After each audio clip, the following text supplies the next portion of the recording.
Alrighty, we are live. Cajun Coin Hunter here, aka Boudreaux. How y'all are today?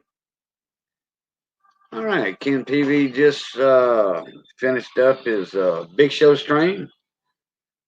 See, we had a few people in here earlier. Imperial Label, Mike Wolf. I know y'all not still here yet. David Carlisle's here now. Hey, David. Empyrean's here now. Okay, yeah, everybody was up here a little early. Kickstarter Coins and Comics. How you doing, bud? Jeff Stanley. Hey, Jeff, congratulations on that big win, buddy. All right. All right. That was awesome. Uh I I was typing way too fast and I typed 15 in. And I was going to do like 26, 28, something like that. And I should have stuck with my first gut thing. So, how did I get here early? I didn't get here early. When Ken said bye, I started the stream. Everybody saw when I made the stream earlier. Yeah, I scheduled it ahead of time for 10:15, and then I just clicked go live a couple of minutes ahead of time. That's what I said in my description box. Either when I go live or uh, when Ken goes off or my 10:15 time. One of the two. Because I figured Ken would go off around 10:15, something like that. Hooper. How you doing, Mona Me? Hey, Miss Ida, how you doing? I see you doing some work on that quilt for that benefit auction that we got going on. Dragon Ken, hello, hello. Dean, how you doing, bud? Mountain of Accord. Let me see who else I'm missing in chat here.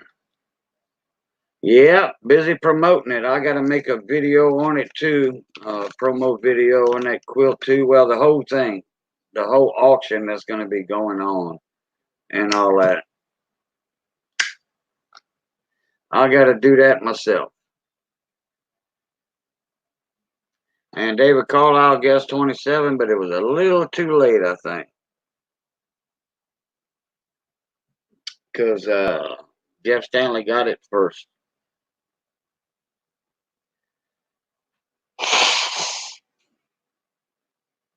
Excuse me. All right, let's see who else we got in here. I'm missing in chat. Okay, Dragon Ken got you. Well, I bet you all excited, Jeff. I know I would be. I got excited one time when I thought I won. Mike Wolf here. How you doing, Mike Wolf? Welcome back. Jeff Dunn. How you doing?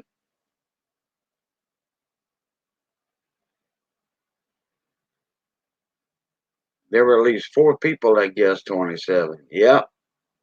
I guess everybody was doing like, wait, 1, 2, 3, 4, 5, 6, and then up, or just kind of thinking about it. I'm good, Mike Wolf. Thank you very much. We missed the tornadoes a couple days ago. Well, they missed us. They were more north than me. They were by John Francis's area up there, but he came out good then. Bradley Height, what's going on? No, Bradley, my Vegas brother. And beers and cheers for everybody from Brad Height. He's the bartender tonight, I guess. He's passing out beers and chairs. And you drink too much, he'll put a chair under you. That way, if you fall down, you ain't got far to fall. Your butt hit the chair.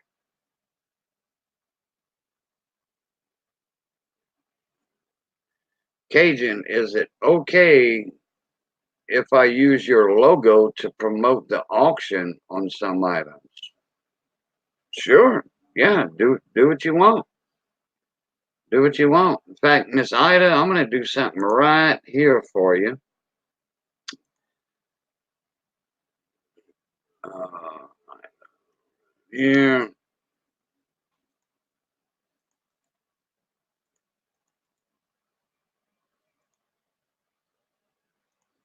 All right, Miss Ida. Uh, check your email, and we're gonna get you up here, and we will promote this auction also.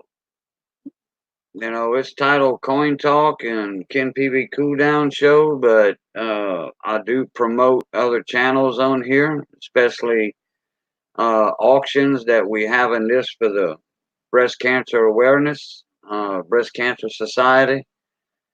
Stephen Jones, how you doing? Jeff Dunn, okay, I think, yeah, well, okay. Hey, Jeff, again. I know we got three Jeffs in the coin community for sure. Oh, you can't tonight? That's right. Yeah, you not been feeling good. Okay. All right. Yeah, Miss Ida, you have to do whatever you want to do. You have my permission to use my avatar, whatever. It doesn't matter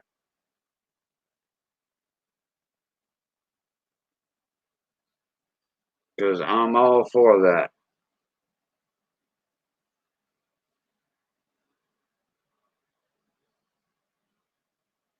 Oh, I got to do this also.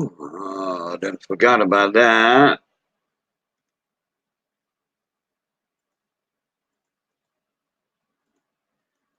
No, anybody seen Brian's World lately? Bradley Height? Steven, you seen Brian lately? Haven't seen him in a few days.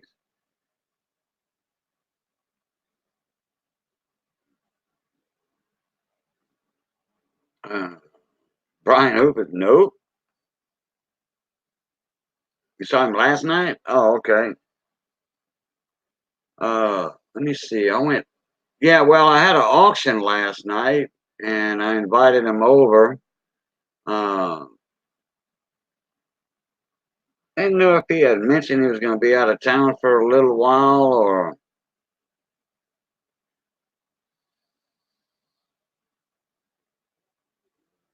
go and visit somebody or something. It might have not been him. It might have been TLT stream.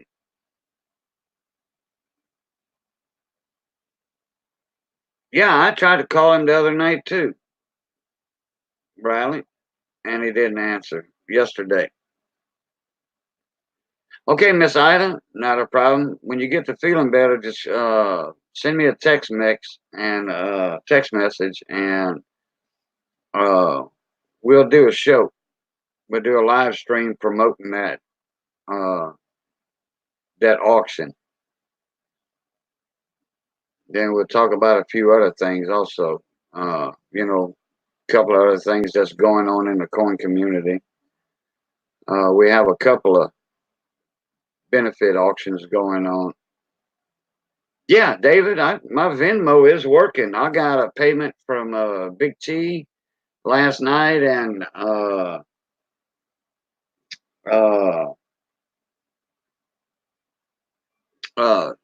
4K coins in Hawaii.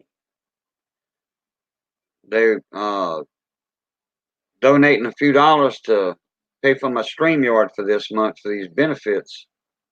This auction we got and the silver wheel stuff like that, and then other auctions also that I do every other Saturday. In fact, we might start doing them every Saturday because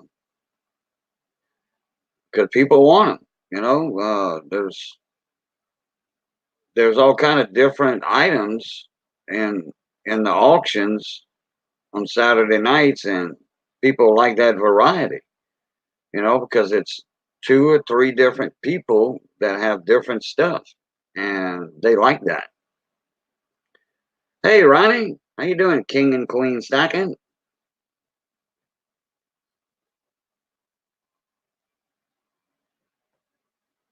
And my Venmo is, I'm going to give it to you. Yeah, that's it, David, right there. CajunCoin164 at gmail.com. That's the Venmo link to send money to Cajun. Like for when we start the wheels back up. And I'd like to promote that too, to ask people if they want to get back in on the wheels, the Cajun silver wheels, to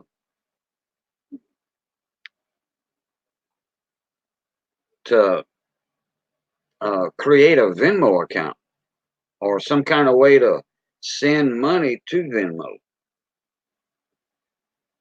You know, just because you have a Venmo account doesn't mean you can send money on it. You have to have the card, I think, the Venmo card to send money to a YouTube channel.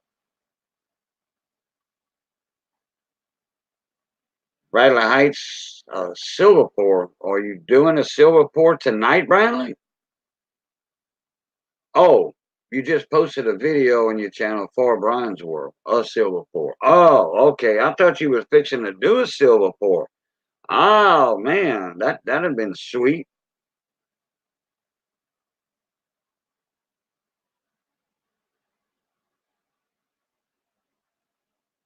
Go ahead and hey, fire up that furnace, babe. Bradley, no Bradley, fire up that furnace. Do a silver pour tonight. We can do it on here. You do a pour tonight, I'll put you up on the panel.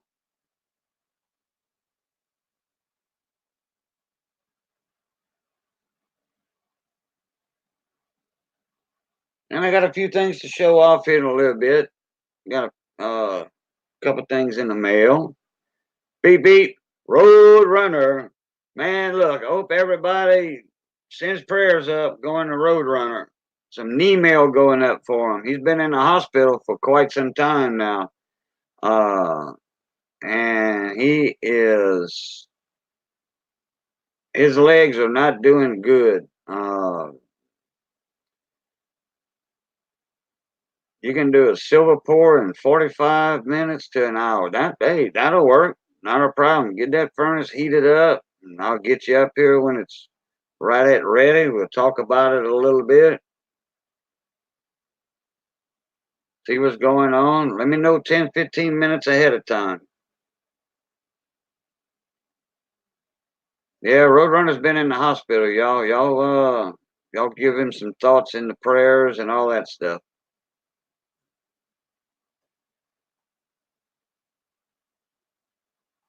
He had some kind of bad bacteria or something, and his leg a good while back, and it just won't go away.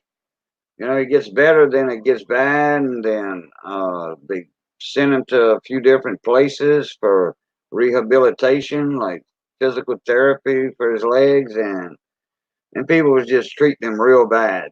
So he finally got in a good hospital.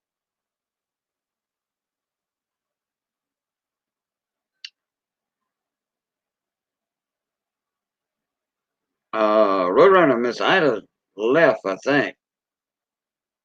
But her PayPal, I can put Miss Ida's PayPal link up here. I thought you did something last night or the night before last, Roadrunner, for Miss Ida. Uh, you talking about a donation for the material for the quilt? Oh yeah, I wanna do that tonight. Hey Empyrean. Oh yeah, okay, never. I got you early. Sorry about that. You gonna do a silver spark plug? Hey, cool deal.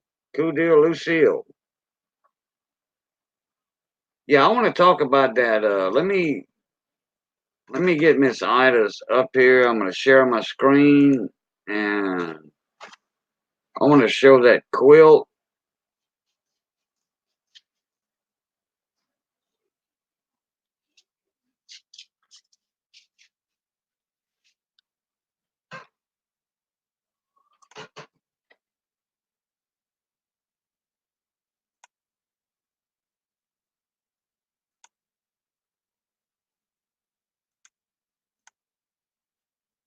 Let me see here. All right, just about ready.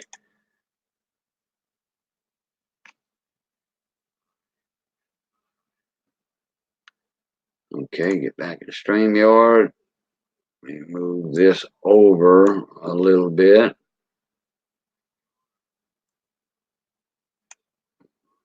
Okay.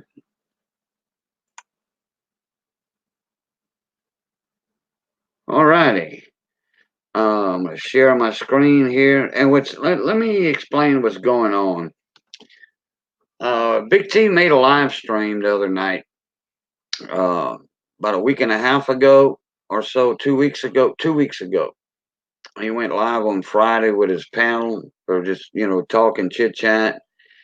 And Mama T Coins came up with an idea about Miss Ida Herring custom making a quilt with everybody's stickers. Let me see. I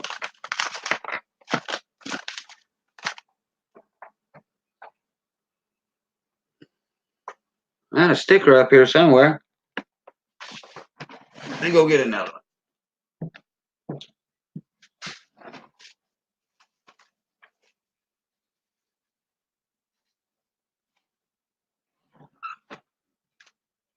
I needed to get a bunch of them. All right, if anybody has a sticker or image, a high resolution image on their computer or cell phone, they can send that image to Miss Ida and she will crop it, edit it, and photocopy it to material. And it's going to be a custom made quilt. Nothing but YouTube channel stickers. And it's going to be auctioned off for breast cancer to the Susan B. Hodman Society, cancer. Oh, there's Big T right there. Okay. Susan B. What, Big T?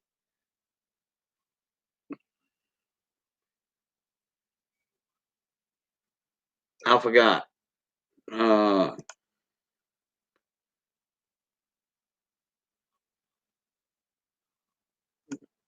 right, let me do this for a sec here. Big T's his wife's the main part of this. Since they came up with the idea. Okay, Big T, check your email, please, sir. Silver Susan G. Coleman. Okay. All right. Susan B. Okay, Susan G. All right. Hey, Miss Amanda, how you doing? Coleman, yeah, Comen. All right, thank you. With the picture from my channel, do Cajun. Yeah, as long as you have a high resolution image of it, she can use that, or send her the image and she can work with that. Hello, hello, hello. Hey, Big T, comment ça va, soir, you right, mon ami? Hey, how you doing? Good, good, good. We're catching up in chat here. Susan G. Coleman. Susan G. Komen, cancer. Okay. Breast cancer. Okay. I'm glad I saw you in chat, right? I'm glad you highlighted my name. Because I wouldn't have saw it. I wouldn't have saw it. I like when people put the @ symbol and then hit the CA and then my name pops up automatically. Yep. They click on it. Or spell out Cajun Coin Hunter. Spell it out and my name will be highlighted in orange. If you're on a cell phone, the @ symbol doesn't work. On certain phones, it don't. Yeah. Certain phones, it does. So All right. Anyway, I'm glad you highlighted my name. I saw it. There's Ken Peavey. How you doing? Welcome, welcome. I sent you a link. I don't know, hour ago probably. If you don't see it, and I can resend it. I want to share my screen right now and show some kind of like prototypes, some ideas that Miss Ida has.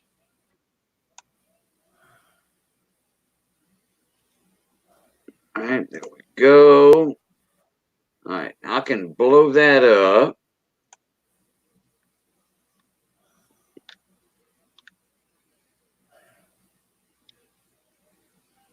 All right, in this coin community, no one fights alone. We got Big T's right there.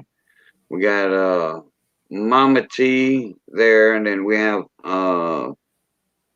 what's it say on the pink ribbon? Support. Wait, no, survivors. Yeah. And I forgot who that is. And there's my sticker right there. This is just one design she came up with. All this is going to be inlays right here, and all this, threaded naturally. This is all going to be threaded. Miss Ida makes fine quilts. Here's the second design. It says fighting cancer together. I do like this box design. It's okay. I like number one myself. Then we got Miss Ida's embroidery and quilts. And it's like a box design. I don't know what it's actually going to look like if she would ever do it right there. And here's the other one that was a little bit too busy. I think people would rather number two or number one than this one. But we're going to be doing some polls on them. But that one's nice too right there. So anyway, let me get that out. Okay. So you want to add to that a little bit, Big T? Yeah. Like Cajun was saying, I was listening to it. We were just happened to be in one of my fun streams like this, and Mama T thought that we were talking about Miss Ida's different stuff that she does, and Mama T thought, hey, let's do a quilt and try to get all the channels to collaborate on it. So we're trying to let everybody know that, even if you have beefs with other channels and all like that, or with me and Mama T, we're willing to put all beefs behind us and just do this. This is for a common thing because we all know somebody or have lost somebody or have somebody close to us with cancer, with breast cancer. Okay. And any kind of cancer. But this one story hits close home to Mama T. Her mom has been fighting cancer for 10 years now. Started in her breast, went to her lymph nodes, and went to her bones, and sort of spreading through her body slowly. So Miss Ida said, yeah, that'd be a great, something great. So we decided, what better way to do it than to get everybody's channel stickers in the community. And it doesn't just have to be coin roll hunters or collectors and all like that. It can be the people that pan for pay dirt. They can be metal detectorists. Any of the channels out there. Yeah, okay, for example, go-karts and gone fishing. He's a coin collector. Yeah. Brandon with B&S Small Engines. He's a coin collector. He's bought coin supplies from me. So yeah, a lot of small engine mechanics, or coin collectors, like you Yeah. say. Well, anybody that metal detects, well, naturally they're going to be in the coin hobby also. Well, it's just not going to be just a quilt. We're also going to be doing coins and stuff like that. Now, what we figured, the way we're going to do it is we're going to have a regular auction. The main attraction is going to be the quilt. It'll be towards the end of the show. And what we're going to do, though, is we're going to do a panel style like this where you'll be able to come up and show your stuff and all like that and sell. Now, if you don't feel comfortable getting up here and selling, you're more than welcome to send the coins to me, and I'll hold them up. I'll do it from here. Since all the money's going to my PayPal anyway, and we want it paid, every auction paid for at the end of the night. Okay. And then what we're going to do while we're still online, while we're still in the stream, I am going to open up the Susan G. Komen institution, foundation, whatever it's called, and they're allowed to do PayPal through them now. So what I'm going to do is I'll pull it up. I'll show everybody on my PayPal at the beginning of the stream that my PayPal is empty. Anything that I have in PayPal starting at the beginning of the night, I'm going to transfer over my checking account so that way it starts off and everybody can see it's clean. End of the night, I'll show everybody what we made.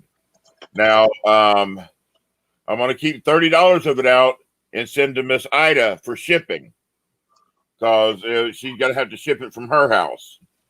And what I'm going to do is I'll show everybody what's in my PayPal, and then I'm going to go on to Susan G. Komen's website, and I'm going to donate. And that way everybody can see that it's going straight to the Susan G. Komen Foundation. Yeah, you need to take a little bit also. If somebody ships you 10 different people ship you coins, because that's all going to be going out tracking. Yeah. You know, that's $40 right there, you know, for 10 packages. Yeah. So, yeah, I mean, you need to, you know, take out for shipping like that also, because envelopes are 50 cents a piece. You know, the yellow padded envelopes. Then it's $3.50 to create the shipping label, you know, per se, just average, depends on where it's going. So yeah, you know, you need to take care of yourself too, unless you just want to be kind-hearted and take all of that out of your pocket. Yeah, well, I mean, if they've got a big package, that'll be the one night that if you get something that's over a pound, then it'll go up to the next rate, which is $7.50. Right. Yeah. Make it simple. $8.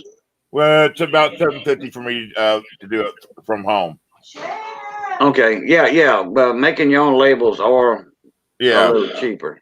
You know. yeah. So up to 15 ounces will be $4. Anything over 4 will be over 15 ounces will be $7.50. Right. Hey, Juan Jimenez, how you doing, buddy? But everybody will be sending their shipping and everything to me. So that I don't know how people are going to want to do the shipping for that, because if I have the coins here, they send the shipping to me. But if other people are getting up here, maybe they'll be nice and cover the shipping on from their end, because right, correct. All the money is going to my PayPal to be able to make the donation at the end of the night. Right, correct. Oh, also, whoever sends in an image, or whoever wants their avatar for their channel on that quilt, we are asking a minimum to send to Miss Ida $5, and we put a limit on it at 25. if you want to send between 5 and 25 to help Miss Ida pay for all the materials, all the ink, because Yeah. she has to photocopy all that on material and then have all that sewn on there. And then the matting, padding, all the stuff that goes inside the quilt. That's a huge expense for Miss Ida. So if we have, just say 50 stickers, 50 channels, that'd be $250 for Miss Ida, and that right there pays for the materials and her time. Because Yeah. Jeff Stanley, right now we don't have a planned date for the auction. We're using January and February for everybody to send their stickers to Miss Ida. In March, she will start working on the quilt. As soon as it's done, we will let everybody know 2 weeks in ahead, so that way everybody has time to plan it, and we can plan the auction the right way. So that's how we're doing it. You got 2 months to get a sticker to her. She's going to start the quilt in March. we are thinking it's going to be around, mid-March, in that time period. Somewhere in there, March 14th, 15th, 16th, whatever a Saturday is going to fall on, or what day is picked, because I think a Saturday would be pretty good because there's not a lot of auctions going on Saturday afternoons. Yeah. We haven't decided that yet. Or like I said, it's up to Big T, Miss Ida. Uh, I feel part of it. Since I got in on the ground floor of it too. Yeah, you're part of it too, Cajun. I mean, you were up there the night that the four of us planned it. So Mhm. Yeah, and we want everybody to collaborate with us on this. oh yeah, So that way, yeah. it. We want differences to be set aside and a common help for this for the Cancer Society for Susan G. Komen. We want it, just to do something good for once as an all-out community. I know other people do little auctions here and there for charity and all like this, but I want this to be a big collaboration for once instead of everybody just doing a lot of little ones. Let's do one big one.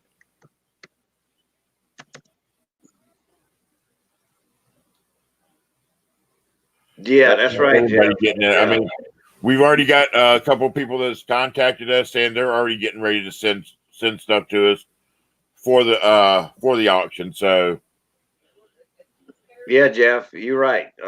You were hoping it was not right around the corner. Yeah, for something epic like that, it takes time to put the word out.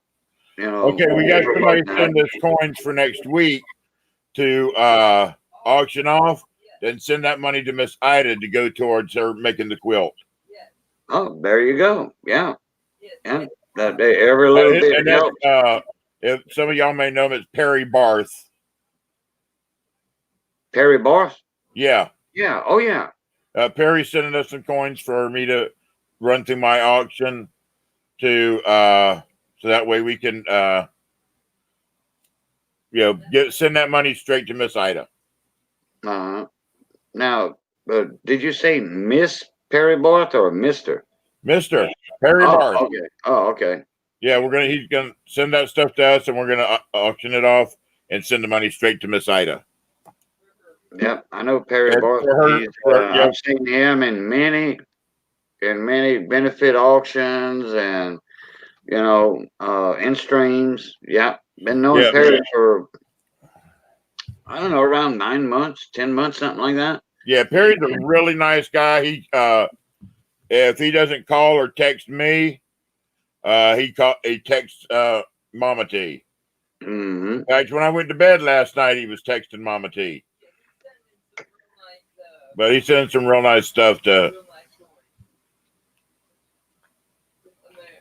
In fact, I have another benefit auction that we are gonna promote tonight for Miss Kim Pride Management, which is right now the KM Burger or the Kim Burger. I say KM because I don't see a I in there. So I think Florida, which is Robert Lawson's wife. Yeah. She gave Kim that nickname, the Kim Burger, KM Burger. Now, And hers is another good one that we need to get people in on.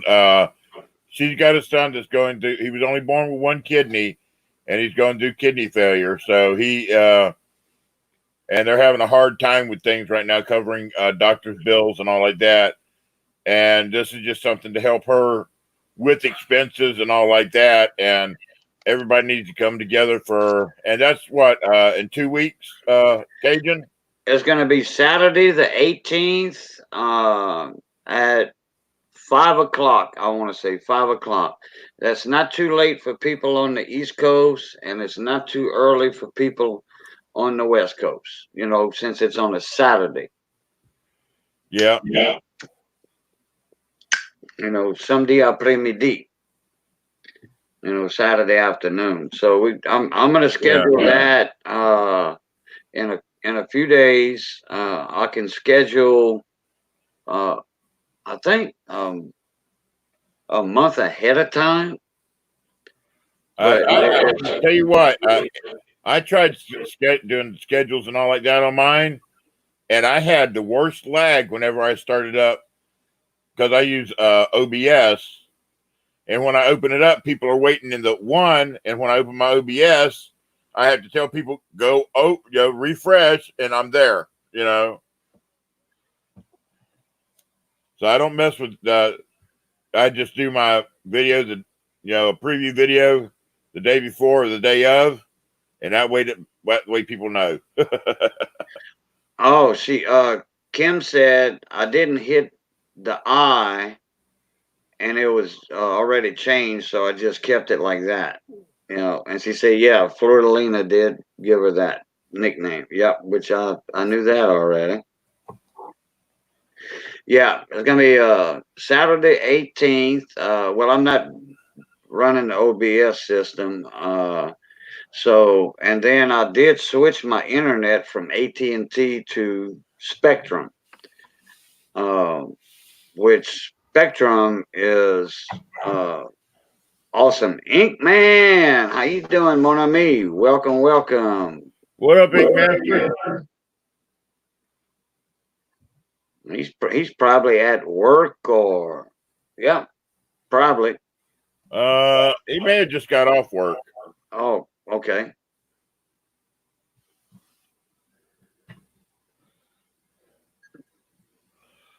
So, but I've set a auction up a week ahead of time, and a benefit auction like for my cousin, Texas Shirley Donna. Everything went smooth as well, all machine, slicker than owl poop.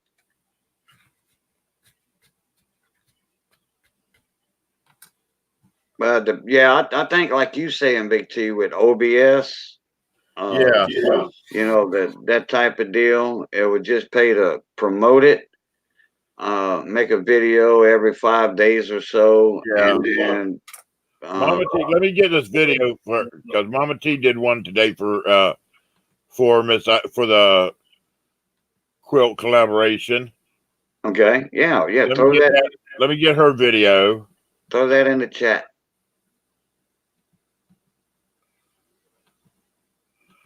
If y'all will go to this video right here.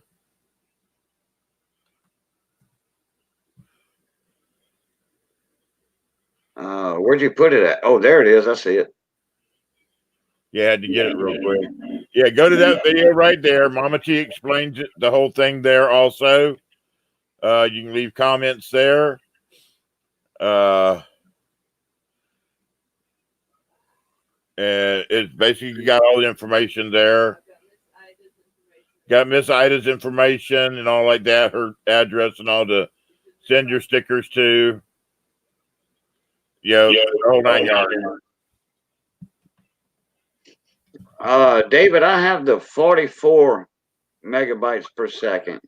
That new package they came out with, that new special, which anybody can get it, but it's still a lot faster than AT&T's 13 megabytes per second.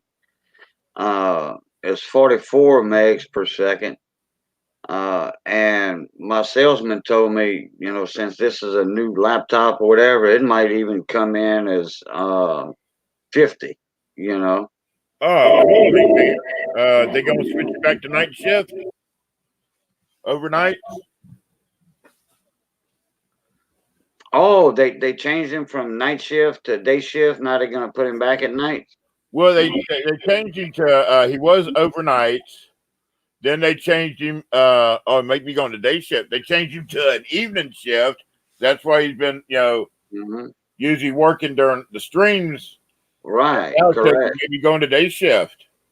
I remember when he was modding for your hobo hut, hobo packs and stuff like that, Mondays and Fridays, and he would he was fixing to go to work.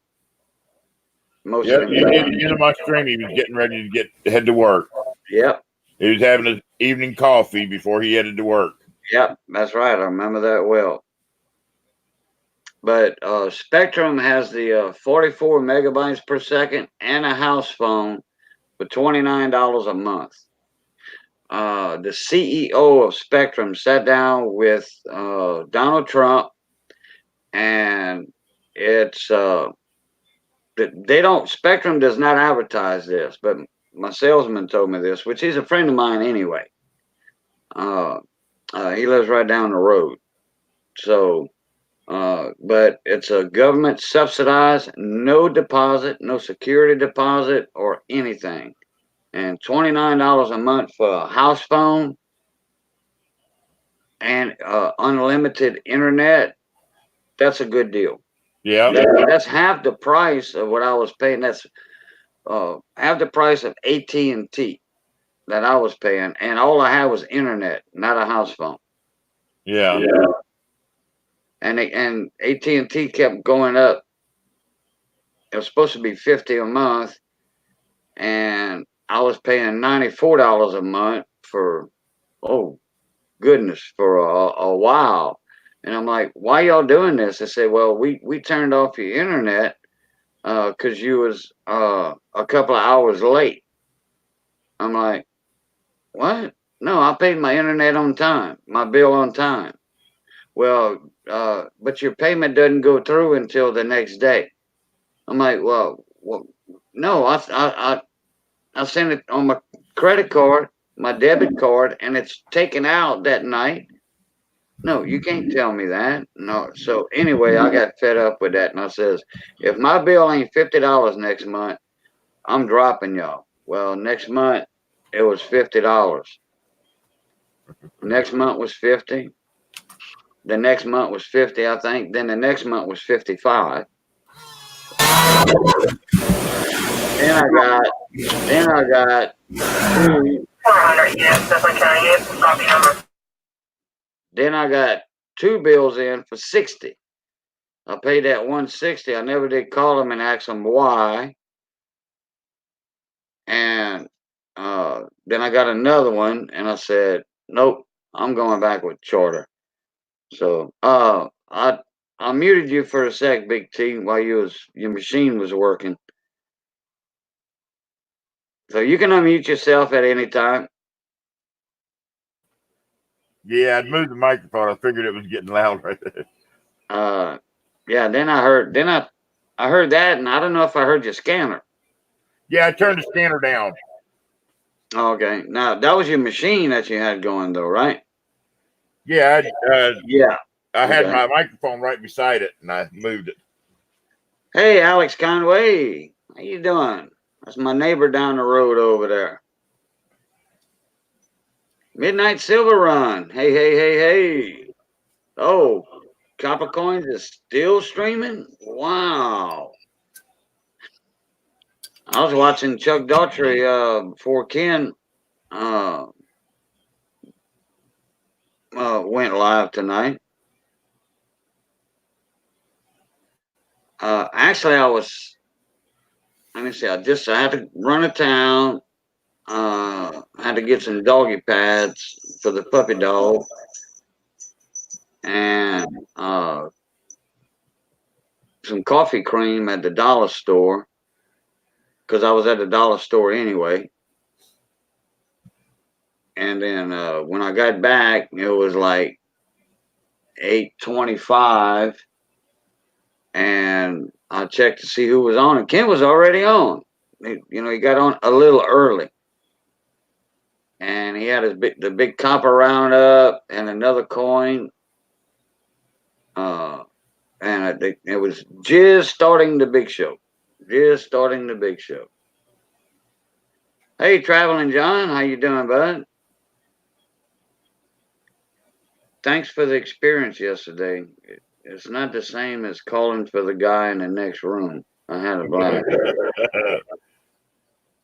Yeah, I do have a different way of calling. So What does he mean by thanks for the information? thanks for the experience. Experience. What was that? What he's saying basically, the way you do it and the way I do it is two totally different things. Do what? The way we do our auctions. Oh, as calling for the guy in the next. Oh, Yeah. I got you. Yeah, because he called the auction last night. Okay. Yeah. Yeah. Remember, I call a little bit different than everybody else does. Yeah. And I do it that way because once you get somebody going and they start seeing that going up. The way I call it sometimes, it'll start all of a sudden going bing, bing, bing, bing, bing, bing, bing, bing, bing, bing. Yeah. Well, you see, like Value Hunter, he talks about his coins while the bidding's going on. Yeah.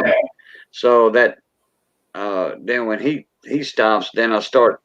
Well, John's actually typing in the bidding in chat, and then I'm verbally calling whoever, Big T is 15, he answered back the $14 bid. Then I'll say, Kimberger answered back at 16, picked it up a notch. And then so and so, but them bids go pretty quick. Yeah, well, sometimes I get stories going because of certain people we have in there, like they like New Marshall and Silver Searching Squirrel are in there, and I'll make jokes about it. The Silver Searching Squirrel runs up his leg, grabs the silver, and runs off. New Marshall says no and stomps on his tail and yanks it away from the squirrel. And I get going with stories on it, and it just starts. Right. It depends on who's in there with the stories that I make up when I'm doing it. Right. So, let's see. Ken Peavey commented something. I think so. It's impossible to answer all the coin emails I get. Okay. Well, I think I know what he means by that. All right. Yeah. Hold on a sec.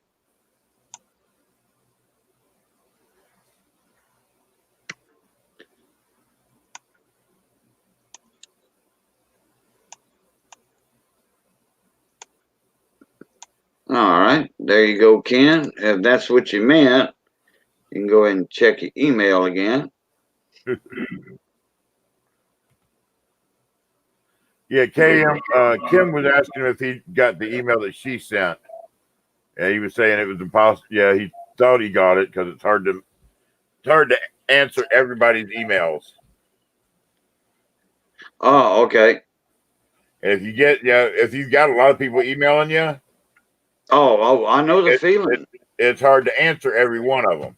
I know the I feeling. try to answer all of the ones that I get. Every once in a while, though, somebody will send to one of my other ones, and I don't see it for a week or two because they're sending it to my PayPal email account, which I only use that email for my PayPal, but people send it to that account, and about a week and a half later, I'm looking through that old email account. It's like, well, there's somebody's question. Yeah. Yeah, because I do get a lot of emails on both my email addresses, because one of my email addresses, one I've been having forever, and Yeah. then the other email I have is for this channel, but I get like 100 a day between the both of them, sometimes more. Wow. So yeah, I know the feeling. And then you got to knock all the notifications out from where YouTube's sending you notifications about this person went on, this person put out a video, and all like that. You got to search through all that for your. Oh yeah, I delete those. I look at them good first though. Because I know they're gonna come up. Well, anyway, most of that goes in my social section anyway. Somebody made a YouTube video that goes, or commented on one of my videos or live streams, then that would, like, I don't know, I forget how many notifications I got from when I put that step-by-step how to cook Cajun crawfish. Yeah. I got a lot of emails on that one, but that went to my social. Most of them went to my social section. I got primary, social, and promotions. Yeah. That's where Gmail is. Right. But I've been having a lot of them lately go to my primary. It goes to both my social and my primary. Yeah, I get a little mixture too. Like that.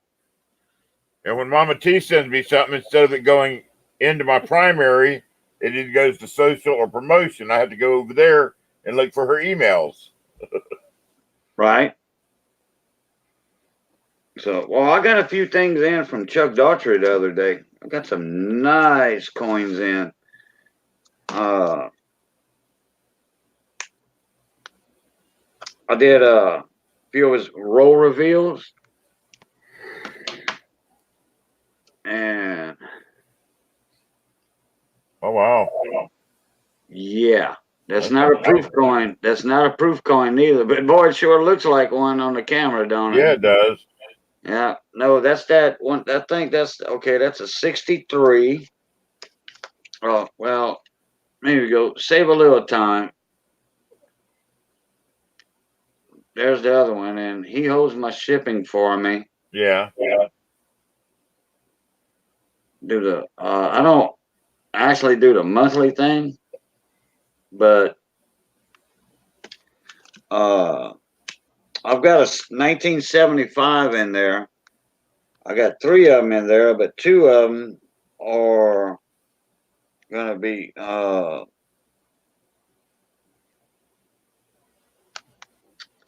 one's going to be a 66 for sure, and the other one, or 67. The other one, I'm hoping it will go a 68. And there's only 2 in population for MS68. And Chuck Daughtry even said that. He says, I'm over here looking at the most perfect coin I've ever seen for 1975, and I'm blah, blah, blah, and let's see who this coin's for. And he said Cajun. And I didn't even see my name get pulled, for that one spot. And I'm like, because I'm thinking, I says, look, somebody got a better coin than I did. I saw that right off the bat, right away. I said, oh man, somebody beat out my coin because I had the prettiest coin I'd rolled so far. Yeah. The better, condition coin. And then I'm like, oh man, somebody got lucky. That's going to be a 67 plus or something, maybe a 68. Chuck even agreed with it, but he said, oh, this is Cajun's coin. Cajun, you still here? And I'm like, yes, I am. And I'm fixing to go to the bathroom. I mean, beautiful, beautiful coins. I mean, Chuck has some nice stuff. He does. Yeah. Now, Traveling John, he said he's got some of the PCGS submission forms, but he's also got vouchers that basically pay for a regular grading, just to basically send in the coin and get it graded. Right. So he's going to put one of them up during the auction, and somebody can just send him the coin after they if they want to buy one of the vouchers? There's 10 BU rolls right there. Wow. Oh, that big medium flat rate box. There's another 10-pack roll right there. I got 50 coins from him. 50 rolls. I'm sorry. Yeah, I was going to 50 say 50 rolls. coins. 50 rolls. And then, they in these vacuum seal bags. Yeah. This one got a little hole in it for some reason. I heard the air come out. This one's sealed. Now there's some rows of mixed wheat in there. Now this was packaged very awesome. Okay. And that sheet of coins came out of there, was in there, but it was packed awesome. There's some 60s, 70s, 80s. I didn't look at all of them. I might open that one package bag that the air was coming out, but I doubt it. All these are going to be put up and stored because they pack just right. Yeah. They packed and store them in a nice dry area. Cool, dry area. They ain't going nowhere. I mean, they're gonna stay in the same shape they were. And I'll tell you what, that's a heavy box. He had that special going on a 50 roll box. Yeah. So when he sent those, he went on ahead and sent my roll reveals. And there's some beautiful coins in there. I mean, just, man, a lot of good grades in there. But I think I will. I have a friend of mine that's going to send. I think I will send those 275s off to PCGS. If not, I'm going to just send that one that I think is going to go at 68. And if it does, well, PCGS price, their estimate on that price is $11,500.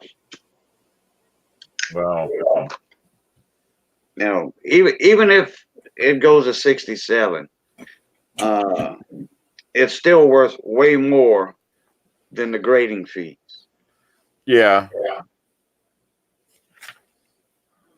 Hey, River Spirit, how you doing? Miss Jamie, welcome Hey, back. River. Welcome back, y'all.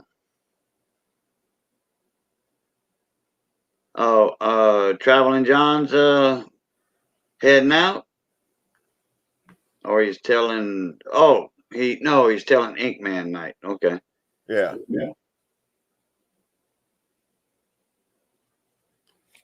Checking the prices on something. Oh, Jeff. Yeah, Jeff was there. Yeah, that was a nice coin. He was talking and about something. He picked it. He pulled a name, put it down. I didn't see my name getting pulled because he was talking, and I saw the coin, and I was paying attention to the coin. And a lot of people were like, "Wow, Cajun got lucky twice tonight.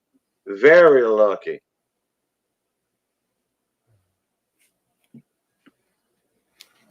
And I'm like, "Oh boy, all right." Hey, Texan Detector, how you doing, mon ami? Welcome to the chat. Welcome to the stream. Trying to check some prices here to see whether or not it's worth sending in or not.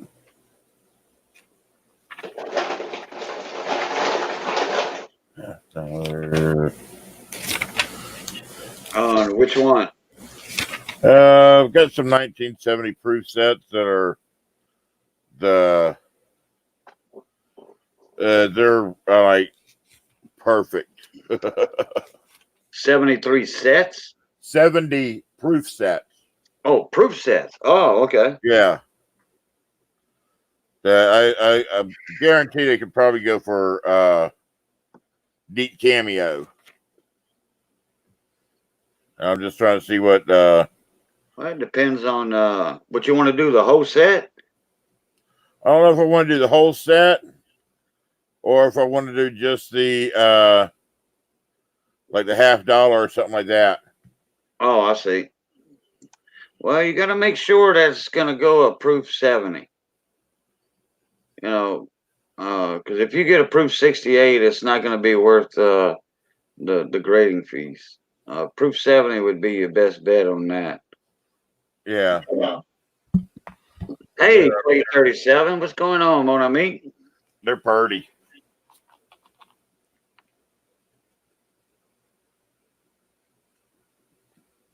You know, I can hear myself on Missy's notepad. She's watching the stream right now. Yeah. And there's only a 1 second delay. Oh, yeah. Sometimes it's funny in here because me, Mama T, and Traveling John will all be listening to the same thing, and one of us will hear it at 1 second. A second or two later, we hear it on another one. Then a couple seconds, we'll hear it on the third one. Oh, okay. It's like a 3 second. Yeah. But you see, I think when I switched to Spectrum, that made the difference. Yeah. Because somebody said my video was clearer. I wasn't like if I'd wave. It's not doing this. It's not doing boom, boom, boom, boom, boom like that. You know. There. I'm trying to keep an eye out on that bottom basement. Just see if anybody pops in. Well, yeah, because I got 3 across since I have my YouTube chat popped out on the side. What it does, it takes that space down there, and I can't make the stop share screen, invite, cam mic, stop cam, mute, and all that. I can't make that smaller. So when there's 3 of us, so there's 3 boxes with us. And well, actually, what I'm going to do is do that. Okay, now if somebody pops in, they're going to be to the right of you. All right. Yeah, detector, Texan detector. Yeah, you had a little bit of something on your face right there. Yo. Something I want to do. Okay. One for the blanket auction and one for that auction for the kids. Okay. I'll donate 2 of them. 1 for each. All right. How many of them you got all together? 4 or 5. All righty. Traveling John just said for Kim's that he's got one of them things for PCGS. He's got a voucher for just a regular grading, not adding all the extra, like if it's a first strike and all that, but it's just a regular grading. Right. He's got vouchers to get a free one. Free grade. Right. And That's not including the shipping, the insurance, and all that. Right. Yeah. That saves $30, something like that. Yeah. 35, whatever. Thank you, Texan Detector. That is an 1899 Black Eagle. Yeah, that certificate you got on your wall up there? Yeah. Yeah. What? Ashley has an emergency. She doesn't know how to make pancakes. Read the box. It's on the box. Your help. Will you hand me that phone real quick? I gotta help the kid. I'll be right back. Okay.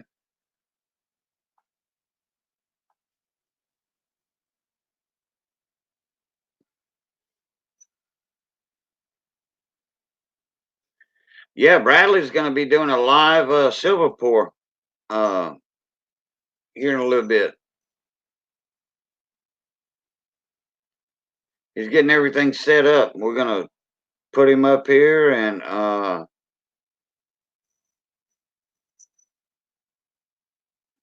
and he's gonna do a silver pour up here live on the stream.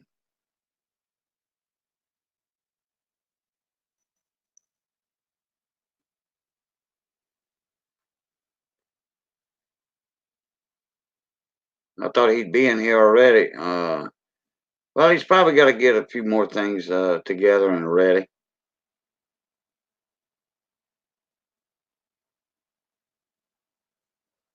We need to get in early tomorrow. All right, Jeff. Hey, thank you for coming in very much.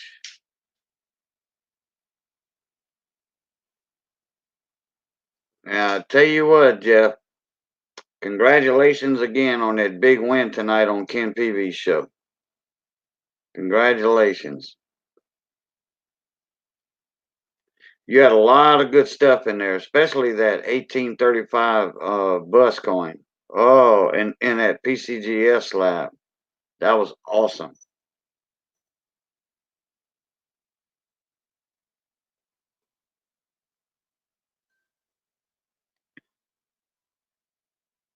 Order me a ribeye, Big T, while you at it. Medium. Medium rare, I mean. No use in killing that cow twice. I just cringe when somebody tells me, make my steak well done. I'm like, what? Damn, I don't feel like killing that cow twice. Steven, you haven't made it to a Ken Peavey stream yet? I thought you was in there one time. I thought I seen you in there on a stream. I invited you over there, Steven.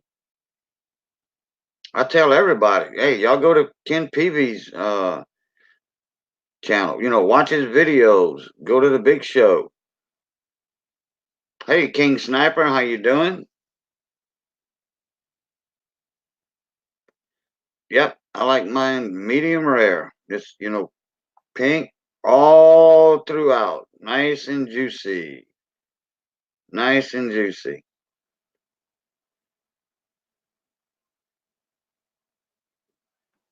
He's teaching the kid to make pancakes. Okay. Oh, I love a good pancake now. Yeah, that's what she was doing. She was making her some pancakes, and she's making chocolate chip. Who's that? My daughter. Oh, your daughter's over there? Or she was on the phone. She was on the phone. She wasn't sure. She was thinking it as like when you're making dough when it starts coming away from the bowl. She was like, "Is this supposed to stick to the side of the bowl?" I said, "Yeah. You're not making dough. You're just making. It's supposed to be liquid." She's like, "Oh, okay." Yeah. And then when it starts bubbling up, well, she's making chocolate chip one, so what she's gonna do once she pours some into the pan, she's gonna put some chocolate chips into it and make chocolate chip ones. That's right. Hey, Maria. Hey, Miss Maria. Welcome back. Hey, Sniper.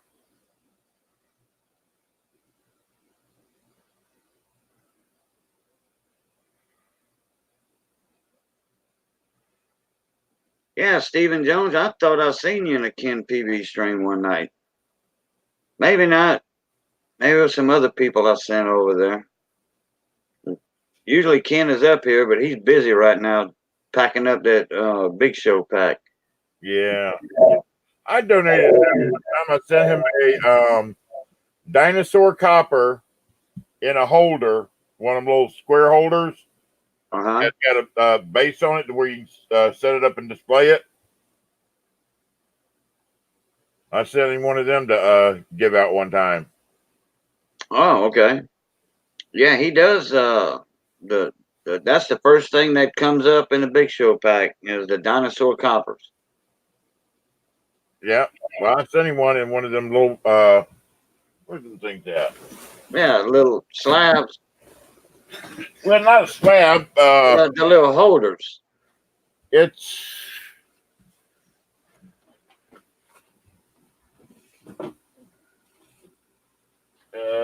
which one is it in?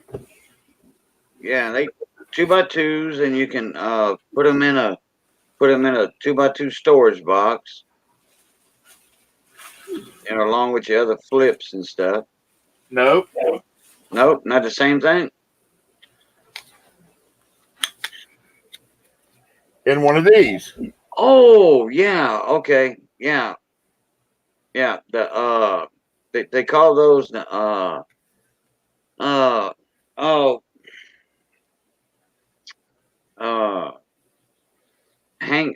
wait. I know what you're talking about. I forget Yeah, the but I name got of it. some of them that I was sitting one of them. I had a dinosaur copper that I put in there, 1 ounce dinosaur copper. We call the anti-gravity or something. Yeah. Something like that. It has something to do with anti-gravity. Floating display cases. Yeah. Floating. TLT does that with it.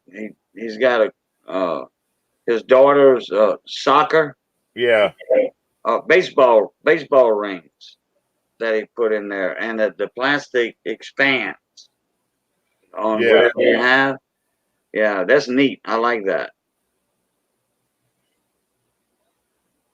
Yeah, the display holders. You can put them on your like nativity shelves, little corner shelf, or in a big display cabinet, like a China hood or whatever without the doors on it. Yeah, I used to make a lot of those when I had my cabinet shop. Hey, King Sniper, David Carlisle's been around the community for a long time. There are people out there in this community that do have a lot of subs with no content. Yeah. And the way he's done it is David's well liked in quite a few of the different different channels. David doesn't cheat. But yeah, he's a real nice guy. I mean, it's just being out there, getting yourself out there, and being active in all the streams and stuff. I mean, he's a mod in quite a few different rooms. Yeah. I mean, that's how you do it. I mean, he does have videos, but what you probably saw was this channel has no recent activity. But if you click on videos, it'll show his 3 or 4, 5 videos that he does have out. Yeah, King Sniper, I would recommend go and watch one of his videos later and comment on it. That way that click will stick. Clay 37 on that 5 ouncer, that 5 ounce quarter, it went to 3.9's fine. 3.9's fine ended up, he bought spot number 10, and that's where the winning number was on spot number 10. So 3.9's fine ended up being the winner of that 5 ounce. Yep, David even went live one time. He was at a museum type deal, and they had that, what was it, that SR rocket or rocket plane, whatever, jet plane. What was that, David, that you were showing? I don't know why I want to say SR-22 or something like that. It's like a stacker, SR-71. SR-71. Okay. Thank y'all. It's like a stacker. How you doing, mon ami?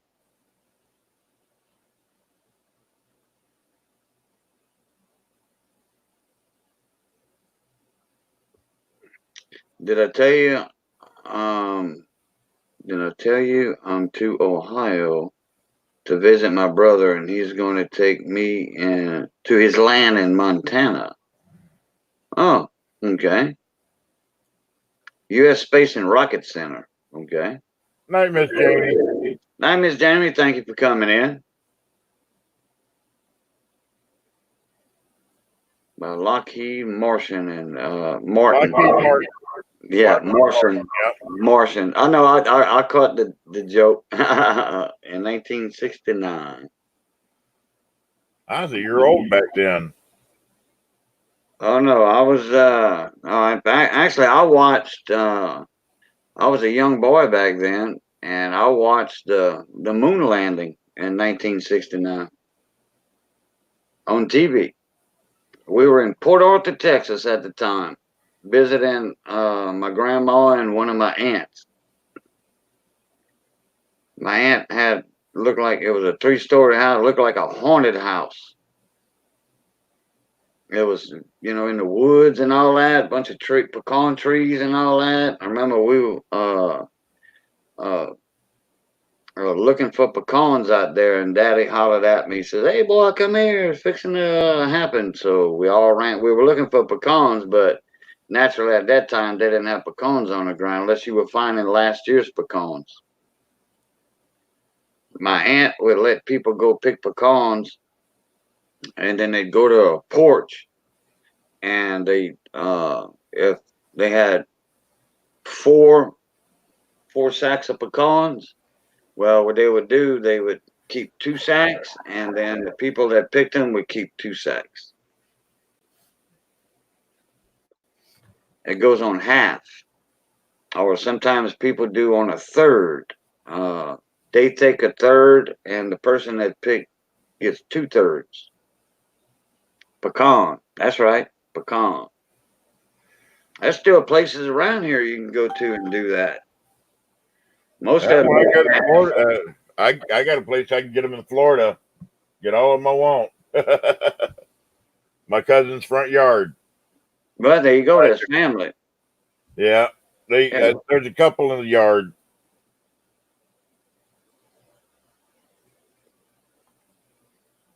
Yep, I love pecan pie. Oh And yeah, I can make some good pecan pies too. I've made many in my lifetime. Steamed syrup, the cans and bottles of steamed syrup has the pecan pie recipe on it, and popcorn balls. Popcorn steamed balls, syrup. that's a favorite down here. Okay, what's steamed syrup? Steamed syrup, Steens. Charlie Steen opened that up way back when, that syrup mill. And it's almost to the molasses stage. It's a real black syrup, almost to the molasses stage. Yeah, Right before it gets to that stage, and it's all cooked, open kettles. Nothing added, nothing added, nothing taken out. It's just they boiling the sugar cane juice down. oh yeah, Right before it hits the molasses stage, they dump it, and tanks and all that's going through the canning area where they can everything. And right after those cans, and it's thin too, well, it's not that thin like soup, but it's a thin liquid. And then they lid them. I think it's like 30 seconds after the juice goes in the can, the yeah. sugar goes in the can. But about 30 seconds later, that's when the lid goes on. Then it goes under a cooling, huge, wide conveyor belt. It goes under a cooling, forced air, outside air. And it's always in the fall or winter, fall time. And all that forced air helps cool the cans down so you can handle them to put them in the boxes to distribute them to the different distribution places and stores. And that's why you can get the syrup easier down here, because it doesn't go to a distribution center before it hits the store, like in Abbeville. Yeah. Stores go and pick up the cases of syrup, so it knocks out that middleman. And that's why you can get it a little bit, a lot cheaper than people get it in Mississippi and Alabama, because they have steamed syrup in Mississippi, Alabama, Texas. Yeah. Now, growing up, when we first moved from South Florida up to the Panhandle, Florida, there was, other than the Panhandle, they used to have they had these little roadside stands where he had a donkey, and he had these guys making fresh cane syrup. Oh yeah. And you get your half-gallon metal cans. And the best part about it was after it sat for a little while, you reach down to the bottom with a spoon and get some of that sugar out to go over your pancakes or whatever too, along with the syrup. Ooh, that was good. What's up, Gleason? How you doing, Gleason? Miss Rhonda, how you doing? We're growing up. We had cousins that lived up in Black, Alabama. That was the name of the town, Black. Right. That used to grow sugar cane. Okay. And whenever we went and visit, I'd go out there and cut me down about a 7-foot stalk and shave it down and Shave it down with your jackknife and chew on that cane. That's right. Yeah. Hey, D. Reese, how you doing? Yep, D. Reese said Steen's is a brand name. Yep. Cairo syrup is what's around the East Coast. Well, D. Reese, Cairo syrup, Steen syrup, we used to have the big black barrels, 55-gallon drums with a big white K on them. That was for Cairo. We shipped syrup to Cairo, and I was fixing to mention that so they can mix with their corn syrup. Their 18-wheelers would come pick them up. Huge 55-gallon drums. Then TJ Blackburns out of Jefferson, Texas, we had big black barrels with a red beak for Blackburns.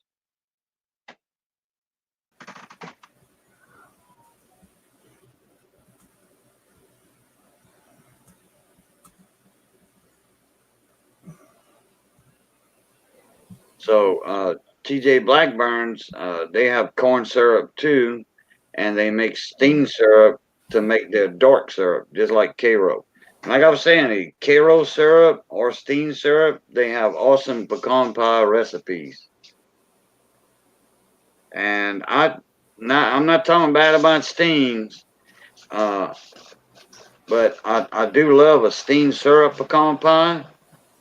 But some people don't. It's very, very rich. Very rich if you make it with pure Steens.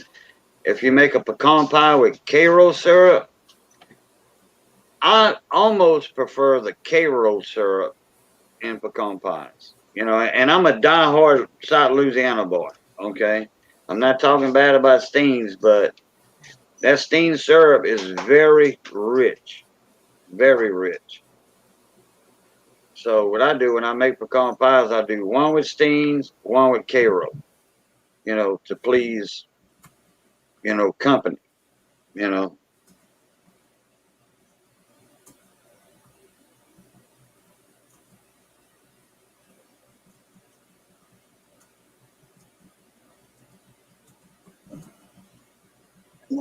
thing good. So what? Why? You can't hardly hear it. Have a head stop. Oh, okay. No, Missy said that she couldn't hardly hear me But it's loud. on her notepad. Can y'all hear me? No, regular- I'm talking about that. I can hear you fine, Cajun. Now I hear it. I Yeah. was talking about that. Oh. No, it's almost wide open, I babe. seen her on live when I was talking about the goldfish. You tell her Who? to put it on low for an hour. Who was asking about the crawfish? Okay, somebody was asking about the crawfish Yeah, on there. on the cooking time. Try her name.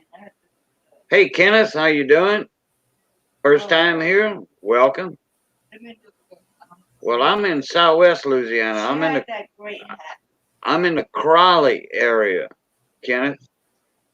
Mr. Crowley, boom, boom, boom. Yeah.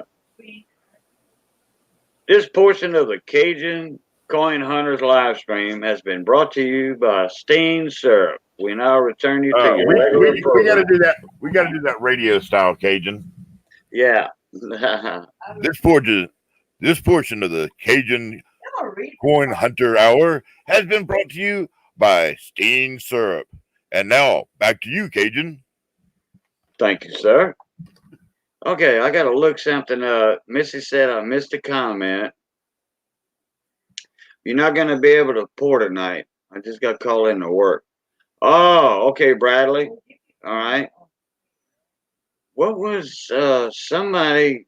Missy said somebody commented in here about the crawfish She gravy. was gonna try to look for no China crawfish.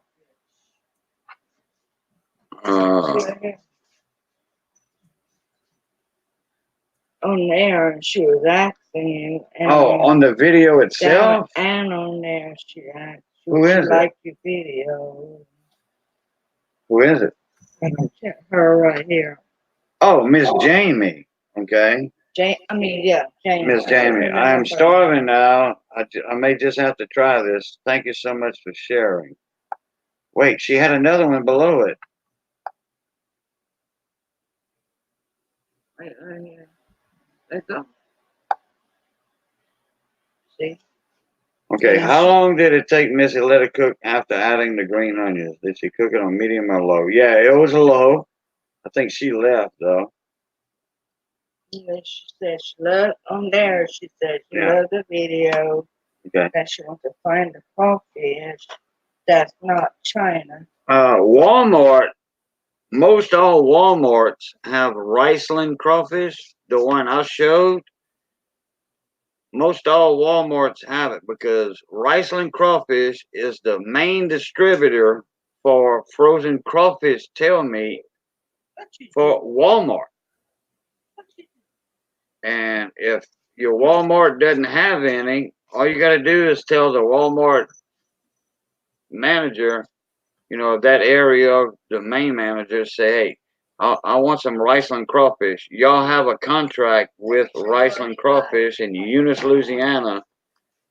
That now you got to look for it in the frozen food section.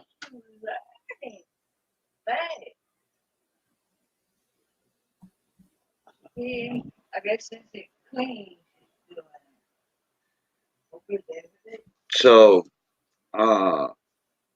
now you can get the Chinese crawfish, but I don't care for the Chinese crawfish. You gotta wash them things off good, not with soap and water and that. You just rinse that Chinese crawfish off because that fat is rancid. It's kind of like a poison.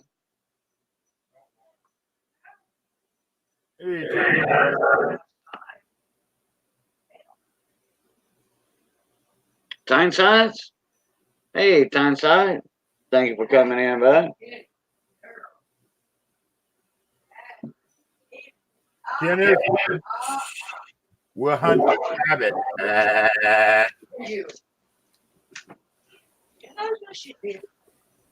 Oh, okay. Kenneth was born in Monroe, but lived in Lake Charles. Yeah, Lake Charles is not that far from me. About an hour or something like that.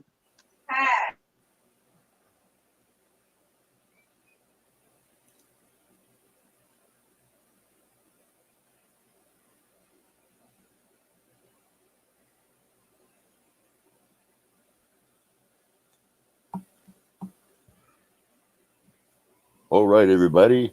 Mr. Cajun Coin Hunter is on break right this second. Give him just a few seconds, and he will be right back. Back to you, Cajun. Well, thank you there, Big T. Mrs. Fussing at the doggy. It missed the pad or something, and, the voice is a little loud, My little girl. I think she forgets. Okay. She knows. Well, she's young. We only had her a week, and I told Missy, I'm like, well, you can't train a dog in one day. Which she did go to the potty pad, to do the number 2. But when she goes pee-pee, she just finds anywhere that's convenient. you know. Yeah. That's though. Yeah. Well, I mean, she'll learn, you know, gradually. You just gotta, when you catch her in the act, you gotta bring her to the pad, and she'll catch on. You know, Stephen Jones said I flew over Lake Charles yesterday at 9:36. Now that'll work. Probably seen a lot of smoke and steam coming out of those chemical plants over there, gas plants and all that stuff.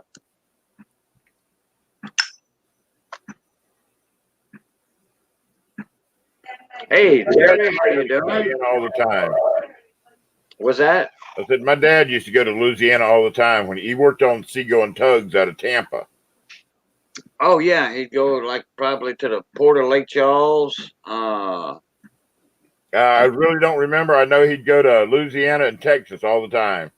Yeah, it's probably Lake Charles. They got you know, it's the Calcasieu Ship Channel. Then they got Galveston Ship Channel. The Sabine Ship Channel, which that's Port Arthur, Texas, and all that. Yeah. Picking up gas, oil, or what have you. They picked up. They mostly carried coal. Was that? They mostly carried coal. Oh, they were probably delivering coal to certain plants and stuff, coal-fired plants. Yeah. Yeah. Yeah, I know who Terry is, Rhonda. I've seen him on your live streams. I've been in your panel one time and seen all his work and stuff like that. Yeah, Rhonda's son Terry does wood burning, leather burning. They sent Jeep and John two wood burning. Yeah. That big T up there, that's one of the records done by Clinton S. Oh, is it? Yeah. Oh, okay.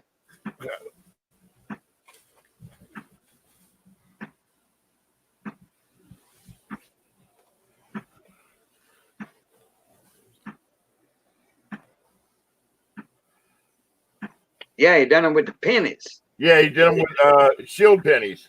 Yeah, yeah. Stupid shield, stupid shield. Yeah, he asked me to send him $1 worth of shields. I remember that. Yeah, you've been having that for quite some time. Yeah, for quite a while.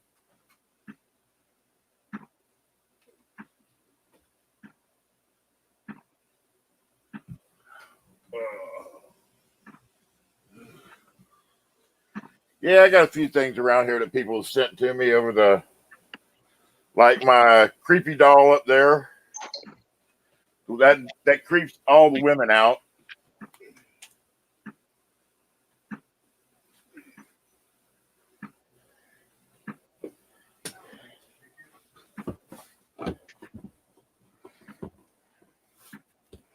Everybody thinks that thing's creepy looking.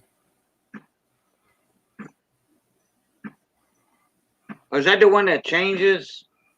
No, this is the doll. Hobo Junction. Oh, that was New coin. New Coin sent you that. Yeah, the pictures are right up here.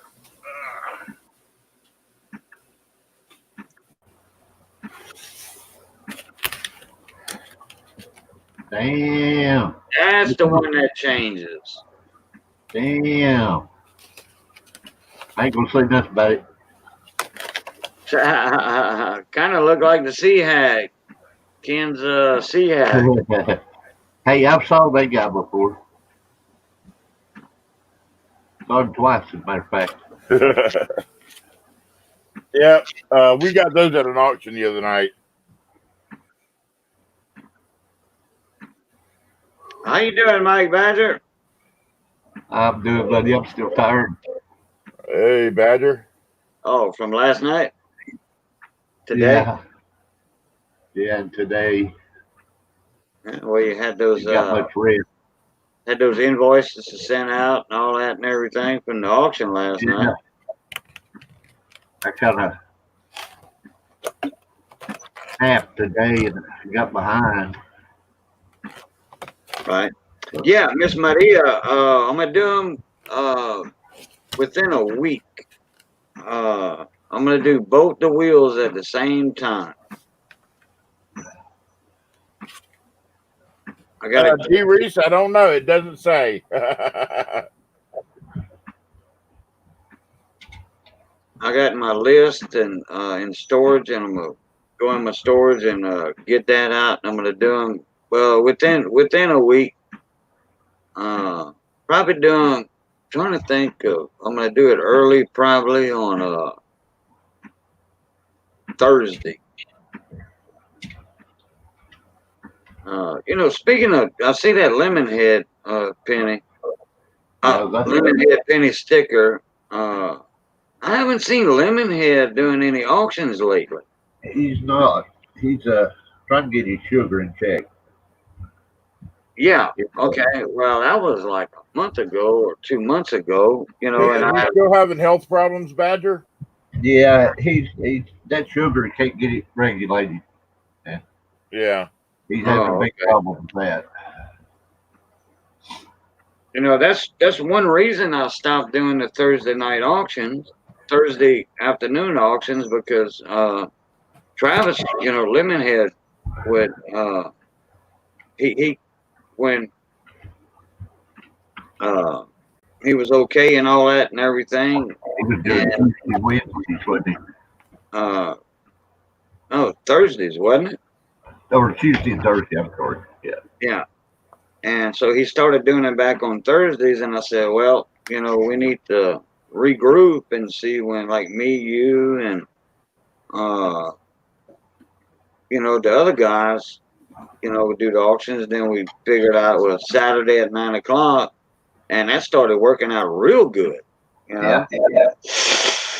And we're late. Nobody else does one that late. I believe that helps. So I might do the silver wheels this Thursday.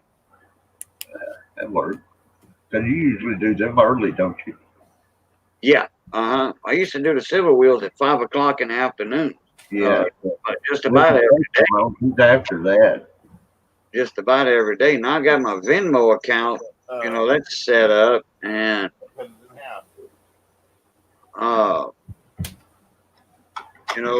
when some people start getting Venmo accounts where they can send a payment to me, Yeah. I'll start the wheels back up. If I get my PayPal back up, Johnny Ray Highway, how you doing, mon ami? What up, Johnny Ray? North Carolina, kitty fishing. Oh, that's cool, Maria. Big T. Yeah.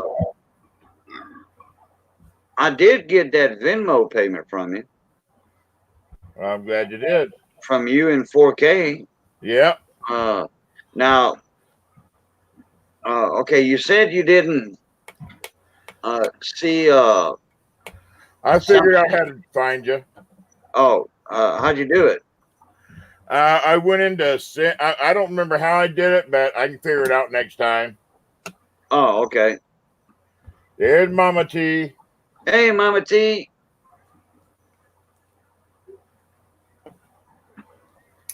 So, because and I figured out how to check it now.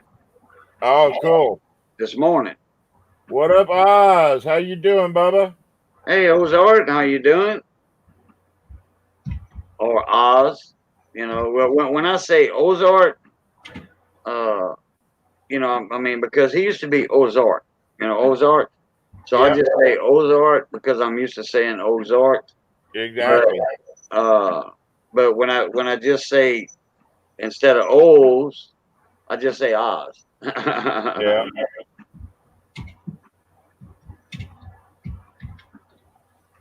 Yeah, Ozarks. That's it.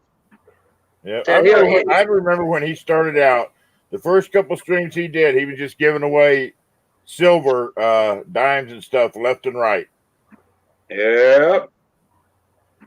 He'd be playing rap music and stuff in the background and giving out silver left and right.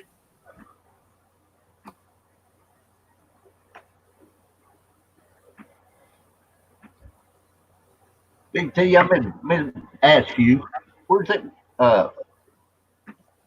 Mr. T starter kit you're supposed to be wearing? The what? The Mr. T starter kit. You Don't talking tell about me my hat? Huh? Talking about my hat? No, I'm talking about that bling around your neck like old Mr. T used to wear.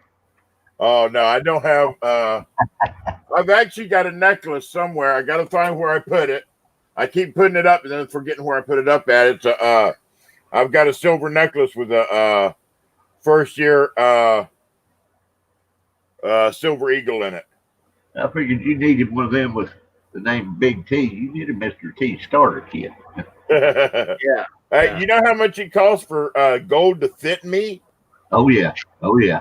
I wasn't a little boy. Well, Still ain't. my neck, I've got about a 20-inch neck. Hey, yeah. Yeah, that's pretty good size. I was at 19 at one time. Yeah. Well, I don't know how far over 400 I am, but I know I'm over 400. I didn't have that much weight on me. I just looked like a tree stump. Well, right now my legs are so swollen they look like tree stumps. Oh, I hate swelling my legs. Actually, the bottom part of my legs. You remember how Popeye had the skinny ankles and then it went up to the big calves? Yeah. That's the way my legs are swollen right now. Oh, They look like Popeye legs. Well, it's like his arms. You know, he's got a skinny bicep, but his forearms, you know, were huge. that's all I had. I've got Popeye arms from full of drinks all my life. Yeah. And then when That he was on you. popped that can of spinach, you know, then he would swell up even more. Now, when I was doing hurricane shutters and then when I was welding, I was the same way. I was built like a tree stump. Yeah. And then, not doing that, haven't worked a regular job since 2008. I quit pop fitting in 2009. I missed Yeah. I got laid off from all that good stuff that happened. You know. Hey, Kenneth, that's no biggie, big. Hey, that's what YouTube is for. You jump back and Oh, forth yeah. on other coin channels and stuff. You know, no problem. Like Big T says all the time, I don't have a problem if y'all on another one. You know, on mine, jumping streams and stuff. Hey, that's what it's all about. Yeah. Spread the Giving love. support to other, to all channels. Stephen Jones. I tell you what, I loved welding. You can ask Mama T. I love my welding job. You give me a TIG welder, stick welder, you give me a set of gas and torches, I'll talk with you all day long about welding. When it comes to MIG welding, that's the only welding I can't stand. I like to be able to control how much material I add to where I'm burning at. And with MIG welding, you can't do that. It just automatically comes out. Now, TIG welding, I'll sit there all day long. And if you give me the metal, I'll sit there all day long. And you're using, okay, stick welding. Let me tell you, the trick to stick welding, once you start your arc, some people use side to side. If you're just learning, most people can do a small circle. That's what I do. Do that small circle and pull it and you'll learn if you're going too fast or too quick. He's back at pearl up, come back over it. You want that circle to look like a wave, a constant wave going down. And if it doesn't, and you get that, once you learn it, it'll be easy as pie. That's right. I need it. When Kenneth Goodson just took the words out of my mouth. After you brush or brush grind your welds, and if it looks like a stack of dimes, Yeah. you did good if you got penetration. You know, Yeah. Well, you get more penetration doing that little circle. I think it backs your puddle up and then comes back across it. Yeah. Exactly. Yeah. That. You do have different patterns. You got a circle, a weave. You know, Yeah, it I don't like that. depends I on Get a coverage is cover back and forth. I like that little circle. depends Well, that's on what I how do. it's fitted together. Also, Yeah, on a little pipe, man, welding upside down on that shit when you're 30, 40 foot in the air sucks. Well, Yeah. I did marine welding. Yeah, you underwater. And, That's the only thing I ain't done is underwater. well, I wasn't underwater. I worked in a shop and everything came to us. But I have worked on bronze propellers that cost $40,000 per propeller. Yeah, Steven, that slag will pretty much fall off on that circle. Yeah, with that circle, a slag, if you're running it, laying at a flat, and you run it, that you should see that slag pick up just like this. And you can just run something right up under it and just pop the whole piece of slag off. I've did many of them like that.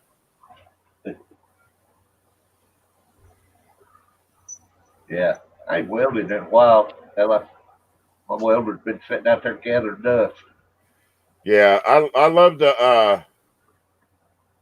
I love welding myself. If New Coin ever does come up here to visit, like he says, I may have him run a 220 out to my garage and get me a welder Yeah. and get back into it. Because I wanted to actually years ago start my own welding company. Yeah, just doing, taking a little bit of work here and there. And I do it in the summer. You know, you get small jobs in the summer, things like around here. Nobody does much of nothing in winter. Paul Hampton, actually, you can, if you know what you're doing, you can weld on bronze, but you have to wear a mask and eye protection under the helmet, because about 6 hours later, when you're at home and you're relaxing, the from welding on bronze, the smoke that comes up has particles in it, and it will get into your eyes. And 6 hours later, you swear somebody just picked up a handful of sand and threw it in your eyes. Fumes off of aluminum always got me too, real bad. Yeah. And stainless steel. I've welded on stainless. Regular steel, bronze, aluminum. I've welded on damn near everything. When you stuck I can't talk today. When you welded on a stainless, what do you do to prepare for that? To tell you the truth, it depends on your settings. Well, I mean, body wise. I drank about a quart of milk before I welded on stainless. I wouldn't get sick off it fume. They never made me sick. Galvanized, yeah, you need to drink milk. Yeah, it's some of the fumes that come off of that, galvanized aluminum. It's poison. Galvanized is poison. Now, some of the propellers that people have on boats are what they call the pot aluminum. Yeah. And now that's a little harder to. It welds pretty easy, but you get a lot of potholes in it when you're welding on it. There's no man showed me how to do just a regular old pot metal too. Yeah. You can't weld it. That's bull. He showed me just exactly, and it's just as strong as it was when it's molded. Well, when I first started learning, the first welding job I had was we were doing it was a TIG welding, and we were rebuilding airplane combustion chambers. Now, what we would do, we had run backup gas on it, and the metal was called Hast alloy. Okay, and with it, the way we would practice to improve our welding was we'd take a single edged razor blade and put it in a pair of vice grips and set it up and then run a bead across the blade of it. Yeah. And if you can run that bead across without burning in, it shows that you're doing better. That's what we used to do to see who could run the cleanest weld across the tip of a razor blade. Stephen, I tell you what used to do on that cast. I used to preheat that cast. Any cast I do anymore, I preheat it. Weld it a whole lot easier.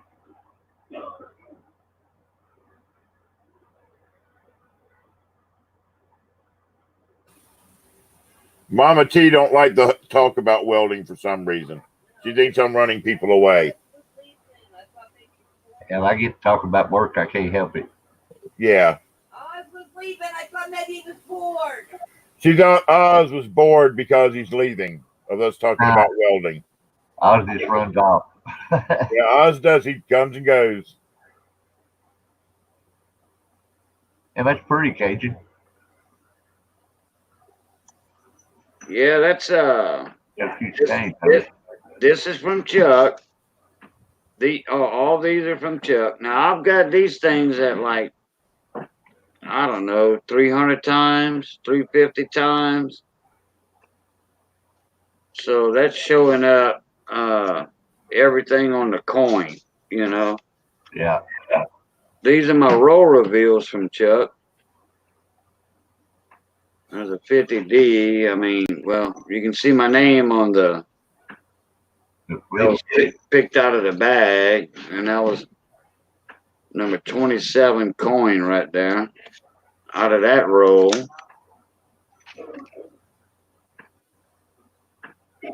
I mean, I gotta show off coins. It's a coin channel, you know. Yeah. There's the other 50D.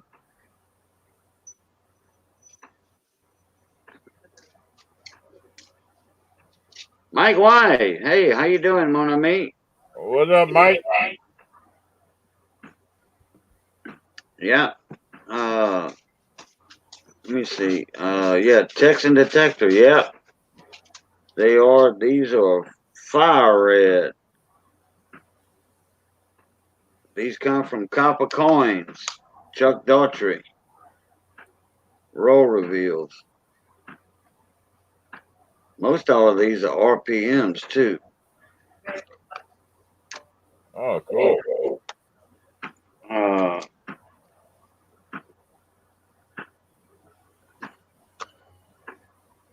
There's another 63 right there. That's just a Philly. Oh, that's a good ring right there on that one. That's under the letter, so isn't it? No, it's crossed. That's what? I was looking at that ring. I thought it was under the letters for a second, but it wasn't. All that, I think that's just the plastic. Yeah, that's the plastic. Might be. Hold on, let me get something to get this coin out the right way. I'm not touching it. I don't want to touch this. Hold on.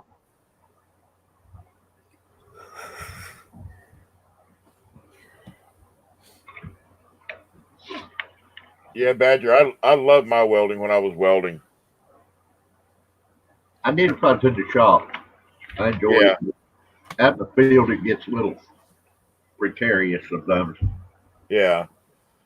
Well, the shop, working in South Florida, you're working at Christmas time and it's still 80 degrees, and we were inside a shop that didn't have, all the doors would be open, all the big shop doors would be open, but you couldn't air condition it, so all the shop fans did was just move hot air around. Right. Well, if you put too much air right dead on you, you're gonna screw your weld up too. Yeah. So, yeah. But I preferred TIG welding over any of it. I don't know. I'm pretty damn good at MIG. I can lay it MIG as well as I can a stick. I'm the same way with TIG. I can lay a TIG just as quick as I can a stick. So Yeah, actually, I'm better on TIG than I am either one. It's easier for me for some reason. yeah, MIG. I just don't like because you can't control your wire. You know, you pull the trigger and there goes the wire. Well, you got that speed control. You just got to match that to yourself. Mine's Yeah, different. I never could. Well, Yeah, I've did a little bit of it. I just couldn't get into it that much. Now yeah, TIG, you know, using that hand and adding it just a little bit by little bit, I can run one of them and tap it in there and yeah. make it just look like it was just somebody had just come along with a stick with a circle and run it across there. It's so pretty when you get one like that in it. Oh yeah, it is. You see that ring's gone right there. Yeah, Yeah, Like I said, I was, it was in that vinyl flip. right. So that's a beautiful coin right there.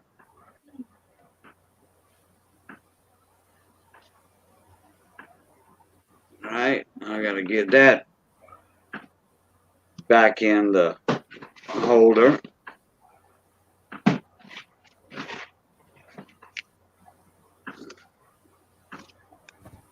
Oh, that reminds me. I got to find a CCO with a 54S.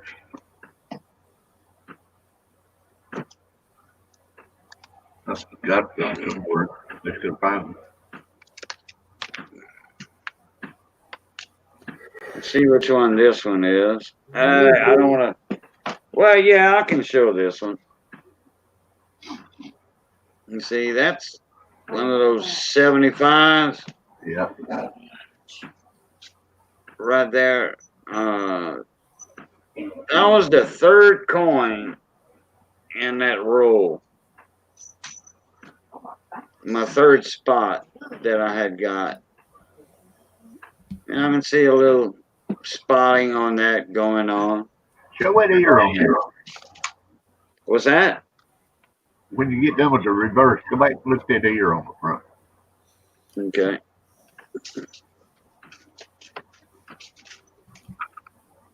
night, Maria. Miss Maria, you going? All right. Have a All good right. night. Thank you for coming in. I just saw. I thought that lobe had a split in. I might have been seeing things. Okay, I think this is another 75. Let's see. Yep. Okay, this is going to be the first one that he pulled. And I don't even think he was this close. Let me zoom out of this. Because I think Chuck was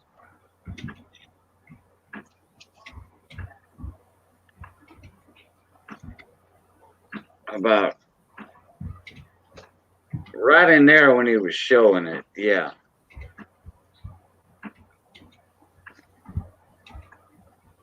That D looks a little tilted. It is.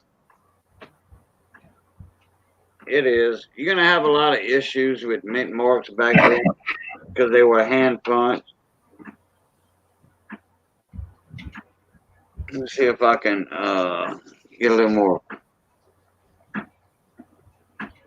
focus. All right, right there. And he wasn't looking for any RPMs or anything like that on these because this year was not well known for RPMs or anything. But he did go back through them. Okay, let me get this other one out. Now, I think it's going to be this one here. That's going to be, yeah. That's the one that's going in for grading. Right there. What is clean? Was that? It is clean. Yeah, very. That's the one he said. He said, Cajun, this is the most perfect 75 Denver Lincoln What you read too. that I've ever held in my life, in my hand. That's a lot coming from Chuck. Yeah, that's right.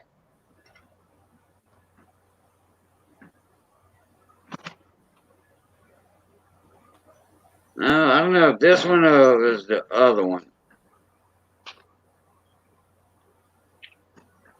Because I think he did mention something about the FG. Yeah, See that little spot to the right of the FG? right. Yeah. He said, I don't even think they're going to see that, the way they grade, with the eight times loops, 10 times. Anybody survive here? I'll have to rewatch the screen. That might have been on the flip itself. Let me see, is this the other 75? That's a 63, I think, because of the brightness.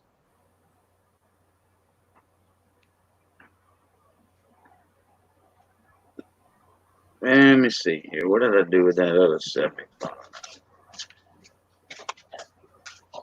That's the one with the spots. Hey, Nick. Here we go.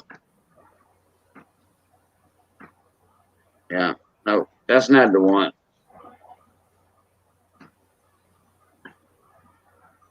No, I think it's that other one. I'll have to rewatch anyway. Because I know the coin. Check. Oh, Nick Monar. $2. Thank you very much on Super Chat, buddy. Thank you very much. It is well appreciated. I'm not taking these out the flips. I'm not taking a chance. But all of that you see right there above the date, that's on the flip. Very well might be this coin. Yeah, this might be the coin I'll be sending in.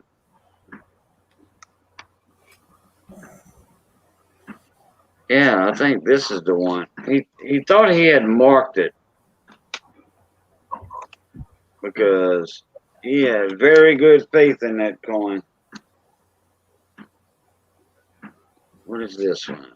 Oh, that's a 60. Okay. This was a different day.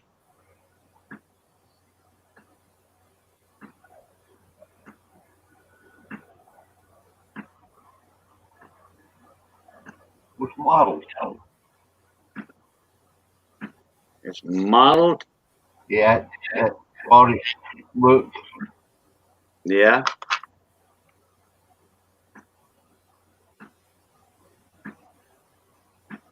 The first looks a little bit better.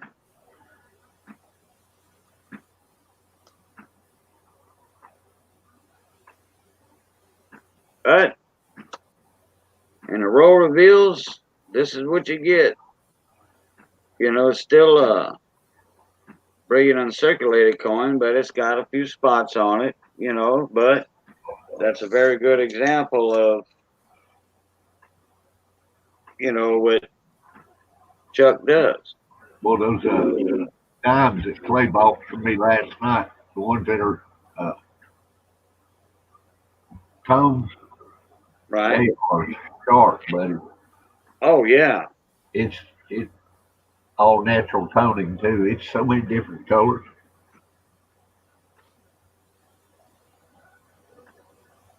Oh, I got a train sneaking up on me.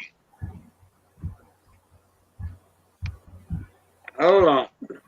I'm gonna have to take a minute here quick. I'll be back in a second. All right, everybody. Please excuse Cajun Coin Hunter at this time. He is experiencing some technical difficulty. He has a choo-choo in the background. So he will be off the air for just a couple seconds. Until then, you will be left with me. Choo-choo. Yes, Mama T picked up some amazing stuff tonight in one of her auctions. She picked up an Amoco gas and a Hershey's 1931 tanker bank.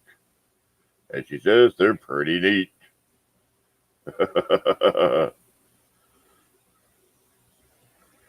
Let's see what else. And Stephen Jones is near Evergreen, Alabama. Not sure exactly where Evergreen is, but I could probably figure it out. And we are back with Cajun Coin Hunter. Back to you, Cajun. I've heard of Evergreen, Alabama already. I'm not sure exactly where it is. I lived in Mississippi and Alabama, right there on the line, Mississippi, Alabama line. Yeah. Had my house in Columbus, right there. I mean, I could make it from my house to Alabama state line by boat way faster than by car. Stephen Jones, I've did a little bit of all of it. So I've welded on quite a few different things. So I've used quite a few different sticks with my welding. Just depends on what you're welding on and what stick you use and everything like that. Because some of the sticks, if you don't use the right stick on the right material, when you weld it, it becomes so hard you can't even grind it off. I see a Seated Liberty. Yep, 1883. I recognize that thing. That's that dime right there. Oh, that dime from the Ida? Yeah, that thing is in awesome shape. Yeah, it is. I still haven't looked up any information on it. Miss Ida sent me an email saying, Cajun, I want you to have that dime. Yep. You do a lot for the coin community, and that's a thank you gift for what you do. Yeah, she actually told you that the other night in my stream. Was that? She actually told you that the other night because you told her you'd send it back to her the other night in my stream, and she said, no, keep it. Yeah, well, I wanted to send it back to her, I know. I had said, I got your email, for me to keep the dime, and I said I would just rather send it back to you. She says, nope, you are keeping it. I'm like, that's a Philly, right? I'm like, yes. I'm like, yes, ma'am. I will agree. Yeah, that's a Philadelphia. Okay, only 7.6 million of them made. And there's only 1,100 survivors known. Actually, 1,039. Yeah, okay. I'm giving it the benefit, of the doubt. That's why I say 1,100. What grade? I would say that's at least a very fine to extra fine. Oh, it's an XF, easy. Some other people already said it might come in AU, but it'll come back with details. But I'm not going to get it graded. It's not worth getting graded because it'll come in either XF or AU details.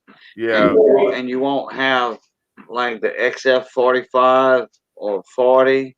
Yeah. Or AU 50 or what have you. It'll come in detailed. Well, at an EF 40, it's $35. And if it came back graded at an AU 50, it'd be at least $80. Yeah. Yeah, but it won't come back as AU 50. It'll come back either AU details or XF details. Yeah. Because of the damage right there. Yeah. There's a gray area on damage, with grading companies on what they consider damage. Something spilled on that coin. We all agree with that.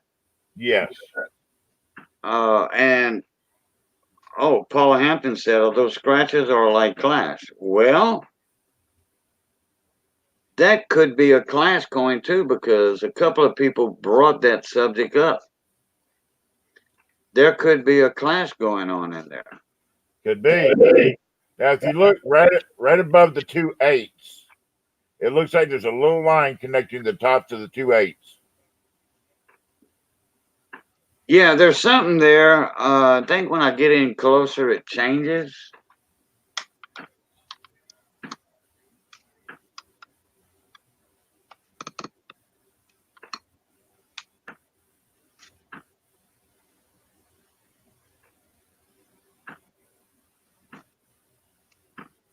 Nope, it's still there. Yeah, I think it's a stain. Is it? I think.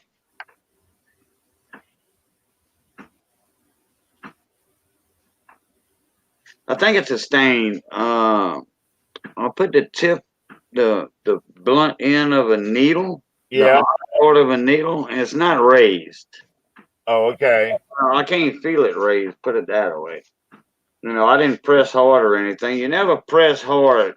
You just let the weight of the needle do the work, and I didn't feel anything. But I think it's a stain. I use a toothpick. I used to use a toothpick, but a toothpick can leave a stain. Believe it or not. Yeah. I don't use one that often. I just use one every once in a while when I want to check a little area on one to put. Right. Yeah, as long as you don't put no pressure on it. Yeah. Just let the weight of the toothpick do its job. That's fine. I used to use a toothpick all the time. There's something going on top of that T right there. But Ken Peavey said the doubling in this is a long acre doubling. That's the name for it. Yeah. But there's something definitely going on with the top of that T. I think it might be damage. Yeah. Those like most been damaged. Something hit it. Expanded that T out like that.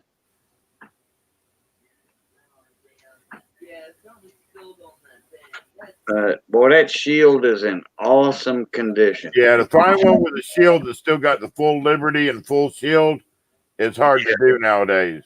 That's right. And Mike Banger had mentioned there might be a clash in there somewhere. I forget where it was at. It was by the arm or something.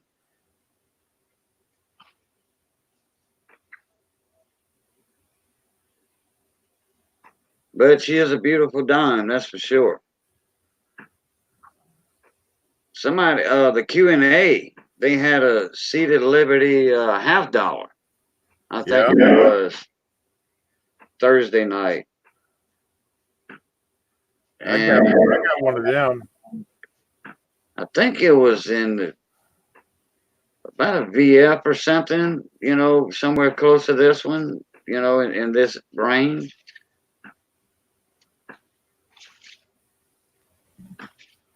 See, I'm not even paying attention to chat here. Okay, Mama T's. Stephen Jones, that coin right there, depending on what it would be great at. Right now, a good price for that coin would probably be anywhere from $30 to $40 easily. This coin? Yeah. With the damage, yeah. Yeah, with the damage, about $30 to $40. If it didn't have the damage, I wouldn't go no less than 50 on it. If it didn't have any damage. Because that full liberty on that shield and the full shield, easily 50 or more. If it didn't have that damage. Right. Yeah. Absolutely. But with that little bit of damage up there, you're looking at least 30 to 40.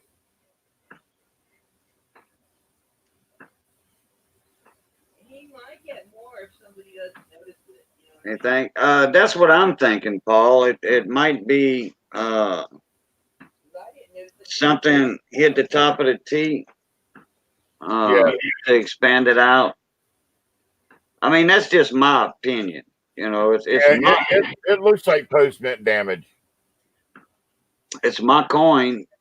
So I'm, you know how some people they have coins and they say, "Oh no, that's a die chip or something." "Oh, it's my coin. I know that's it." But I'm giving this coin the benefit of the doubt. I mean, that's the first thing I'm gonna go for is damage, and then I'll look into it later. Like I can look it up, and if there's another dime like this that has that same exact feature on that T, Yeah. guess what? Then it's gonna be a die chip or something like that. But there's no evidence of die cracks anywhere. Uh, usually when you got a die chip somewhere, you got die cracks. Yeah. You got, that's, look into the bigger story right there. And this die was nowhere on its way out, but that is a beautiful coin though. I'm just, in my opinion, I'm gonna say it's something hit the top of that T right there Yeah. and expanded it. That's my opinion. That's all. Hey, Miss Mercer, how you doing? Going to the doctors? Oh, okay. Well, that'll work. Okay, Paul. Oh, hey, go back to the top again. Is that what you wanting to see, Paul? Right there. Okay. The T looks like it took a hit for sure. Oh, okay. Now, if I can go to like Variety Vista or something like that. Oh, you want to look at the pitting? Yeah. Okay.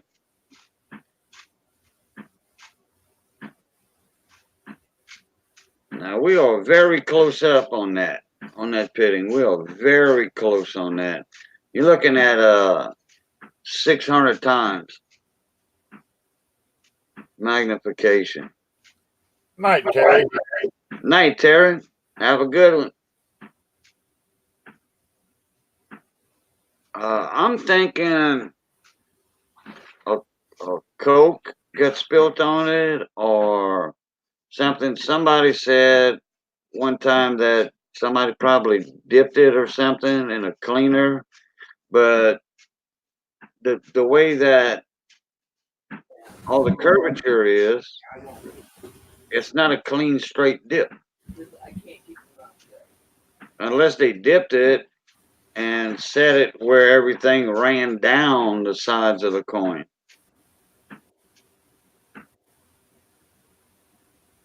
Because it's on the reverse like that too. I mean, any opinions on it, I am very open to anybody's opinions. But it's more on the top right there than right there, the pitting itself.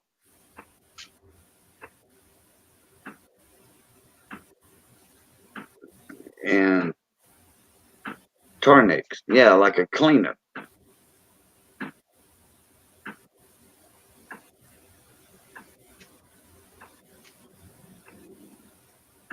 I know, I just think some Coke or something got spilt on it. Something got spilled on it. Yeah, it's something acidic, that's for sure, And actually, I thought when Ida Herring sent me the pictures, me and 10 other people thought this was a fake coin because it looked like all in the fields in between her arm and the letters on this side too. It looked like they had casting marks. And that shield was in too perfect of a shape, and I'm like, I think that's a counterfeit coin. Well, she said, can I send it to you so you can check it under your scope and check the weight, the measurements and all that? And I'm like, sure. Well, the weight's perfect. The diameter is dead on spot and there's no casting marks on it. The picture showed different.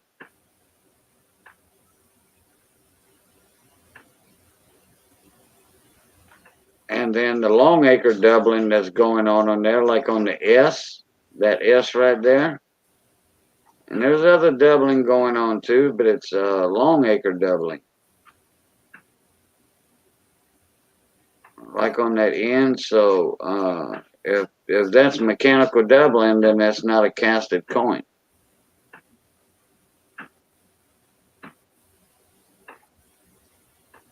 Yeah, Gleason, that's exactly what I'm thinking.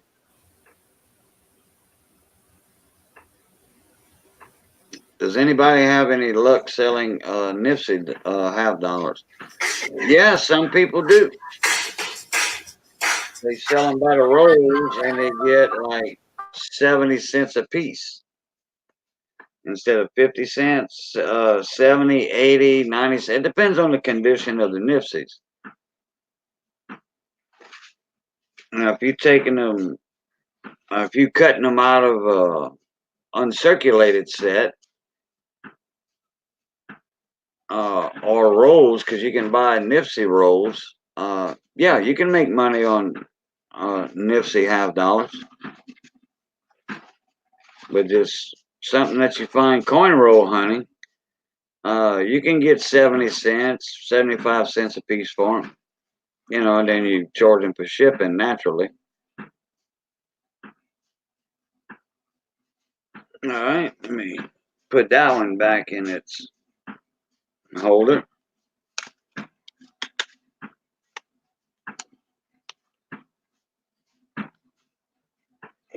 See what else I can show off here right quick.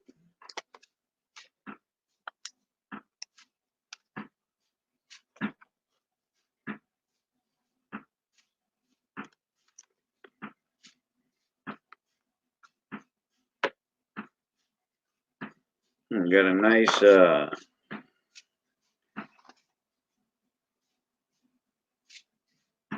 oh boy, let me zoom out on that thing. That's gonna show every little detail.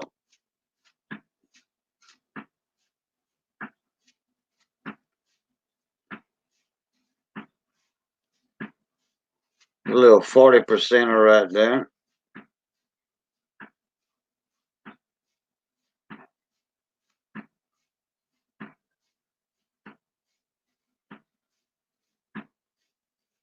Not in bad shape. Got some shine to it too.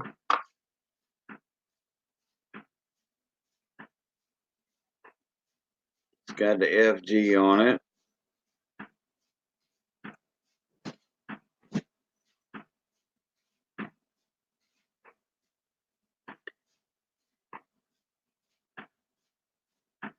What is that underneath them stars? Is that some dings right there?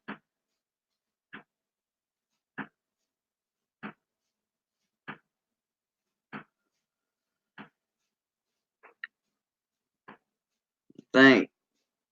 You see to the right of the NI, those couple stars, they got those upside down V marks. Yeah, that's where another coin hit it with the reeds. Yeah, that's what I'm thinking. Looks like the reeds bopped it right there.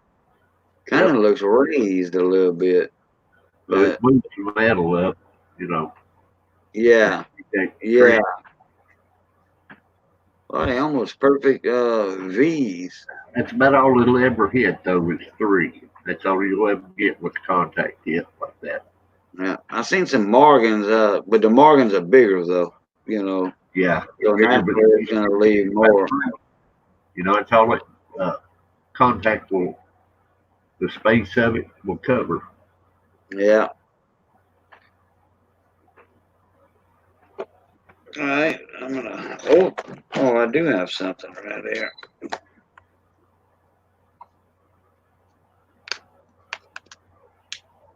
I do got something. I don't think Paul. Oh, God dog it. Coins everywhere. Free for all.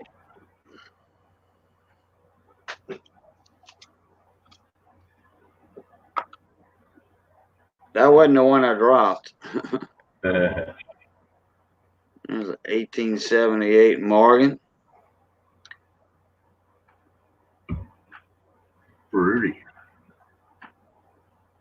Oh yeah, she's pretty.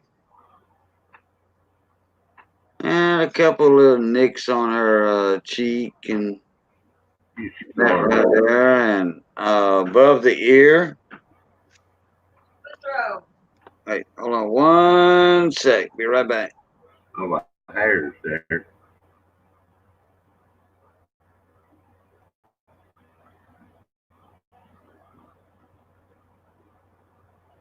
Poison.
All right, I'm back.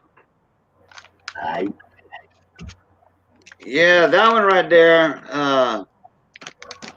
I compared it to a few other Morgans on PCGS, and it doesn't look like there's any wear above the ear on the hair.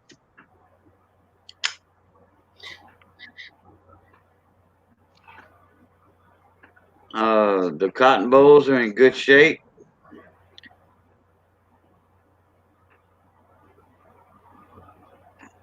But here's the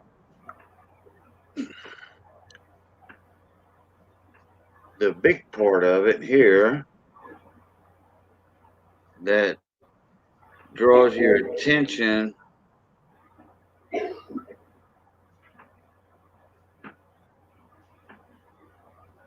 Good for And feathers. breast feathers are awesome.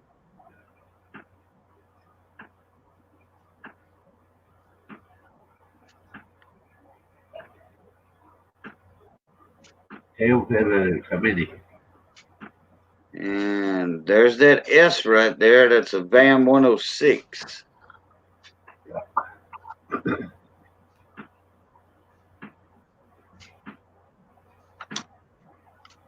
It's just a field mass or is it? It's a double.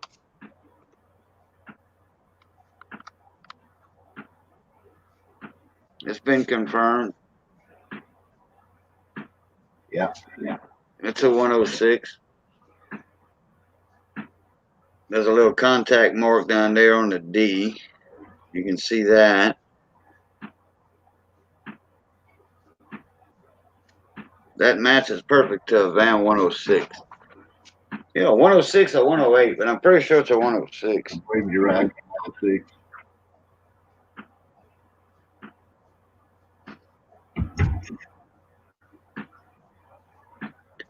Yeah, there's some details on it. It's gonna go MS, low MS, like a 60 or a little more.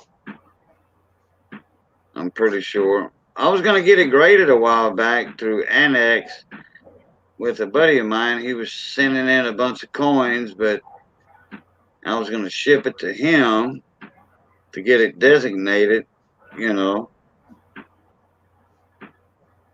I would go to 62, 63 at least, maybe it's higher. I was gonna go 60, 63, something like that. Really would like to get it in a slab. Yeah.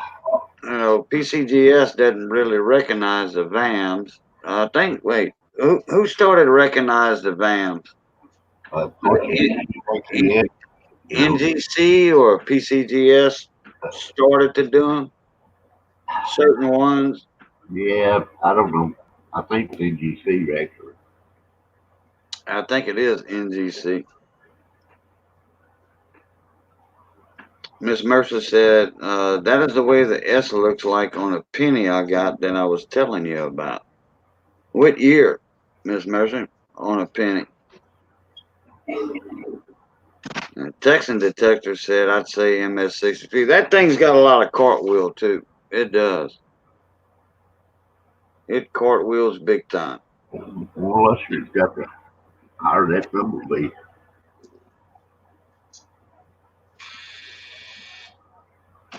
Somebody was saying, I don't know if it was this Morgan or another Morgan, somebody was saying, wow, that thing's like almost proof like. I'm like, no way. Not this one. Not this one.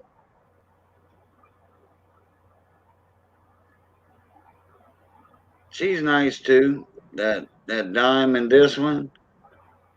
Oh yeah, that's two of my favorites. I won this one in the auction. I Same won here. that one in the auction right there. Same bam, isn't it? That same coin. Oh, is it? Yeah, that same one. I could see that S better right there. Was just got it in a different position. Oh, okay. You know, I could see the lines on that double.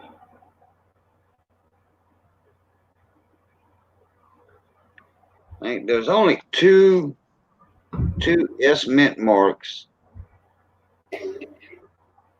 that look like that on them Morgan. Right, Miss Mercer. Good luck in the morning. When I got it in the mail, was showing it off that day or the next day or something in a live stream, and Miss Paula was in here, and she was up in the panel, if I'm not mistaken, and she was like, "Hey, look at that S." Out the van, I'm like, "Yes, it sure looks like it." And somebody looked it up, and on Van World. There's a few for the 1878s for Vans, but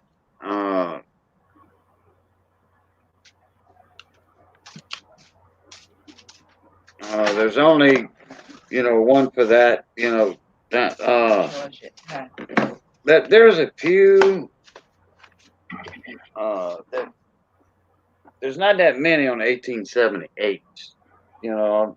I mean, it's not like 80 Vans. Well, it might be, I don't know, but the stronger ones like that. All right, now I'm gonna go ahead and re-switch my mic back over. Got anything to show off, Mike Badger? I'm looking for those 2004s. I'm going to show you that alley. I don't know what I done with them last time. Put them up. Get them out of the way. I'll find them in a few. Yabba-dabba-doo, yabba-doo, yabba-doo. I forgot to switch it over to me. There we go.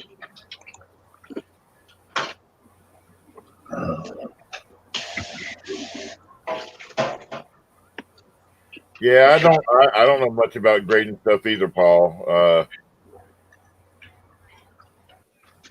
Oh, I'm pretty good on the Lincolns, Nichols, Morgans. I can hold my own on them. I'm in the top 50%, the lower top 50% of the people that can grade those. Yeah, I'm not a grader. I'm a collector. If it's pretty and I like it, I get it. For me to grade anything, it's gonna have to be real nice. Something to be worth looking at all that time. Hey, John, how you doing? Ace Bullion is in the house. John RMS. Oh, that's Mike Badger, John. He's showing his lemon head sticker off. Up lemon through. He does every once in a while on the weekends. Welcome back, Juan.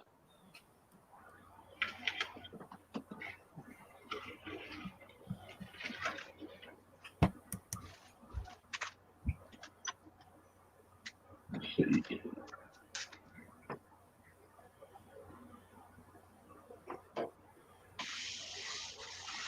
Wow, it's 15-1 already. Yeah, buddy. No, Man. it's 15 till 2.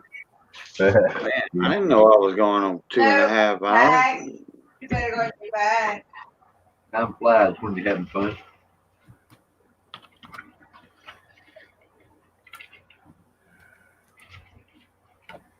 Hey, Cajun, you ever seen the miniature coins? Hey, did you leave? Yes.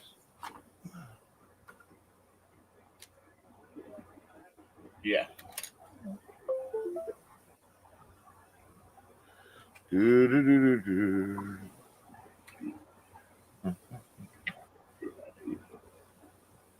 Bye, good.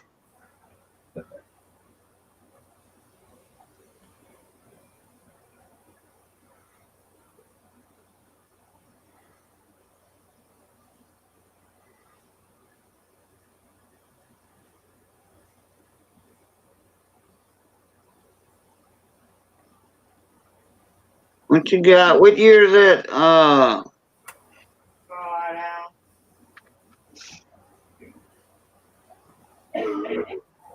I'm over there. We just want to teach you how to potty. And this is actually a miniature. Oh, okay. Yeah, that's a miniature right there. Mama Tika likes the miniatures of different things. Got that one. She's actually got a whole bunch of them.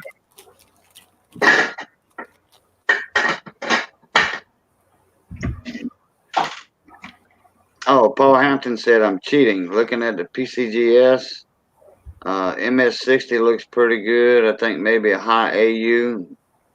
I know he's talking about the Morgan. Like I said, if it's gonna go BU instead of an AU, it'll be a 60 or the next grade higher. The hair looks too perfect above the ear. The cartwheels there, they got way more cartwheel on that one than on an AU would have. Boogie Landry, how you doing, mon ami? What's up, little buddy? Got another Louisiana boy in the house.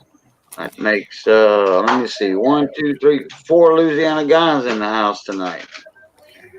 Is Boogie related to the Landrys that are on Swamp People?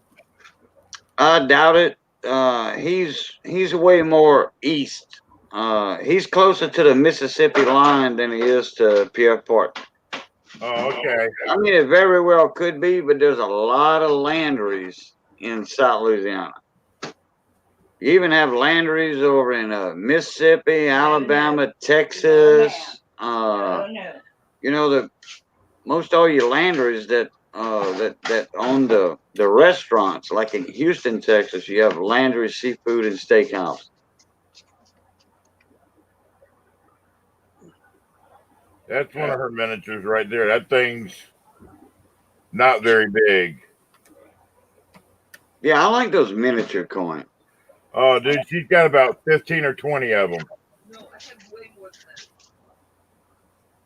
than 1, 2, 3, 4, 5, 6, 7, 8, 14. Yeah, if you see Landry's in a different state, that means they moved over from Louisiana to open up a restaurant. You got 23, baby. Yeah, she got about 23 of these little bitty little bitty suckers. She even got some of them that are actually silver. Right, you got county. Look, I have like Morgan. I have, Yeah. you don't find them. Those are really hard to find. A 40 Walker. Gleason News says you have one hillbilly here in Tennessee. What, you a Landry also? I have that whole set. Where's Gleason at? He's in Tennessee. Mine too. That's what I was wondering what about. Gleason News is in Gleason, Tennessee. That's what I got from Yeah, Gleason, Tennessee. That's right. Gleason, Tennessee.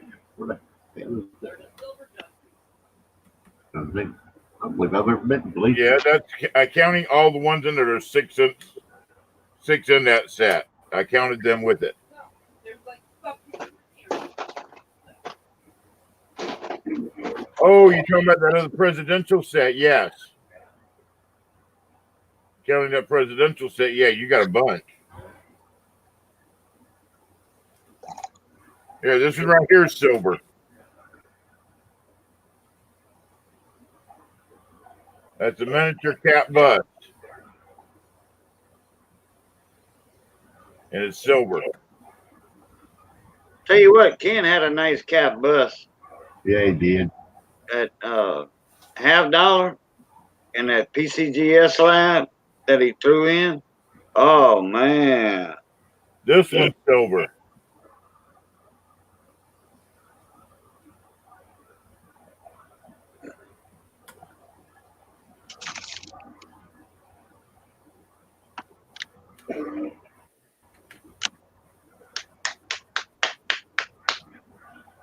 I got $100 for coins at a coin shop. Which ones you got, Boogie? You brought your coins over on vacation to Texas over there? There you go, Cajun. There's your seated liberty. Yeah. Tiny. But that's one of the miniatures. Right, correct. I mean, this thing is smaller. This is a seated Liberty dollar, and it's smaller than more than half the size of a half dime. Right. I mean, that's how small it is.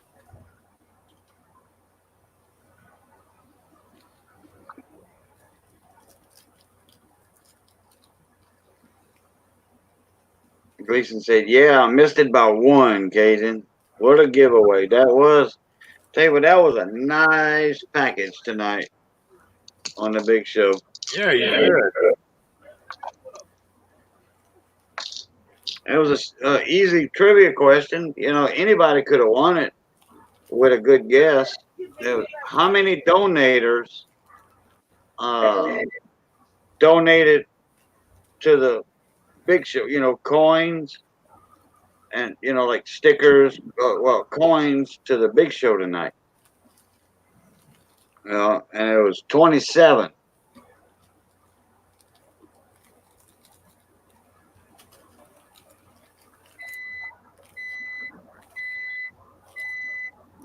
And Gleason guessed 28.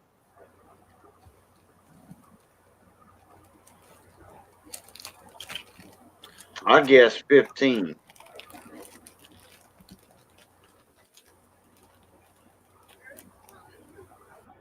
Now, I don't know if that was for stickers and coins. Shane, no. You know, they just showed all the names that, you know, the donator names.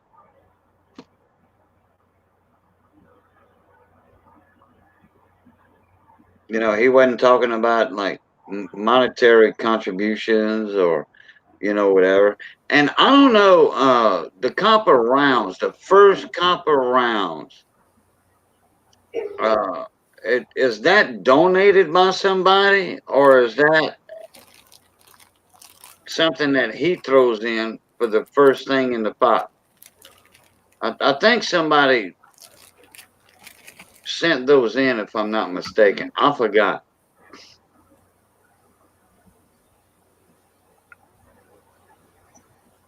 Mike might know. I was trying to think. I don't believe I've ever heard. Uh, Good question. I'll have to hit Peavey up and find that out. Because he always puts that Apatosaurus up. You know, that Brontosaurus, Apatosaurus, they change the name on it or whatever. You know, Yeah. he always puts that up first. And I want to say somebody donates rolls of them things to him, Probably. tubes of them.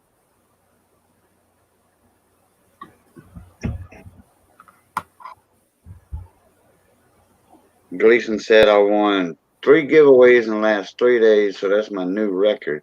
Wow. 2 of them were new channels. Oh, okay.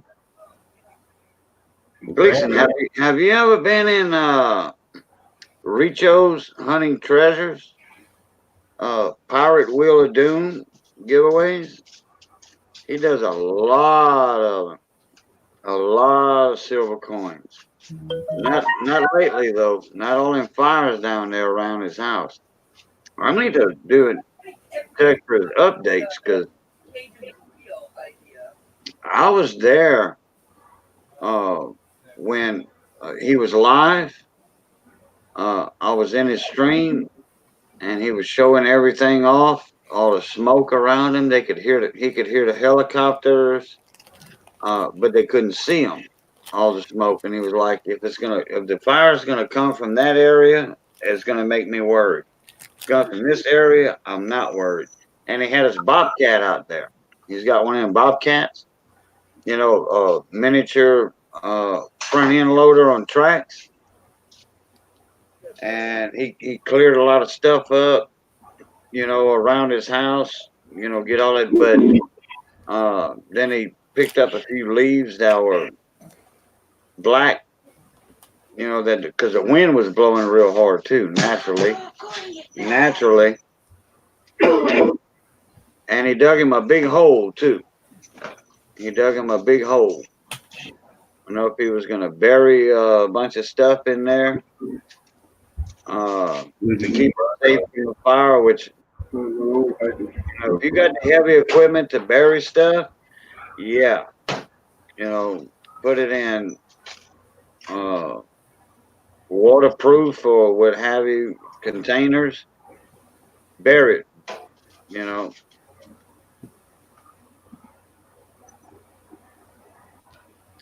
He was on last night. Oh, okay. I'm gonna have to catch up and see. Well, how is he doing? How is he doing? Where's he at, Gleason?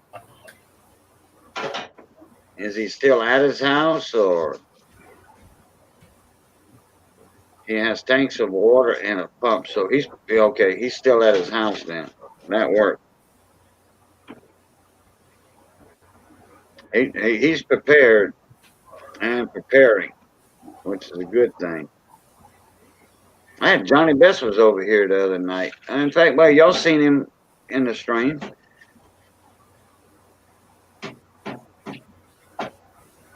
Well, in the video, I mean. Well, then I was streaming. Yeah, I was streaming, and he was in a couple of videos. And he was saying, "Man, what you thinking about all them fires down there about Richo's?" You know, I'm like, "Well, you know, Richo's prepared and all that stuff. You know, he's got heavy equipment, some heavy equipment over there." Yeah, that's right. Yeah, the captain and the girls are way over there in the big city where the fire's not affecting them. The smoke is around there, but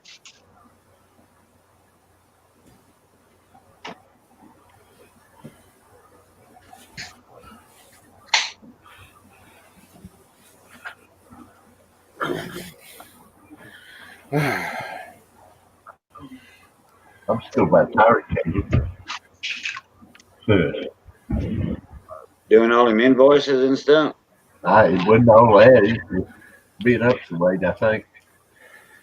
Oh, okay. Yeah, I slept in today. I hadn't got any yet. Really? Yeah, You haven't went to bed yet? no. Oh, okay. Look at that. I was kind of waiting on Jeep and John to go live. I probably missed him by 30 minutes or something. Yeah, But I was looking at my Venmo deal, and yeah, well, uh, I got those 2 payments in and stuff and everything, and uh, going through the site real good. yeah. So, well, Gleason, if he does stay, that's why he dug him a big hole. Also, that way he can get in that hole and cover himself up. Must have been changed. What color? That's green. You know, uh, because once the fire is passed, uh, and burn itself out, he'll be all right. It won't take that long. He's got all kind of special stuff to protect him and all that. Dirt helps a lot too. What about Guerre? You heard anything about him? Who? Guerre? I don't think he's in Australia. He's over in there somewhere. Okay, say that again. Guerre? Pierre? Guerre with a G. Guillermo Delange. Yeah, that's it. He is over in Norway. That's right. I was Oh, thinking okay. down Yeah, in Australia. I'm like, I don't know anybody by that name. Yeah, well, spell it out for me in chat. Geir is his first name. Oh, yeah, him. Oh, okay. Yeah, Gear, wait, not Monolera, Big T had Guillermo Delange. right, Gear, yeah. Yeah, no, he's over in, He's in Norway. yeah, there he is. Yeah, David got it. Yep, DeLonge, that's right.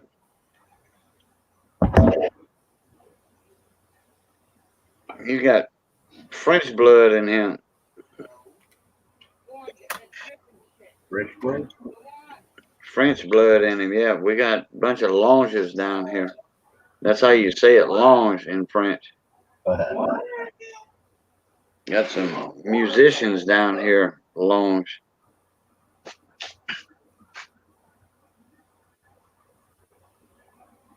Are you get so thirsty? Or you just watching what I'm doing? Eh?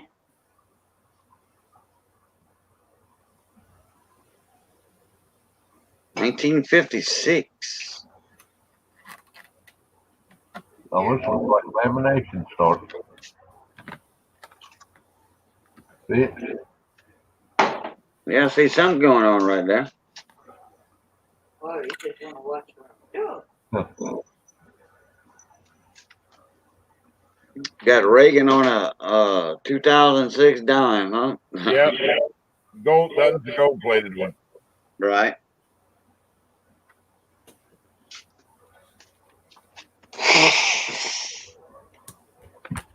And here is the silver one.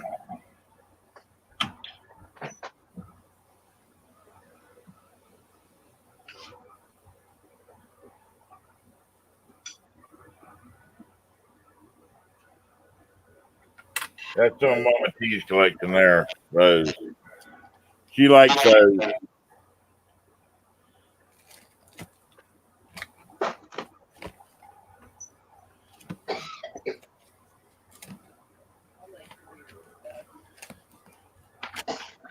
She likes the odd and unusual. So do I. But our odd and unusual, sometimes are the same thing and sometimes different. Yeah. It's called exonumia.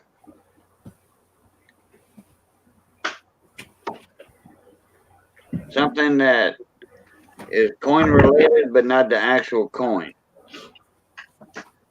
You know, like COAs, the miniatures, you know, stuff like that. Silver rounds, you know, all exonumia. Webbing, yeah, that's right, David Carlisle, like webbing, which Ken's out of webbing right now. When Joe Durbin found that truck turned over on the interstate and was picking up shovelfuls of it into a wheelbarrow, well, he finally ran out. Did he finally run out? Yeah, He had a bunch of it. well, Ken ran out. Ken ran Do out. that one, Cajun. Oh, that's cool. Canadian, I knew it had to be Yeah. Canadian. Is that red poppy? Yeah, that's the Remembrance Poppy. Yeah. 'Cause I know they got a poppy too, one that's smaller in the middle of the coin. Yeah. Right there.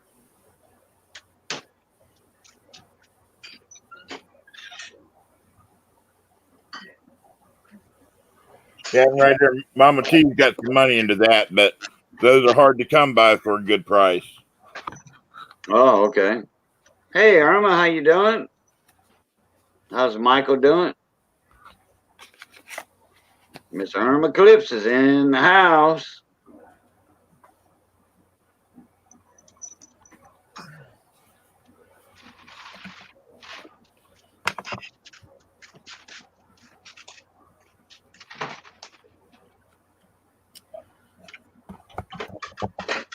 Here's another one of Mama T's right here.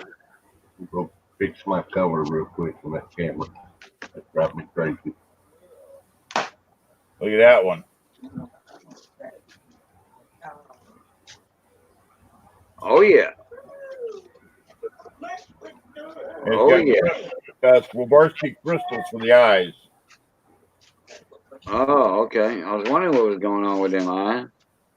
Yeah, Stephen Jones. Yeah, we're talking about Richo's hunts treasures in Australia.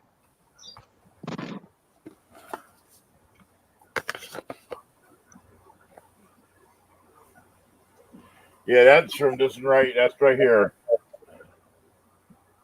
The Bingo Cat.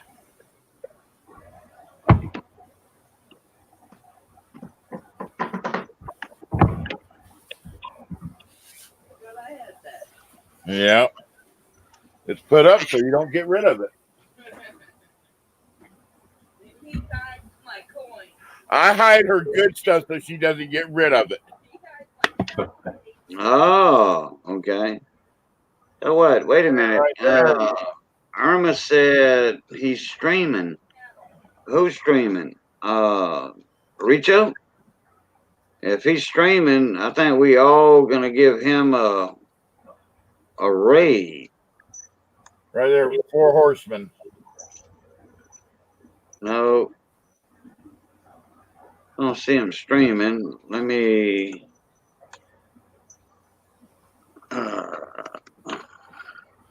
Richo was hunting treasure. Well, there's a fire update. That was 2 days ago.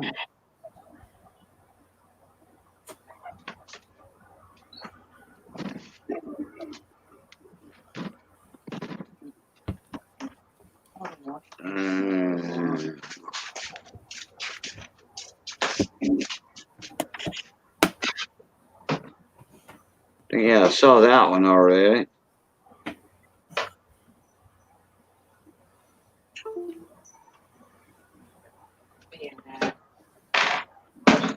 Oh, okay. The only one I see streaming now is Hector and EVG. EVG on a Sunday night? Huh. Wow. Okay, I didn't know that. I didn't know he went on Sundays. I get to do it, stuff on. Okay, Miss Irma, who you was talking about that was streaming right now?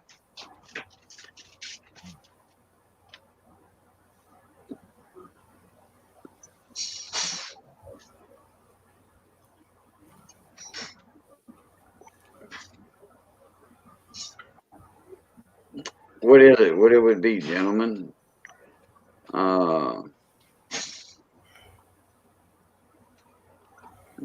Hey, Treasures of Texas. Okay, we got two Treasure Texas in here. All right. How you doing, Treasures of Texas? He's over in East Texas. He's around the Houston area over there.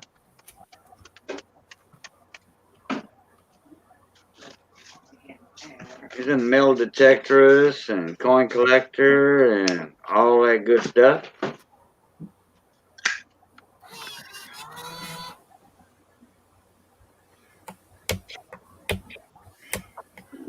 Yeah, no, there's not two with your name, Treasures, but there's another. The Texan Detector is in here. Why you got all that? They gonna Right. get a find them.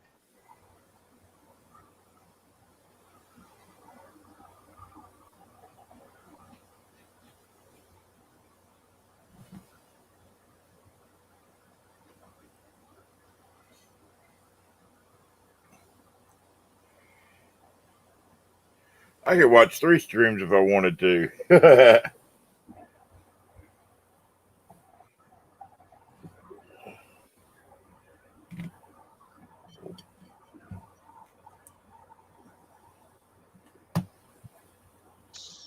Yeah, Missy's taking the back off of the fan. She's gonna clean the fins and all that. We got one of them big round floor fans. Yeah. I'm actually looking at one right there. Yeah, I gotta brush it first. and then she's gonna brush it off, and then she's gonna clean it. I like cleaning them in the bathtub. Yeah, but I gotta brush it off first. Got a lot of that. And that, you know, I got them little scrub brushes with the handle. Yeah. You know, and you take some awesome spray and put on there, clean them good, and you know, more airflow. Oh yeah. I do mine every once in a while, but I take it to the sink, and I got one of them little things at the back of the sink, and I just start spraying that thing down. Okay, well that's why I take them to the tub. Oh yeah, well it's unplugged. Oh no, she's just taking the back off, the back and the front. Yeah. Oh crap! No, I sure didn't, Paul. I was waiting on. I didn't know he was leaving that early. Do what? Everybody's going to the fun show but us. What's Yeah. the fun show? Oh, that's that coin show, the biggest coin show in the United States. It's down in Florida. Oh damn! We live up here in Pennsylvania now. I wonder if I could prove Yeah. it, so And you wasn't far from it when you was in Florida. No, well, I wasn't into coins and all when I was down in Florida. I don't No, know. okay. No. I just got into it in the past 3 years. Wait, hold on. I'll be right back. All right, people. Cajun Coin Hunter is taking a little break, and now it's up to me and Badger to keep everybody entertained. Boy.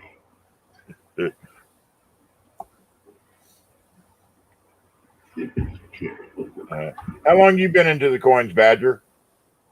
Since I was 6 years old. 6 years old, damn. 54 years, man.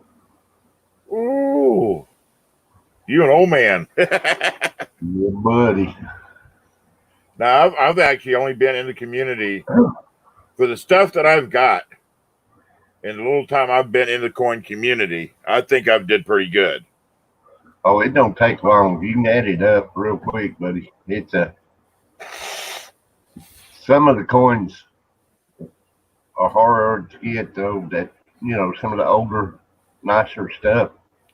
Yeah. That's where you start getting into some money and some time trying to find one. Yeah, it's just like I'm trying to finish out I want to finish out my seated set. I've got the half dime, the dime.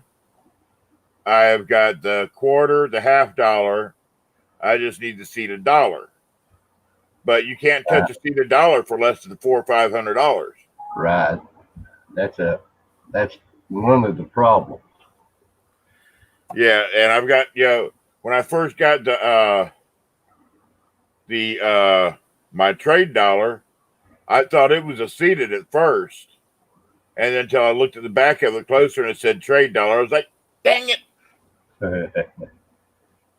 But that trade dollar is not a cheap one either. I mean, it's a $125 coin all day. Right. $125 to $200 all day long. So I'm not going to complain about having a coin like that in my collection. I tell you, if you're going to get any trade dollars, you might ought to snatch it up because they're not getting any more plentiful. Yeah. And most of the ones you see are wore slap out. Yeah. Have you seen the one that I've got? I don't believe I've seen yours. Yeah, I've got let me put this back up here and hook my thing back up. Open my box back up here. I need to get a little safe to put all this stuff in instead of the way I keep it.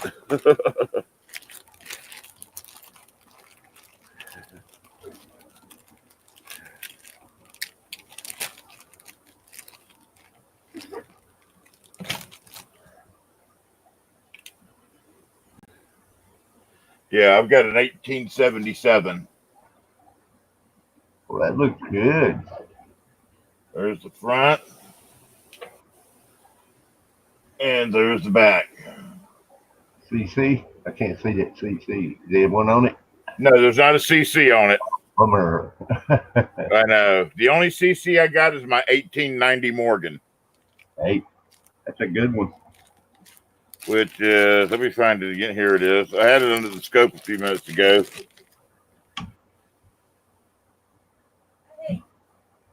She's pretty. Oh, hold on. Gleason will be 54 on the 14th. Woohoo. Oh, yeah. Let's see, there's 1890. Let's see if I can get the CC up there close enough. Right there. Yeah. Yes, sir. But look at the details on it. Still good details. It's not all white. Got that dark toning to it. Yeah. And it's got a full Liberty on it. That's good. That's a bonus. Tell you another coin I might want to invest in soon. And that's a 1909S IHG, or Indian head. What year? 1909S. Yeah, the 1909S is hard to find. That's the lowest mintage of all the Indian heads. Yeah. And they're getting higher. They'll top the 1877, I bet. Yeah. They're heading that way now. So, just a little tip. I've watched these coins do this over year after year. And that's the next one that's going to do it. Yeah. Well, after I finish I'm going to work around. I'm going to start doing the cap bust series. Yeah. So they got the half dime, the dime, and I need to get. I can get the $50, but it's going to run me about $50 to $60 to get a $50. Right. What is Joe Durbin's email? That's just one coin you might ought to buy pretty soon. It's going up. It went up last year $300. Just to Yeah, I can get a cap bust for about $50. Well, I was talking about that 1909S. Oh, that 1909S, yeah. Yeah, does anybody know Joe Durbin's email? Who? Joe Durbin? Yeah, I've got it. Mama T wants it. He's gone. He's out of town right now. He's out of town right now. His wife said to email him about one of those. But yeah, his wife said the other night to email him. So Okay. Uh, he, he was out of town for that hockey game You reckon he come back today? last night, and then well, Miss Diane came in the auction last night. Yeah, she was buying last night now. yeah, that's why she told Mama T to email him about one of them bells. Right. That's why she's asking for his email.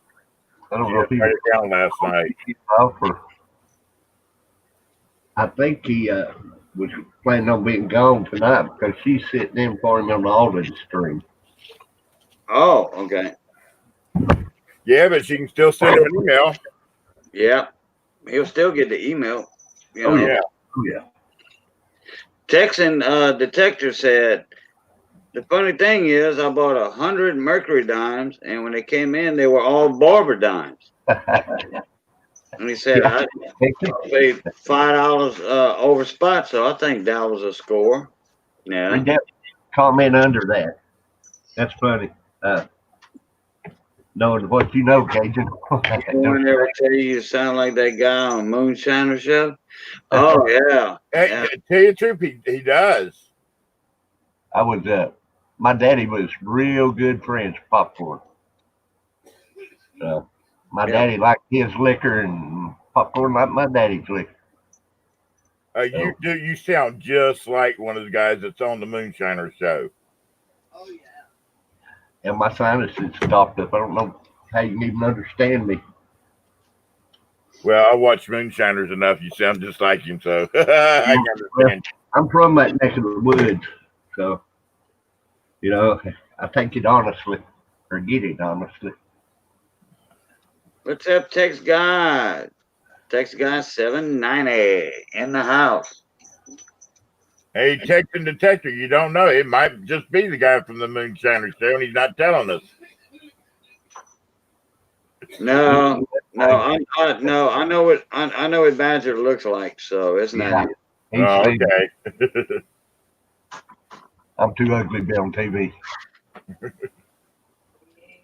It wouldn't but nobody have a TV in the country. Well, I've got a face that was made for radio. Yeah. Mine block it signal. Only person I know that sings in the shower and the water runs backwards.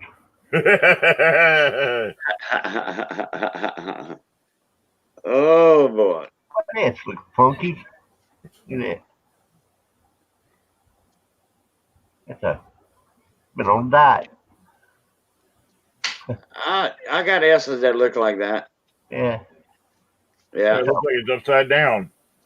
Yeah. Almost, yeah. I thought I had something one time on what was it? 56 Denver. We were looking at those S's, and I'm like, nope, all of them looking like that. Ooh, look at that. They got a D under that D, a ghost D. Oh God, Treasures of Texas says make a freight train take a dirt road, huh? Yeah, buddy. Yep. My mama wasted a lot of pork chops when I was little. Get the dog to play with me. Had to tie a ham bone around your neck just so they'd come near you. Yeah, they wouldn't even come to me then, really. They'd smash that ham bone and run. Oh, that's what Gleason was at earlier. Just one silver round on EBG. Where'd that D go? I seen it. There it is. Yep, Ghost D. I see it. Yeah, on the bottom of it. Huh. Look at it up.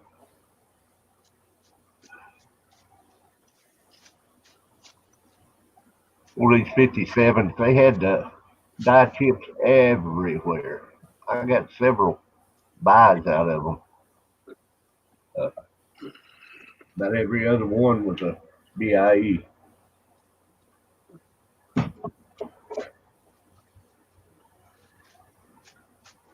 Oh, I like them buy coins. There's a die chip in that end. Yeah, yeah, sure is. Stuck in the middle of it. Something in the middle of it. Yeah, down there at the bottom part. Yeah. I had some coins that were funky that came straight out the BU roll. Somebody told me. They were saying, "Oh, that happened when somebody did something, whatever." I said, "Wait, what are you talking about? These came out of BU Fed Bank rolls. You know, I was the first one to open that roll." And then somebody else said, "Yep, yep, that's RPM. That's not what the other guy said it was. I forget who it was. You know, he said, "Oh, that's that happened in somebody's pocket change. You know, whatever." Well, there were too many RPMs that came out the same exact way. You know, out of Yeah. that roll. Now, if it had been Chuck Daughtry saying that, they wouldn't have said that. I tell you, when you get a roll of coins like that that's BU, never been searched through, those are the ones that you can find a progression Yeah, set. right. Yeah, You put a progression set together and make it look good. You know, yep, I've done several of those in a frame, put them together and then frame them as they go along. yep. Phil, he uh, he had a box of 2019s Shields, and he was the first time he live streamed, first time ever, and he invited me up in the StreamYard thing, and I think it was StreamYard or the other Hangouts or whatever. I think it was Hangout. Yeah, it was Hangouts. So anyway, and I was Phil's first moderator. He had a troll come in the channel, you know. So anyway, he got rid of the troll, then made me blue. I was his first mod, and he was going through them pennies, just looking for some high grades or whatever. And I said, "Hold on, Phil, you got a die crack going on right there." And sure enough, it was a die crack from the rim, you know, going in that area. Yeah. And then he looked at it again, and there was a minor. Then as he went on in the box, I mean, it was full of them die cracks, and he had the progressions. You know, they were getting bigger and bigger. Plus, they was getting die chips, Blue small die chips. had a roll like that one night, and it just kept getting bigger and bigger, and it finally went from rim to rim. He had a good progression set. Yep, sure did. It wasn't even supposed to be I think it was turned out to be a 55S, and he bought it for something else, a 55D or something. And I believe it was somebody's coins that they'd put up and forgot they'd put them up in that row and had accidentally sold them. Right. He turned out he had a good progression set, though. I haven't got any like that in a while, though. Texan Detector commented, "I found a quarter with a slightly misaligned dot. I saw that. I see a lot of pennies like that, but not many quarters. I don't think it's worth anything, but I kept it." Well, all coins at one time or another have a misaligned die. You talking about the counter rotation like that from the obverse to the reverse like that? Or are you talking about on the coin itself? All center is misaligned die on one side. Or are you talking about from here to here? Misaligned die or off center? Because a misaligned die would just be on the front or the back, you know, I just took it as counter rotation for some reason at first. Oh, he's talking about an off center where the rim's fat on one side and thin on the other. Okay. Okay. That's an off center punch. Yeah. Okay. Is it on both sides of the coin or just on the front side or the back side? That makes a difference. Yeah. It makes a difference. It's a misaligned die when it's only on the front or the reverse. If it's on both sides, then it's different. On both sides right there. Because on both sides, that's common. A misaligned die would be worth a few more pennies. Only on the front, okay? How much is it misaligned? Just say 2%, 5%, 10%.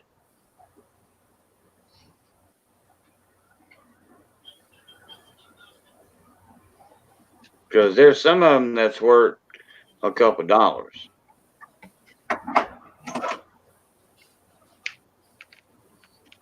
And if you only see in just the rim fat and in a skinny rim, then it's not that much. That's like not even a percent. Yeah.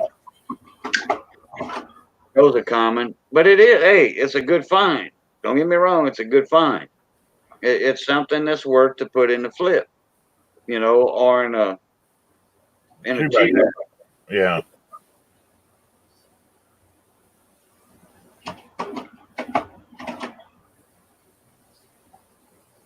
The rim is almost gone on top, and that much is added to the bottom. Okay.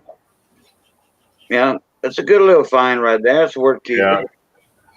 I think they can't start gaining in monetary value when they get down into the letters and devices on the coin. Yeah. That's when it starts taking value. Now I had somebody back early last back when I first started doing packs and stuff like that. I had a guy that bought some of my packs, and he made the deal before he realized what he did. He bought $20 worth of stuff, and he paid me with $20 in silver dimes. Oh. Gave me Wait. 4 rolls of silver dimes for $20 worth of stuff. Oh. Really? Yes. Oh. Well, that was mighty nice of him. And once he realized what he did, he's like, "Oh man, I screwed up." He's like, "I already made the deal." I said, "Are you sure?" He's like, "Yeah." He said, "I already made the deal. I'm not going to back out of it." He said, "But I realized I just screwed myself." I was like, "Okay." Yeah, I threw a little extra in for him and all too. So that's but I went through those and I found a lot of, like he was talking about, misaligned. Where it's real thin on one side and real fat on the other side. Right. I found a couple doubling and stuff like that. A couple repunchments because I went through all 4 rolls just to make sure. See if there's anything. And one of my first auctions, I put in all the ones that had an error or like where the rim is. You see the doubling on the rim, all halfway around the coin. That little line in the middle of it where it's doubled. Yeah. Yeah, I just marked all them up, them coins because it is an error. It's not a big one. Right. I'll tell her, Gleason. Gleason said he was in the bathroom. I'll tell you what, I'm not going to give out too much information on this. This was after the auction last night. We were backstage, but me and Mike Badger saw something that was super awesome. Okay, I'm not giving out too much information. No, it'll come out. But it'll come out in time. It'll come out in time. He's going to show it. And he just wanted, and well, I'm not going to mention a name, but Big T, you know who it is. Anyway, This was superb, awesome. I've never seen anything like it before. I've seen a lot of coins. That's one I hadn't. I've seen a lot of them like that, but not that particular coin. That was rare. I don't know that there'd be another one in the world, really. I don't know how it was made yet. I want to see it in hand. I'd love to also. It We might might have come to out. meet, It might come out Thursday. We don't know yet. we might have to meet those boys somewhere and have to look at that. Yeah. That'd be worth a little trip. Uh, I'll keep him up for 3 days over here, and we'll scope it and analyze it and all that. And that ain't no biggie with me. That's for sure. Yeah.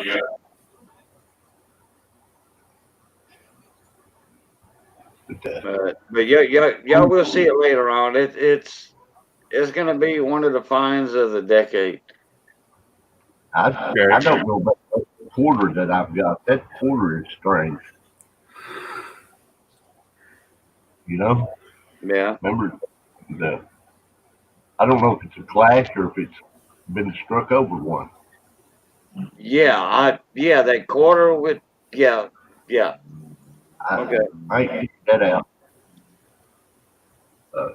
I You can can't show it if pick you want.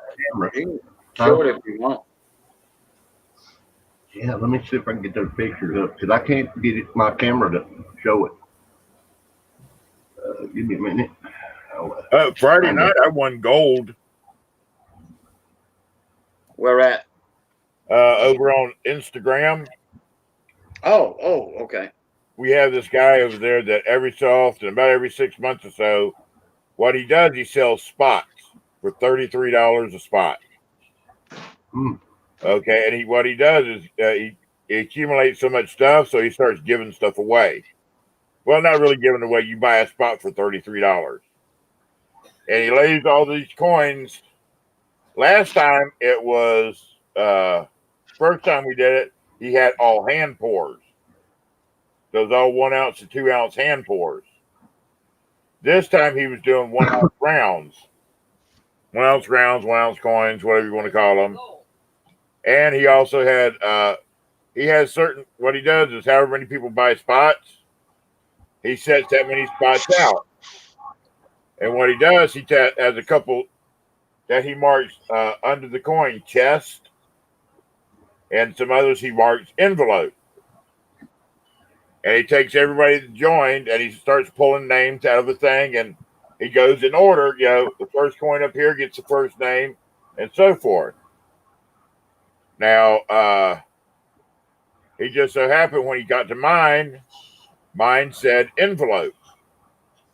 So I could either keep the 1 ounce round that he had or pick an envelope. So I told Mama T, and the envelopes he had left were 1 and 4. Something like let's make a deal type deal. Yeah, you could either keep it or you could pick one of the things. Right, correct.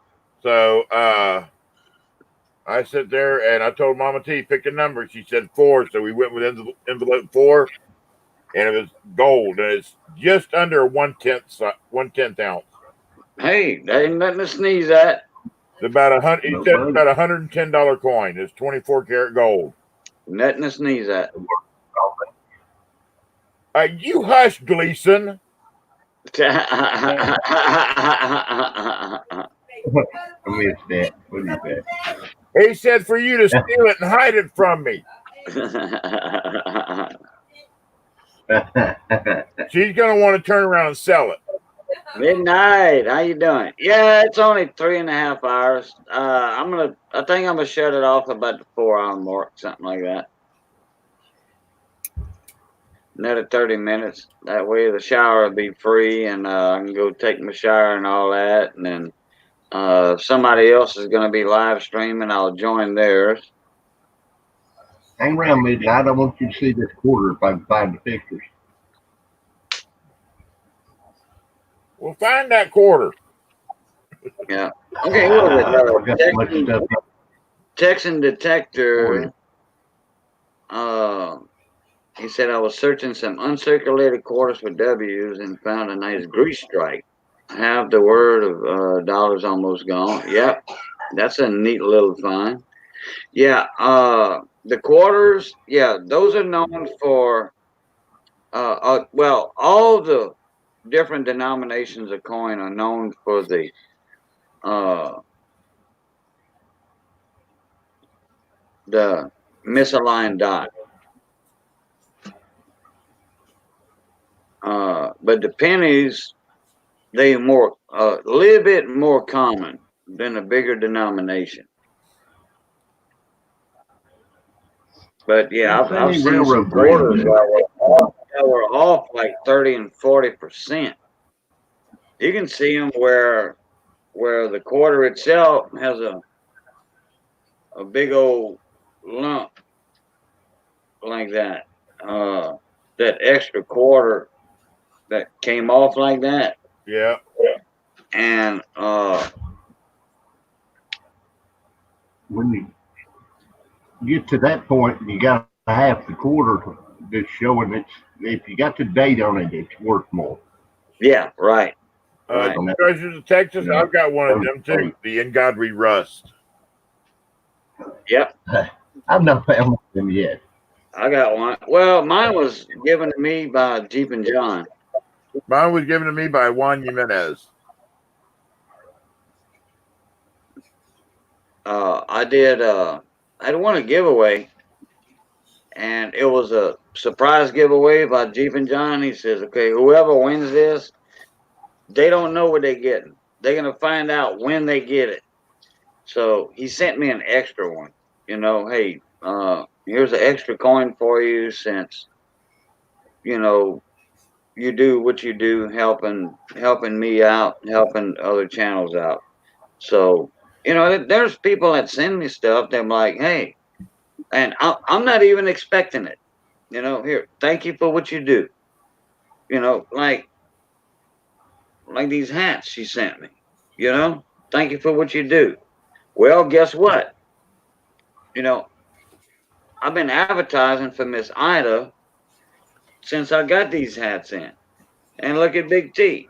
He got him one from Miss Ida. Yeah. Well, he did a step up from me. He's not only advertising for her, he bought hats. I bought 10 hats. Yep. He ordered hats. And Mama T has got some hats on order for her hats. That's a very special lady right there. Yeah. If y'all don't know Miss Ida Herring, y'all go check her out on her channel. I'm going to type it in with her name. Yeah, you got some talent. Yeah, she has quilting and embroidery and quilts. That's embroidered, as y'all can see on the inside. And she does awesome work. And that's not a cheap hat. That is a real tree hat. It says real tree all over it. And it's a mesh back. You can see my face in there. That's a mesh back.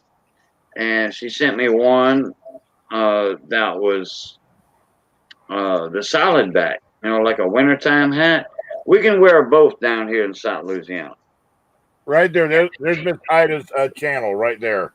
Okay. Yep. There you go. You did even better than me. Yeah. That's I Miss Ida. Go check her out. That's a clickable link right there. Yeah. And if anybody's got an awesome, oh God, dog it, that train. All right, people. Cajun Coin Hunter has another train coming by, so he will be off the air for just a few seconds. Just let that train go on by, and we'll be right back to the Cajun Coin 4-hour show. And we are back. Oh, welcome back, Cajun. Yeah, I would appreciate it if y'all would go check out Miss Ida Herring. And if y'all have an idea of what you want on your hats or koozies, she makes koozies also. She sent me some koozies uh, that's got my channel sticker on it. And look, there's Mama T's. And there's Mama T. Boy, and they got some bling bling bling going on that thing too. Yeah. Now Mama T's is also in memory of has the breast cancer awareness stamp on it too. Yeah. Big T has those for sale, and Mama T has those for sale also. Yeah. Right now, Miss Ida's already got mine in, so she's going to be working on them. I think she said she's starting Monday on them, and then once she gets them done, I'll be paying her for them and getting those in, and I'll be selling them on my channel. And then once Mama T's are in, we'll be selling hers also. We got 10 of mine coming in and 10 of Mama T's coming in. If Miss Ida knows a few little facts about you, certain things, and if you tell her this, okay, think of a design from my channel hat, then she will come up with a great idea. When Yep. she said, "Hey, Cajun, I need your home address." She had it before, but she says, "I need your home address," because she misplaced it. And I've got something I want to send to you. So I waited a couple of days, and then she said in a live stream one night, "Cajun, did you ever send me your address?" I'm like, "Oh, I think I forgot." So I went and I replied to that email, and a few days later, guess what? I got that hat in with another one. How about that? We'll go this way. Look, there it is. Big T sporting occasion coin hunter hat also. And this one is a mossy oak with the American flag on it. Yeah, American flag on the corner of the bill. Yep, and that's a mossy oak. Yep. The mossy oak I have is the American flag right here on the front. Nothing on the bill except for the mossy oak camo. And then the Cajun coin hunter type, the color of this is black, which sticks out like a sore thumb if I'm wearing it, in the right light. And if I show it on the camera, it wouldn't pop out that well. But anyway, all she has to know is a few details about you, and she will come up with a design. And she sells them. She makes you a good deal, and then you can resell them on your channel and make $4, $5, $6. It depends on how much you charge for them. And these are nice hats. I mean, top quality. The NFL uses these hats. Same company. NFL uses them, and the college sports teams uses them.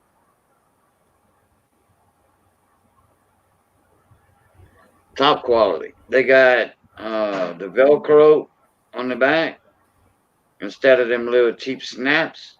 Big T's got the one with the buckle on the back. That the extra tag in will go into this part of the hat right here. Mine sticks out a little bit. My head's not that big, but it's not that much. In fact, I couldn't make it a little bigger, but I like my hats to ride that far up my ear instead of, way down like that. And then my cousin, Liz Ann Fines, she's the one that designed my channel stickers and made them for me. And 500 of these, and these are big, 3.5 by 3.5 inches. And they just fit into a business envelope, a mailing envelope, either a small or shorty envelope or the long business envelopes. So anyway, it was like $80 and some change for 500 stickers, and they are vinyl and UV resistant. Sticker mule can kiss my foot. I'm not paying almost $40 for 50 stickers. I'd rather pay 14 cents a sticker than 80 cents a sticker. That way I can give more stickers out for free.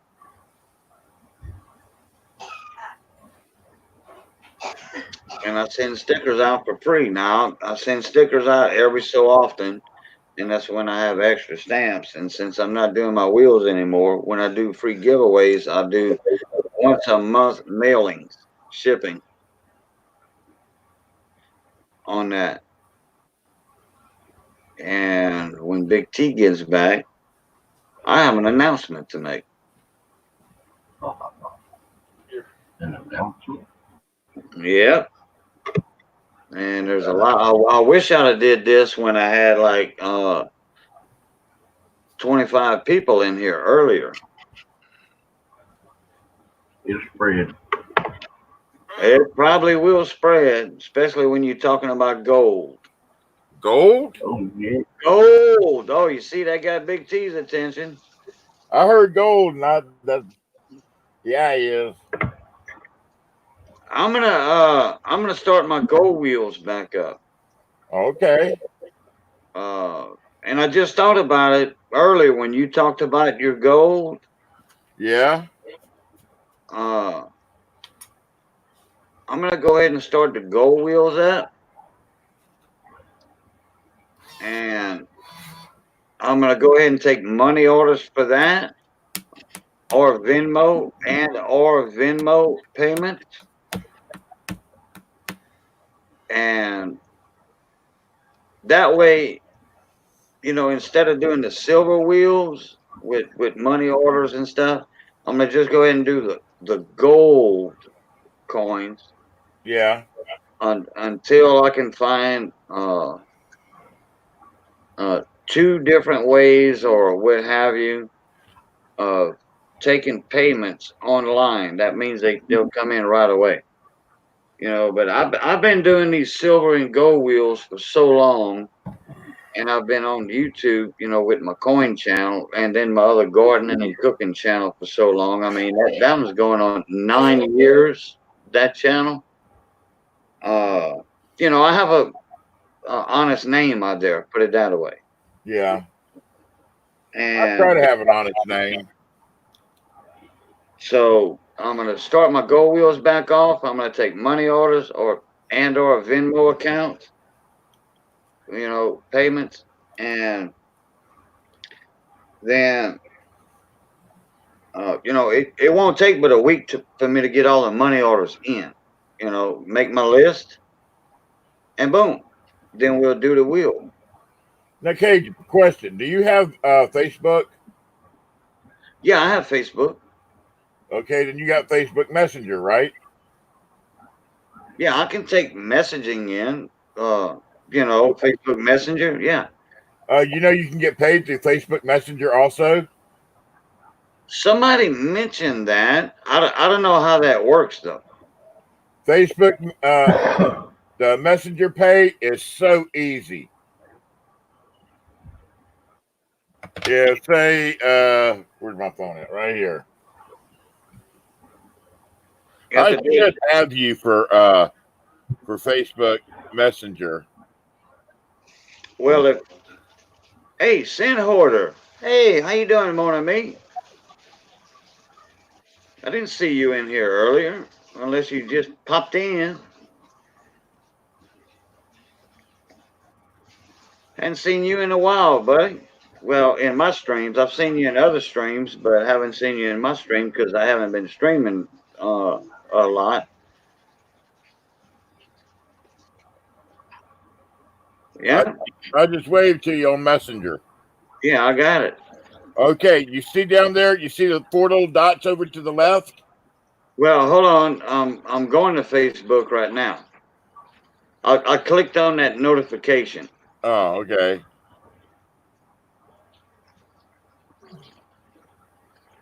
All right, let me open up that.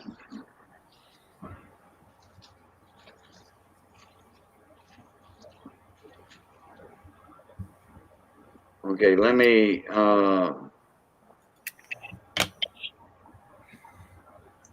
And you can link your ATM, your debit card to it. So when somebody pays you, it goes straight into your checking account. And really. you don't have to worry about anything or any charges or anything like that.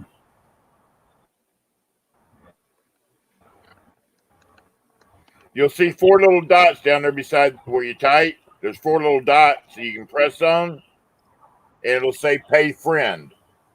I'm trying to get the message or whatever that you sent me. Okay.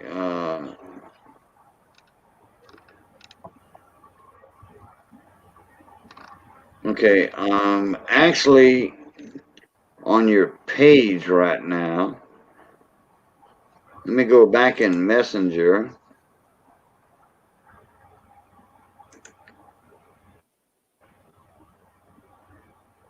I see where you waving at me. Yeah, okay. On that right there, that's Messenger. Okay. Down there where you type back to me.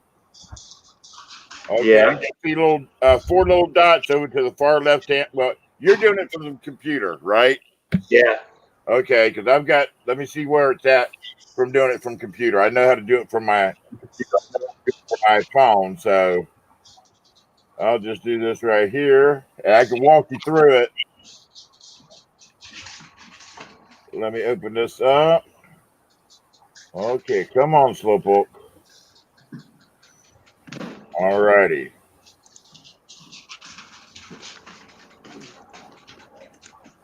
Okay, down at the bottom, under type message, you'll see the little icons for camera and all like that. You'll see a little dollar sign in a little round thing. You'll see a dollar sign. Well, let me get back in Messenger.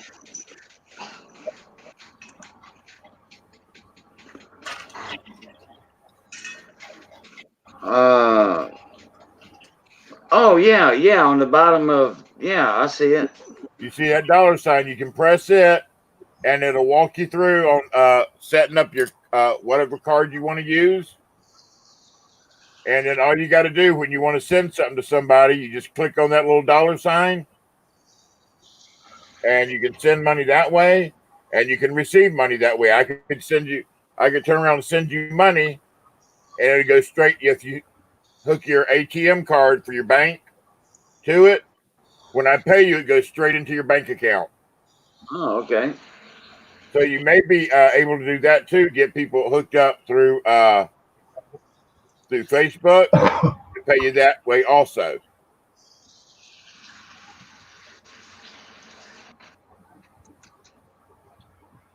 Well, Sinholder, he may not have it set up yet. So if he hasn't got it set up yet, it'll just be dangling out there right now. Hey, Victoria. Now, could I do that with a, like, say, a Bluebird card or something like that, or it has to be to my bank or what? I actually had it set up to my go to my PayPal at one time. Oh, okay. So I think you can use any type of prepaid card like that. You might be able to.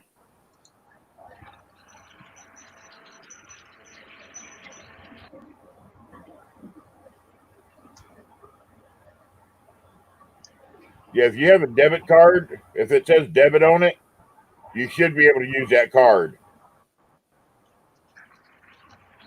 And then anytime somebody pays you, it'll go straight to that card.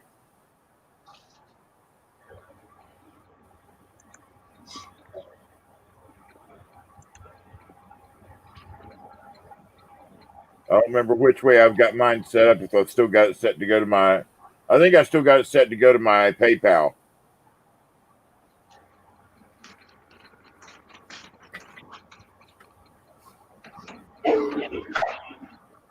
Trying to figure out who the heck this is. I don't know. Who is it? I think I.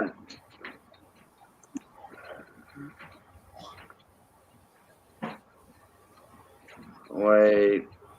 Oh, okay. Oh, I see. I see who it is now.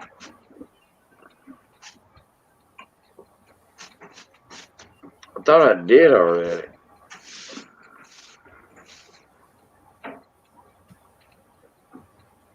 Huh. Okay. All right. I have to check something out on there. Yeah. It has to be a debit card, like through your bank. Okay. Yeah. Well, you see, somebody was telling me that a Bluebird card has a routing number and an account number, just like a bank account. Yeah. Sure does. Well, It was me. all the prepaid cards is just like NetSpend. NetSpend's the same way. It's got a routing number and a bank number. Okay. So That's on fee, anything though. was that? Net What? spend charges a fee. Oh, okay. But I like the I've got one or two people that usually pay me through that used to come into my channel. That's how they paid me for their stuff, was through Messenger Pay. And I paid, I bought a few things off of Facebook before that I've used Messenger Pay. Actually, Missy doesn't want my bank account affiliated anymore, like PayPal. Yeah. PayPal froze my PayPal account, and if you get in big trouble Yeah. with PayPal, they can actually take money out of your bank account. Yeah, legally. But I wasn't, that type of person Yeah. to take, say, 500, 600, 100, 200 to whatever, and not send anything in to the person, Yeah. on a transaction. And but PayPal can legally, if they prove it, that happened, they can do that to your bank. So that's why I would rather not have the bank account linked to it. Yeah. Well, the Messenger Pay isn't like that. I mean, I've used Messenger Pay and I've been paid on it and I've paid with it, and there's no fees or anything like that. Right, right. But if you, I bet you there's something in the fine print. If you do a transaction and like rip somebody off or whatever, they can go and they can get the money out. Yeah. Well, you like I said, if you get a prepaid debit, you might be able to do it that way also. So Yeah, yeah. Well, like that Bluebird card. Okay, yeah, it has a routing number, an account number, and it is a debit card. Actually, it is a debit card. If you don't have the money in there, you can't buy anything.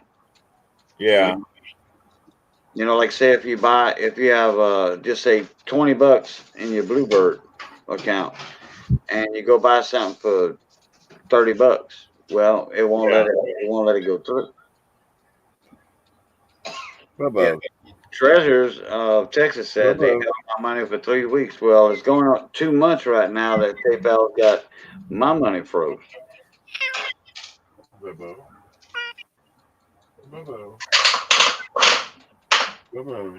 Okay. Let me put this fan back together. I thought that was my cat doing that. That's yours. Okay, I'll be back in a minute. I gotta put this fan back together. Missy done did a fine job cleaning that off. Well, I'll be back in a little bit.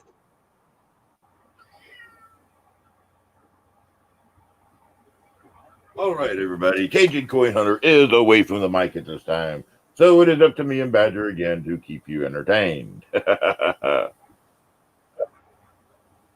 I need to get so many damn pictures off my computer. I don't put much on my computer. Uh, I've been doing a search for this quarter since yeah. I started a while ago. What, 15 minutes? You ain't found that quarter yet? Nope. My computer ain't found.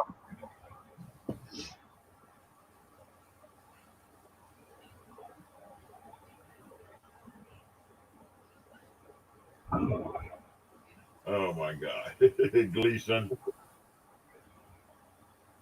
But David, I tell you what, we never had really had good credit, but since Mama T credit's gotten better and we've got this house, they are trying to give her credit places are trying to get her to sign up for credit left and right now. Somebody tried to give her $10,000 credit the other day, and she's like, nope. Because if she took a $10,000 credit out, I could see it would be spent within 2 weeks on coins and stuff for auctions. I could see $10,000 worth of coins coming, flooding in here just for us to do auctions with. Oh, that'd be fun, though. Dude, my auctions have been lasting about 5.5 hours. Yeah. And it's like, lately, by the time of that 5.5 hour mark, my voice is going like this. It was because the way I call my auctions. I mean, when I start calling my auctions and I get going, it's like, we got an 8-209. We got an 8-209. 8-209. We got an 8-209. Anybody want to give a 9? We got a 9. We got a 9. Thank you you. You did that for 4 or 5 hours straight. Let me tell you, whew, it wrecks your voice. Yeah, you'd have to. Come on, computer. Dang. And we've got right now, I think for tomorrow night's auction, or should I say tonight's auction? Yeah. I'm still waiting on one more package that should be in today. And I said, hey to you, Victoria. Hey. We will be, we got it at like, 39 or 40 pieces right now. And the stuff that comes in today, we'll be adding to that. So it'll be probably, who knows how much stuff. I never know.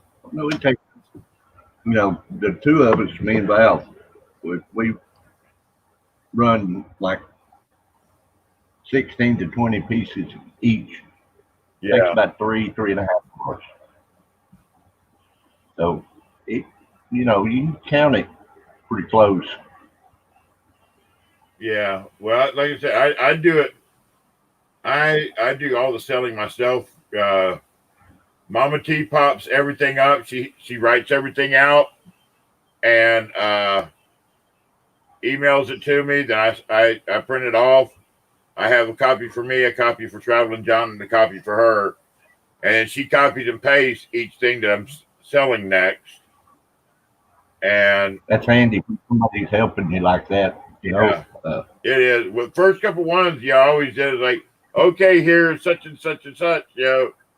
Let's do it that way. And since we started doing this, my auctions are getting better. We're just tweaking it each time we do it to the best way to do it, and it makes it so much easier. Yeah. When she has a list of everything that we're going to sell, she can pop it up into the screen, and it tells everything about it and the starting bid. Tells right. the coin, what kind of shape it's in, what percentage of silver, and starting bid. Boom. If there's a little bit of history about it, she puts a little bit of history with it. How many's minute of it, and all like that. I mean, she I would do it, stuff like that. I thought about doing streams like that just on my channel, and I've decided I'm going to be the first person known that will hit 1,000 subs with no content. Well, you're the first. There's other people that've done that. Has There's there? a guy that I actually, had known them. there's a guy that goes around. He says, "Can I get 100,000 subs without any content, or 1 million subs without?" And he's got a lot of subs and no content. I haven't asked for the first one. Yeah, I pushed Yeah. for mine to get to the 1,000 so I could get the monetization, and then I got, when they wouldn't monetize me, you know what I said? Oh well, I make more money from my auctions than I would, they're $5 or $10 every month or so. Yeah.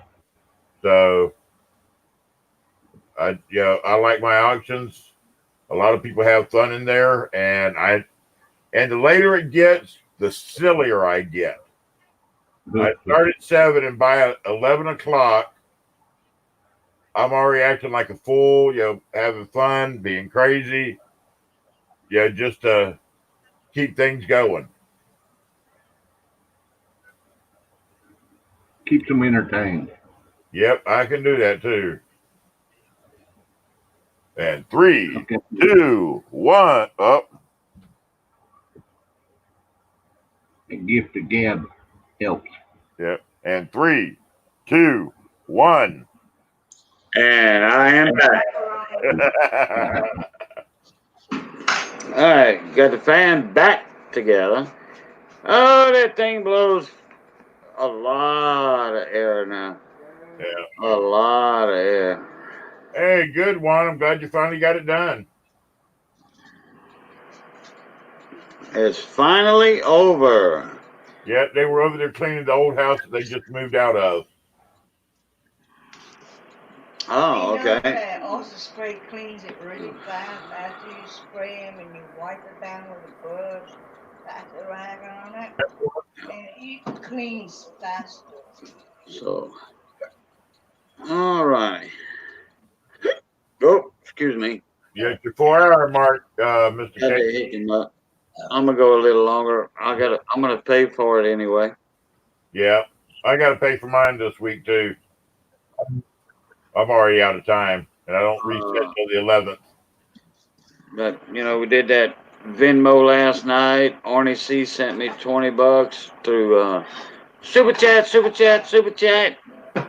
and I won't see that till February. Yeah. More than likely February. I don't know how that actually works. With Google sending you your check, you have to have $100 before they send you a check. But it goes every 28 days. Every month. Yeah. Just to say. Now I don't know. I forget when I got monetized. How long have you been monetized? Been about a month, huh? Yeah, about a month that you've been monetized. Yeah. Okay. So I don't know when that 28-day period starts. When you start getting if you start getting money, then it goes 28 days, or if everybody, it's like 28th of every month. But if it's every 28 days, it's going to be different days of the month. Yeah. And another thing too, somebody may super chat you $10, but you got to figure 30% of it, at least 30% is coming out At least 30. Yeah, it's going to be 30 to 45% that they take out. 50. 30 You to 50. Yeah. Because I did notice there was more taken out on one of them than Yeah, if they send the with, other one. if they do from a say like from the computer, I think it's like 30%. But if they use an Apple type of Computer computer device. or cell phone, they take more out. I mean, they take up to. Somebody did Silver Seekers one time. They did a $250 donation or $300 donation. PayPal Super Chat took out 48%. Oh, wow. Okay. Yeah. So that's why he doesn't do Super Chat for payments on anything anymore. Right. Yeah. He uses Yeah. that Well, super chat. He'll thank anybody that uses super chat, but as far as for roles and all like that, he won't do it no more. Rob Finds Treasure, same thing.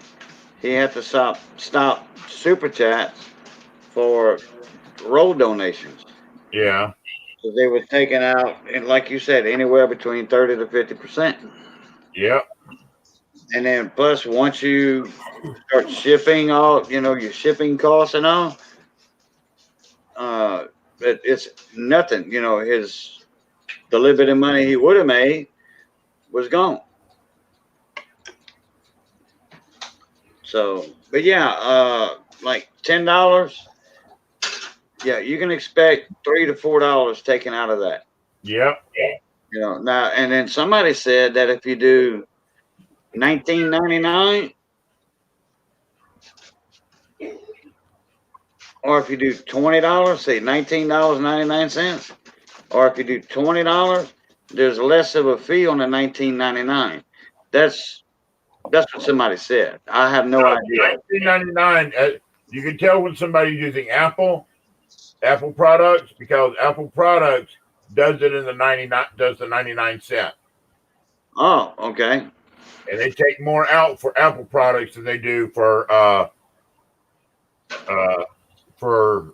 regular cell phones or Right. Well, I wonder. what, Bo? Well, tell them, Bo. Tell them. So anyway, we got last night we got for the auction. That was Arnie C sent $20 tonight. Nick Molnar, right? Yeah. $2. Just cause. He said just cause. So thank you. And it is a way for your viewers to get noticed, like especially if the chat's flying real fast. Well, you're gonna see that big highlighted comment. Yeah.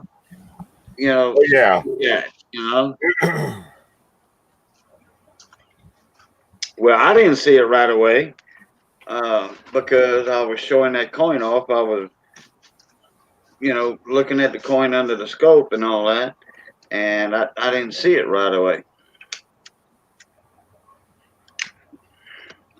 Yeah, here, kitty. Here, kitty.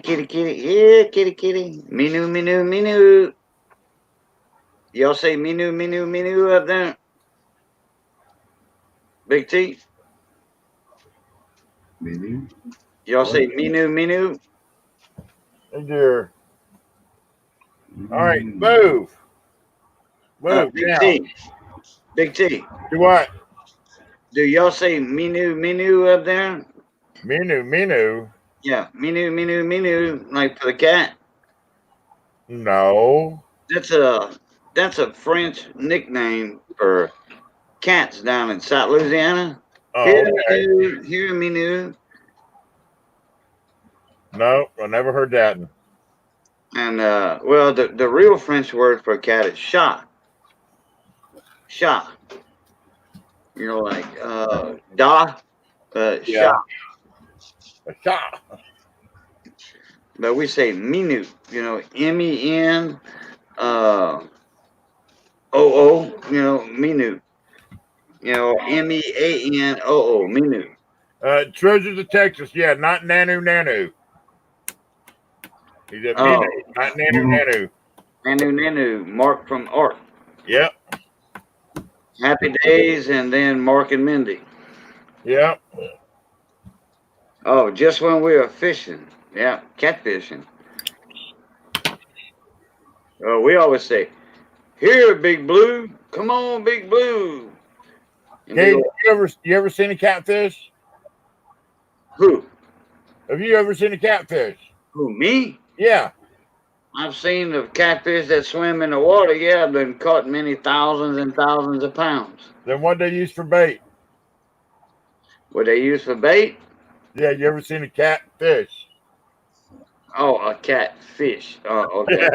But that's why I said Yeah, I know the ones that swim around in the water, catfish that swim in the water. I've caught thousands and thousands and thousands of pounds. We use small crawfish, little bitty crawfish, Yeah, for catfish bait or shrimp. shrimp's So good. Yeah. small shrimp, uh, chicken gizzards, chicken livers, chicken hearts. Whatever. Fried chicken hearts are good. Uh, there's some people that do bread. You can use bread balls, Yeah. but they mix it with you got to wear gloves for this stuff. They'll mix it with dog food or their own food. They'll mix their human waste Oh, with, hell no. yeah, people. Some people do that. Yeah. Hell no. Because no. Oh, you got, yeah, that Charlie cheese. Yeah, stinky cheese, that Charlie cheese. Well, we use that though. We put that Charlie cheese in a stocking or a sock. Yeah. On tube sock. Put that Charlie cheese in a hoop net or a slat trap. But when you pick up that hoop net a few days later or that slat trap a week later, whatever, you got a lot of catfish in there. Boy, and that stuff stinks. That old Charlie cheese. Yeah. God. If you Now think myself, if you think I like Limburger cheese smells bad, you ain't never smelled Charlie cheese. That's bad. we used to use just a piece of a dead shrimp and take off a big hunk, drop it down, and Yeah, that's it. Yeah, just use some old shrimp, freezer burnt shrimp or yeah, something. just Cut drop off it down. a little piece, put it on the hook. You got a catfish on the other end. Yeah, we used to do that down there in Florida back when I down in Weewahitchika. We'd go camping down there at Weewahitchika, or like we call it Weewaw, and Yeah, sit there in tight line, get right there where it goes from swift to barely running, right there in that little channel, and just drop down and tight line it yeah. right there. Oh man, you sit there and you catch some of them fingerling, about 12, 13 inch little butter cats, them little yellow butter cats. Yeah, I like them little yellow cat. Oh man, we call them butter cats down there in Florida. We call them butter cats. That's some sweet meat right there. Oh, we take them in. Those would usually go when we got back in for the day when we was out camping. Those would be in a frying pan within an hour. Yeah. We get back in, we get all the other fish clean, and we save the catfish for last because they were going straight into the grease. Oh yeah. Oh yeah. Texan Detector says, big old night crawler. Oh yeah, I've used damn near everything to fish with. Treasures of Texas says, crappie is the best. Oh, sakale. Sakale. You know it. Hey, Texas, you know the other word for crappie. Sakale in Louisiana. Oh, man. Look. Now that's some fine eating. And you get a bucket of shiners. Yeah. I can take you to some spots to sakale fish. Oh, my God.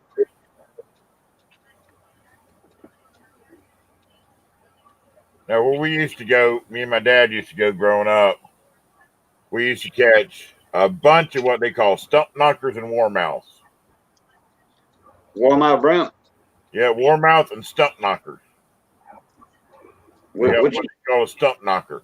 what you calling a stump knocker? What you calling that? It's a type of brim also similar to I haven't caught one in years. I ain't been fishing in years, but I haven't caught one in years. But it was one. That's what he used to call it. Was the stump knocker. We had your regular bluegill, and you had your warmouth. And you had your goggle eye. Yeah, What about chinkapin? I've heard the name. Chinkapin. That's a common name down south. Chinkapin. They also known as shell crackers. Oh yeah, shell cracker, brim shell cracker. They are big, long. They almost look like a succulent. They longer, uh, Yeah, like a bluegill. They tall, fat, thick. Thick like that. They and tall and they short. Well, the shell crackers, the chinkapin, almost look like a succulent. A crappie. yeah, BC's in the house. What's up, BC? yeah. But we come in with brim, shell cracker, stump knocker, warmouth, some crappie, and then always the catfish were always ate right there at the camp. We didn't take those home. We ate them at camp. The buttercats. Oh yeah, any catfish. If we only caught 2 or 3 catfish, they were eaten. Daddy used to take them small catfish like you talking about Yeah, and take ashes at the fireplace or at the fire pit, whatever, and rub that on the skin, and the skin would come right off. Now I'm talking about warm ashes, not hot, not yeah. cold, but warm, and that skin would just peel right off. Then you rinse them off, then boom, and you put them in the frying pan or in a gravy, and that's it. But that's some Not good me. eating. I sit there. I just run my knife around it. I have a special pair of tools to just strip it right down. Skinning pliers. Yeah, pair of skinning pliers. Pull it straight down, then turn around and pop the head off, pop the guts out, clean it real good, and straight over to the frying pan. Yep. Wrap them in newspaper and put them in the fire. The skin comes right off that way too. Yeah, no, that's kind of like the same type of thing with the ashes, the warm ashes. Yeah, That would work though. Yeah, it would bubble the skin off, just like tomatoes. You put them in, put tomatoes in, take boiling water, take it off the stove though, and when the water comes off the stove, it's not boiling anymore, and you wait about 30 seconds. You put your tomatoes in there and let them set for a little while. Take them out, and that skin just comes right off on the tomatoes. well, treasures of Texas. If you got one big enough that you can fillet and all like that, that's one thing. But when you got one of them little fingerling cats, it's only about 10, 12 inches. Not really fillet in size. Pull that thing down, plop it in that breading, and stick it in that Hot grease grease. getting hot. Bunch of golden crispies. You can ask 100 different people, and they're gonna give you 100 different ways to clean and cook a catfish. Yep.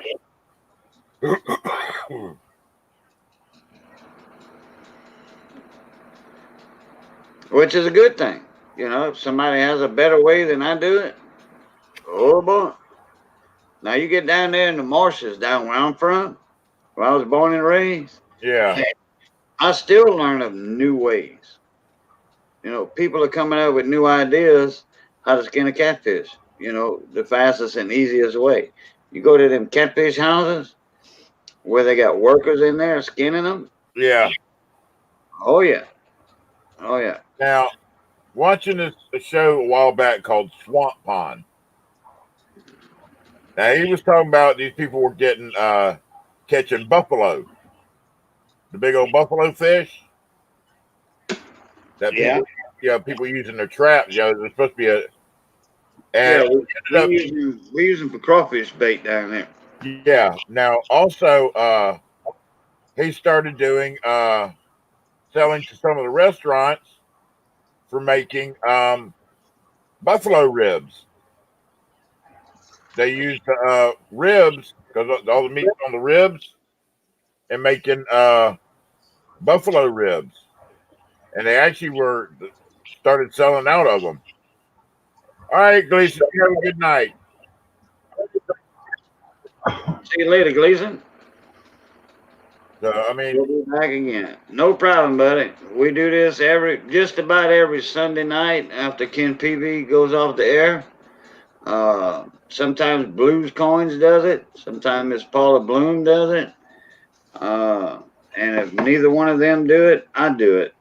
But here lately, in the last 2 months, 3 months, seems that I've been doing it, which is fine with me. No problem. In fact, this is the first time Ken Peavey doesn't pop in the panel. well, Jack, on these streams like this, we talk about anything and everything, and it's mostly, it's all. We're like a big family. We talk about everything, and everybody's like-minded. And we get into some serious discussions about coins at times. But then also, like right now, we're talking about fishing. Yeah, Jack, if you'd have been here earlier, you'd have seen a bunch of nice BU Lincoln pennies I showed, wheat pennies also, memorials. What quarter up there? Okay. Some silver was up, Morgan dollars, Seat of Liberty dime, and XF to AU condition. Yeah, we show coins up. We got Mike Badger showing a few coins. All right, I got a question. We had up last night, Agent, but I found one that I've got. Not the best one, but you'll present me. It'll share. Cajun. Yeah. Do you eat gar? Garfish? Oh Yeah. man, me and Missy make garfish patties all the time. I've never had gar. I want to try gar. Oh my god, man! What are they called? Gar balls? Gar patties. Go paddle. We make patties. Yeah, well, I've heard people talk about gar balls. You can do shoe pick balls, garfish balls, but we do patties. No, some potatoes Okay. with some green onions and bell pepper if you like it. You boil all that and you smash them. And you grind your goldfish. Make sure they all grind up. You mix it with Yeah. potatoes, put everything in them, and you can make a ball or a powder, and you can put them in a bread, or you can eat them like that. It's awesome. Yeah, that's after you fry it. After you fry them, you can put them in a bread or. Tell you what, Cajun, we ever make it to Louisiana, I want some gar balls. Well, we do the patties. We do the patties. Yes, or some gar patties. And it's really good. If I get a big old garfish, I do that. we'll make about 300, 400 patties. Wow. Oh yeah. Wow. Now I watch a guy every once in a while on YouTube. He goes out fishing for gar, and he doesn't use a hook. He uses a piece of rope. He ties a piece of rope. He takes a piece of rope and then flays it till it's nothing but fine little hairs. And when them gar hit it, and they get it and shake it, it wraps around their teeth, and he pulls them in. No hook. And you gotta put them in flour. That makes sense. Yeah, after you make your gar patties or your gar balls, you do your egg and milk wash. Flour. You don't have to do the egg and milk wash if your patties moist, and then you put it in your flour.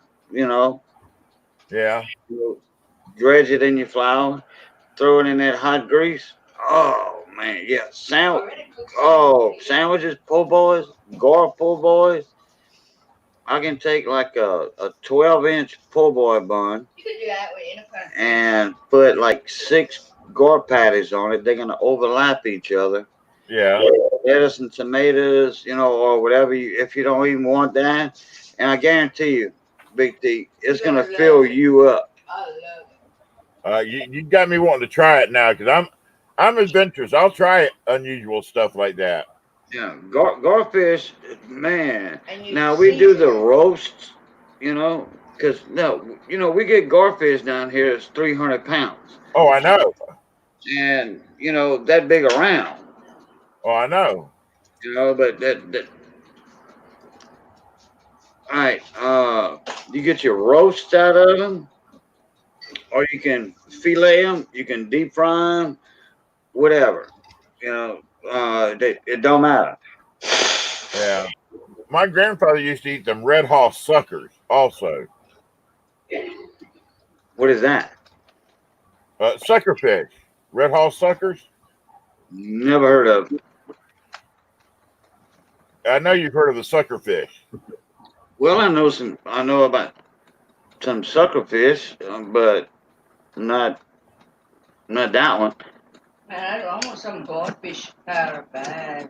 But Hey, want some he used to eat them, suckers got that real funky, their mouth down here at the bottom right here. Right. Yeah. Like a cork. Yeah. And Wow. he used to go, he'd go sucker snatching because you can't catch them on a hook. No matter what bait you use, they're not going to hit a hook. Yeah, made some not that long ago. But he'd go snatching for them, and he'd get some, pretty good sized ones, big old thick ones like this, and he'd take them home and he'd fry them up. Well, my granny'd fry them for him. Yeah, the way and they're full of bones, little hair, little hair bones. Oh, okay. But you sit there and slice them sideways and deep fry it. All them little bones fry too, so you can eat them also with it. Yeah, they get tender. Yeah, they get they just like brittle. Yeah, like crab cakes, Paul Hampton. Yeah, well, Missy makes her own crab cakes and stuffed crab. In fact, we missed out on going to Chauvin this year to get our yearly stock of shrimp for the deep freezer and crabs. My buddy had a hernia surgery. Remember when I was going to be gone about a week and all that, and I said, "All right, everybody, see y'all later." Well, I called my buddy, and he had emergency surgery done he had a hernia, so we didn't go, and then we was going to go about a month and a half later. And then we started getting all that bad weather and everything, a lot of rain, and so nothing was going on really down there. So, boom. And let's see, what are we? Soaking buttermilk. Yeah, yeah. You can soak them garfish patties in buttermilk, then put them in your flour. You can fillet some But catfish too and make powders with that. and stingray's awesome eating. Need to do some more of that. Awesome. You plug them. You take a PVC pipe, like a 1-inch PVC pipe, and you sharpen the end of it with a belt sander, and you plug them stingrays and the wings. You plug the wings of them. Yeah. And you take a sharp knife and you cut the skin on the top and the bottom, and you soak that in buttermilk. You season it, soak it in buttermilk, and pass that in your flour, and deep fry that. That's what they call scallops in restaurants. Same thing. Yeah. Same thing. It's a fake scallop. Yeah. It's a fake scallop. Yeah, that's what the way a lot of scallops are. It's made out of stingray. Oh, I love red snapper, beeline snapper, red snapper, yellow eye snapper. grouper, yellowfin grouper. Yeah, yeah. Now you catch you a good snapper about this big, good sized one. You take that thing, gut him, behead him, get all the scales off, wrap him in aluminum foil with some lemon and some, I use what I do. I use some seasoned salt, then lemon pepper seasoning like you use for chicken, and Right. a lemon over it. Wrap it in aluminum foil and stick it on a grill. Oh yeah. Oh man, ooh, that's good. Now I tell you what we used to do. We used to do it with red snapper or red fish, Yeah, red drum. Which red drum, that's more of a an inland, well, a coastal fish. I know what a drum is.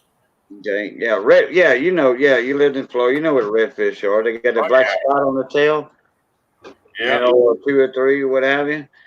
Well, you fillet that, but you leave the scales on, and yeah. you throw that on a barbecue pit on the grill. They good. Oh man! But you put it on the warm side. Warm side. You don't put it directly over the coals. You don't want to burn it. Now you can, finish it off on the coals or start it on the coals, top of the coals, and then put it on the warm side. Then you just take a fork and eat all that out of there because there's no bones in it. You already filleted them two halves off. Man, that's some good one. Robert Martell, what's going on, mon ami? How you? We got an old joke down here too in South Louisiana. Well, it's probably all over the Gulf Coast. Uh, buddy of mine said, "Hey, this girl wanted to come finish fishing with us one time. She was the only girl on the boat, and they went out. It was a charter boat, and she's the only. They fished all day long, and she's the only one that came back with a red snapper." Yeah, that means they wasn't doing no fishing.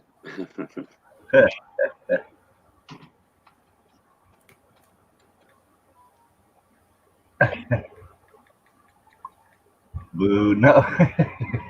Boudreaux.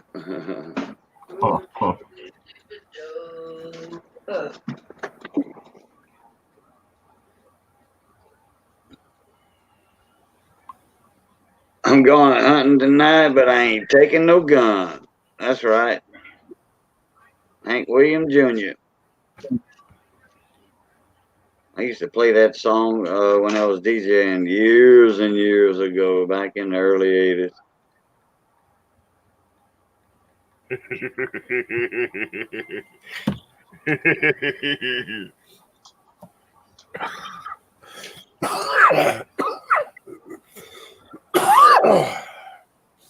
You're looking for the two-legged deer.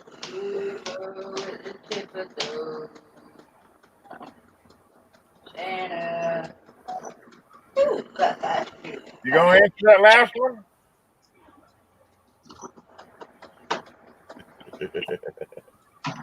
All right, Mike Badger, you said you found that quarter or one that was like it or something like that? I found one picture of it. I can't find the ones we had up last night. You can't But I find that found one. quarter you had up? I found one. Well, put it under your scope. Oh, wait a minute. Hold on.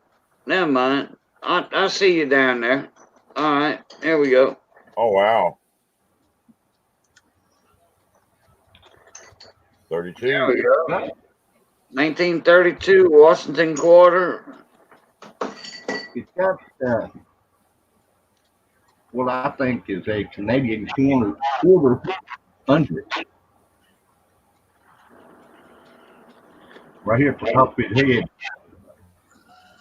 Those dimples are the beads in his crown. Here you can see his nose or his forehead come down to his nose. Yeah, I see it. That could be the Canadian planchet. On the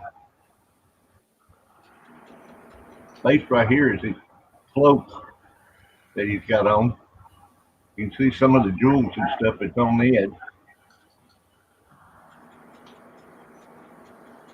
This is not a great picture. We had some up last night that really show it better. I have no idea, but it's either a flash or a real warm heater that's been thrown in the hopper, but the weight's not there for a copper or for a Canadian planchet. It weighs for an American quarter.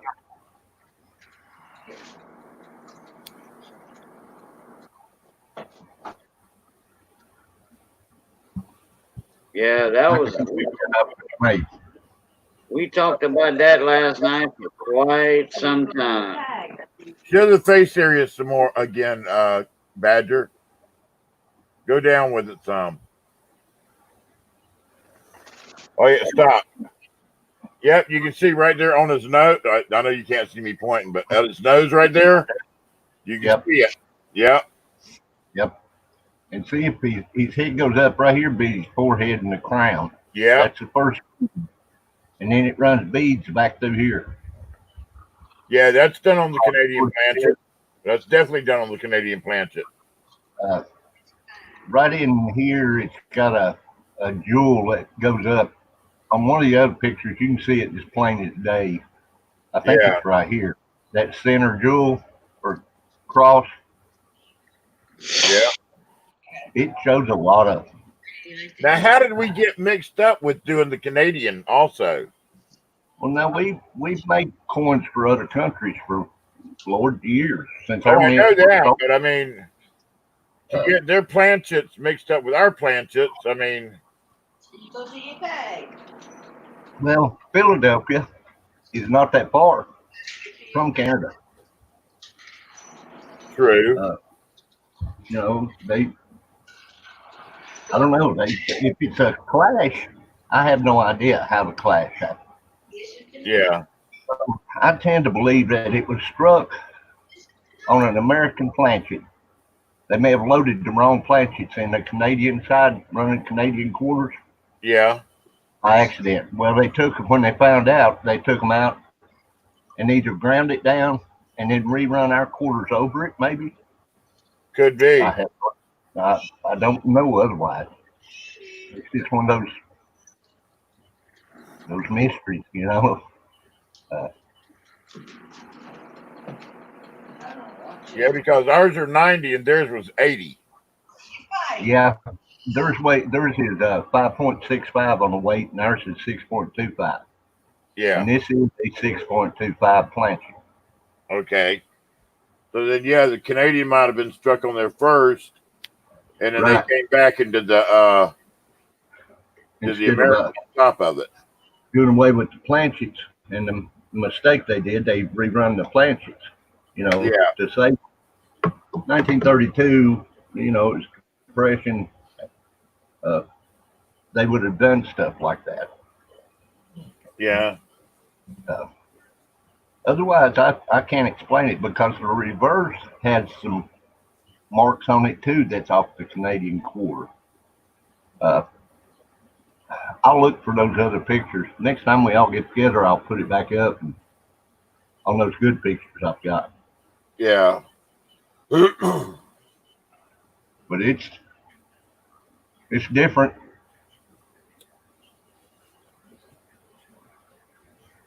You know, I love finding stuff like this. Yeah.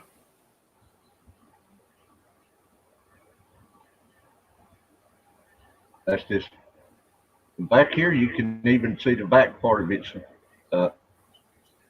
You know, his cloak and his back. Right here, if I'm not mistaken, is one of those little shoulder pads that they wore on top of their cloaks. You know, I don't know what you call them. It's more or less like a colonel's decoration on his shoulders or something.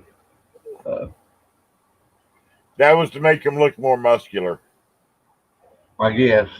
But this right here is weird on one of those other pictures I've got. It looks like a growth on Washington's neck. Yeah. But see, you can even see the marks on his cloak going around his neck, which makes no sense at all. Because if this Washington quarter was stamped over that Canadian, those wouldn't be there. It goes to what the beads up on his head too. I've studied this coin. I just can't. I don't know. I wish I could overlay like Shay does. I'm gonna do an overlay this week. What could have happened, it could have been clashed with another one. But how would you get clash on obverse and obverse?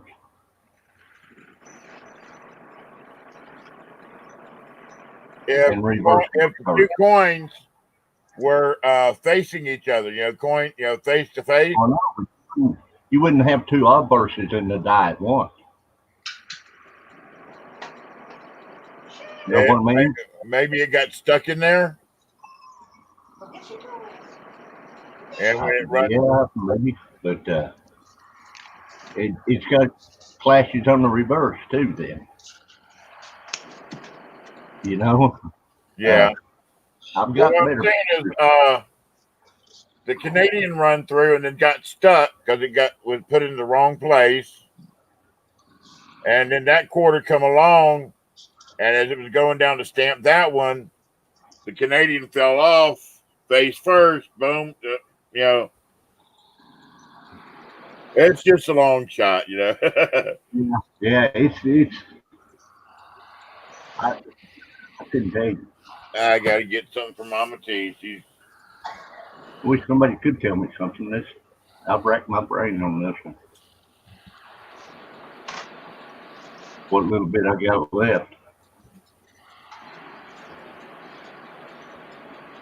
Yeah, that would be King George.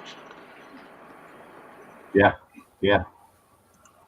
And if you look on King George, look at King George on those quarters in 1932, it matches up with all the lines and stuff on this. I'll do an overlay this week. I got something up I can show. Right.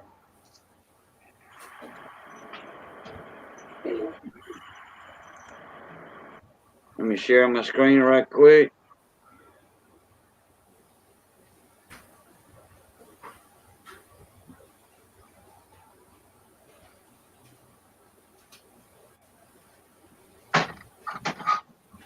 There it is. No, this is the part you're seeing on the lower part. Then you got the beads from the crown. Right there. This is the little middle jewel I was talking about going up into the cross. It's on that quarter too of mine. But his forehead's right here. That's the right nose. And this is what I think's right. It is George's neck.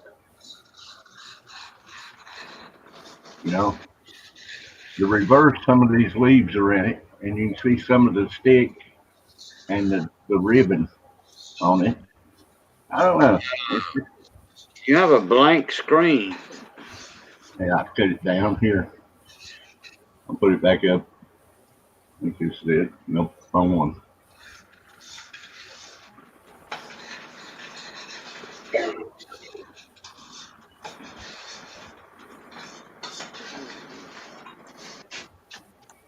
What I can do, I can go back and forth, every like 7 seconds or so. Put it up to about that size. Can you bring yours up and just the burst and get it about the same size?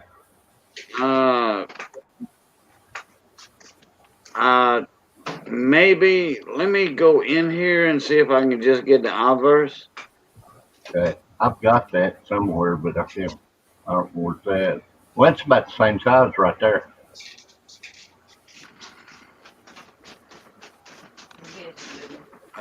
They showed me both sides. Yeah. back up there you go. It's about the same size there.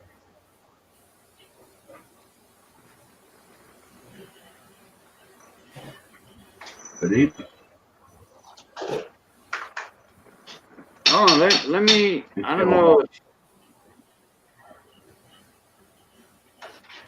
Well, if I had two of the quarters, or if I had a Washington in that time era, yeah, and yeah. if I had a King George, I can put my machine measurement tools on there and check the differences. You know, Well, I'm gonna just do an overlay this week, I believe, and I've been oh, laid off good, so right, I'll do an overlay and we'll get back on it one night. right. I believe it'll lay right on there.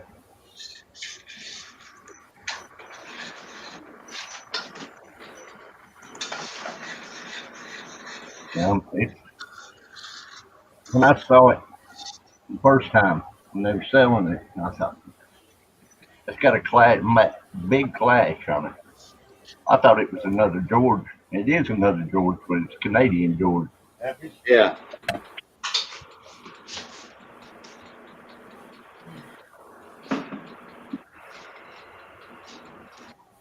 I'll see if I can't get an overlay done for the reverse too. Paul Hampton says the quarter is bigger. The quarter is bigger on what, the Canadian quarter? I don't remember the diameters right off. Let me see. I got the Canadian quarters. The diameter is 23.62. See if it'll come up here. What's the diameter on a Washington quarter? I'm going to it. If I can get there. I've got too much stuff open. Well, hold on, I'll do it right quick. I got it right here. I'm right on it. Let's see. Canadian or George Washington quarter is 24. 24.3. Yeah. 24.3 on the American quarter, 23.62 on the Canadian. And that would be about right. That would make his head show like it's showing on this mine. You know, his head's a little bit higher on George's than George's head is. It would Yeah. make it off center, on our big planches.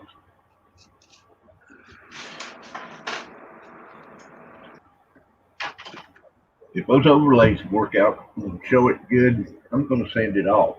This one's going to somebody else. Either Wexler or Mike Diamond, maybe.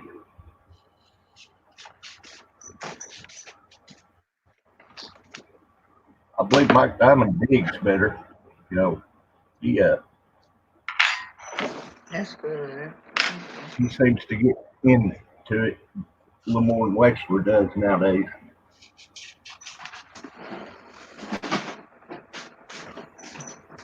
Get out of my feet, girl. Yeah, that's things that make you go, Yeah, and it sure is.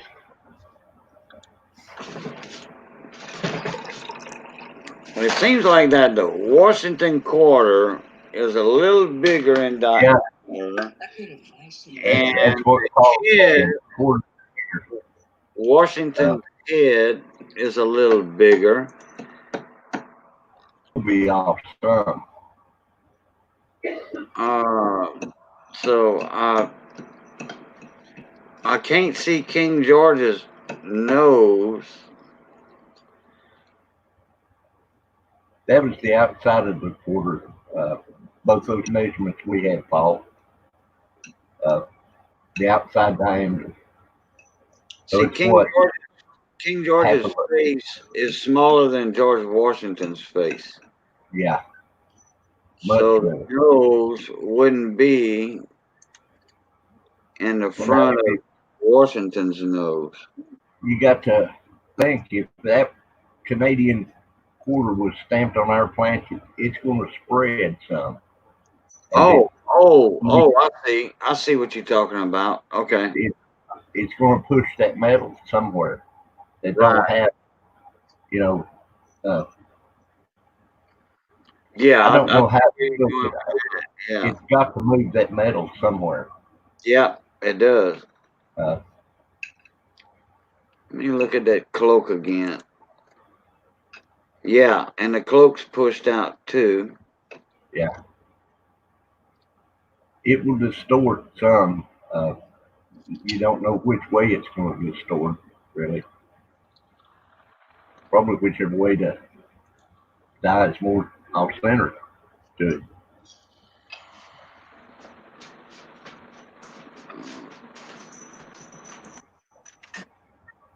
But we'll find out. I'm going to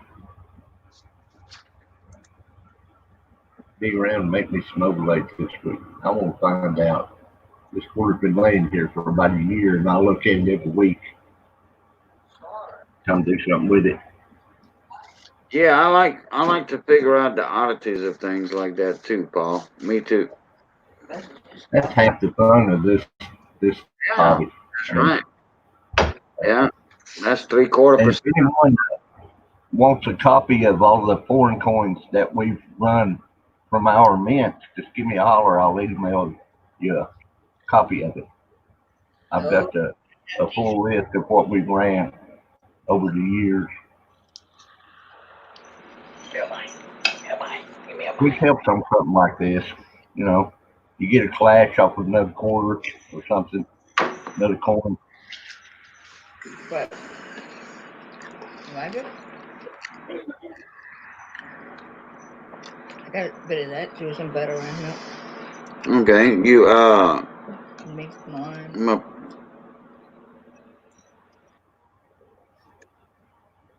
there we go. Oh,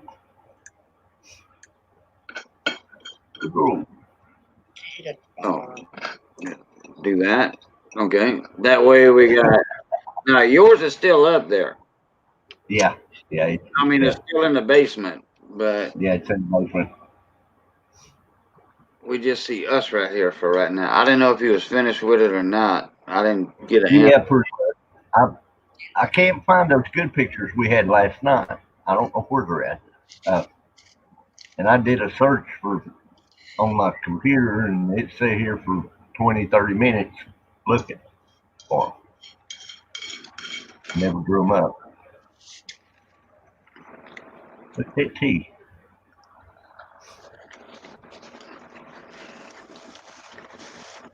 I could buy some. What's up, Corn Searcher? How's it going, bud? It's tender. It went away. Tender. Big T's looking at Feel it. bad. Got a lot of crud. There's some dye pieces in that little mine there. Dye chips. She's trying to fix that. Nope, you're not the only one, Corn Searcher. Showing some good stuff up earlier too. Best time to do it. 4 a.m. in the morning. Only the serious are out this time of morning. Or the crazy one. I believe that's a RPM too. I'm going to order me a camera this week too. I'm tired of this one. It won't do what I want it to do anymore. Kind of wore out. And you got a dye chip in the middle of the night. Oh, big old clump. Do that. Filled in 9. They didn't make it bigger. Yeah, they switched that. They had a lot of dye chips and stuff. Show that 9 again. But, Missy just told me, hey, present it. There it is. Yeah. Big cauliflower. Oh yeah, I love cauliflower.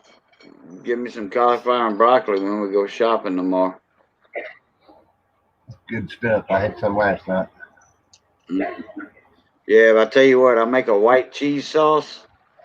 Oh Yeah. God, man, that's awesome. Queso cheese. White cheese Good sauce. queso. Queso. How you say that? Oh, white cheese. I use what I do. I cheat on that one. I use the Pioneer white gravy mix. Yeah. The like for putting over pork chops, Yep. fried pork chops, That's what I was gonna cook tonight. and then I take the Velveeta cheese. I take because that makes like I think 3 cups of white gravy, but I put like 4 inches of that Velveeta block cheese. I put about Yeah. a 3-4 inch slab of that. But what I do, I cut off a slab and then I cut it small in small cubes, and Yep. I melt that Velveeta cheese You know what? in that white gravy, Yum.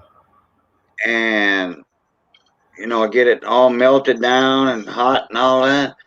And then after the broccoli and cauliflower comes out of the steam pot, You good? That's oh yeah, I good. put that in a bowl, or a deep dish, Corn and church found a double die tonight.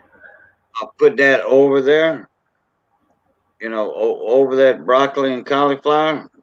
Yeah. Man, that'll make a tadpole slap a whale.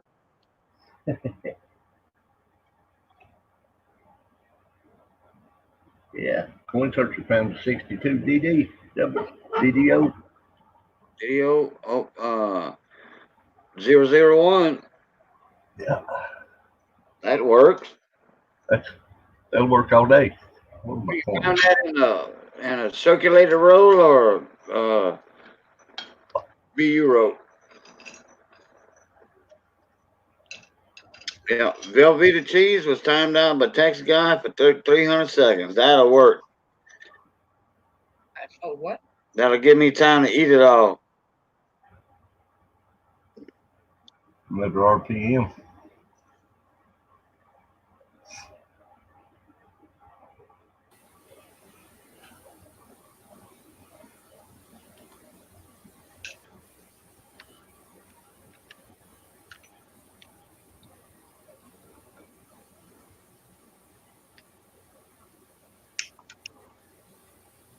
I'll tell you what, I wish I had a coin scope like Chuck Doctor got. Yeah, I should have bought that other one he had for sale. I didn't. Like a damn. $600 scope though. Oh, Yeah, I yeah. had money at that time. Didn't do it. I know that's the money no more. Yeah, The one that Manic Coins uses is a pretty good one too. yeah. That's what I'm trying to get. But This is- I don't know if I It's only like 80 something dollars. yeah. Oh, really? I thought it was about 200. Not the one No. that Manic Coin uses. Oh, okay. That off the tech. Huh? Off the tech. Isn't it? One About other one he 85. used to use when I was in there was about $80. He may have a new one. Another one of them nines. Same thing. Oh, it was a circulated bank box. Oh, okay. Not too bad shape. You can see the lines and the 9 and the 6, serifs on the 1, Y, and the T.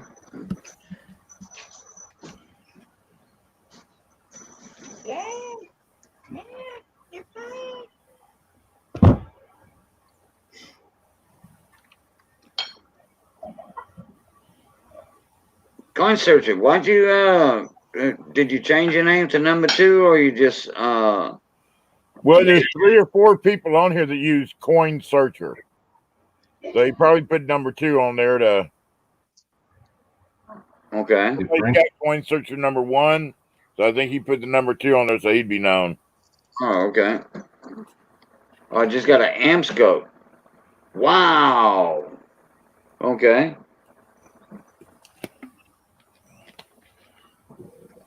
Coin Dragon uses the amp scope.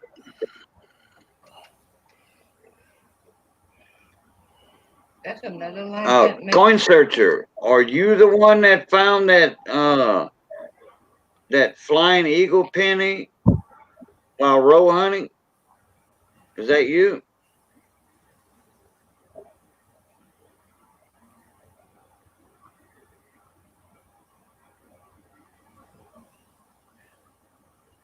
No, not you. Oh, okay. Because there was another coin searcher that found a flying eagle penny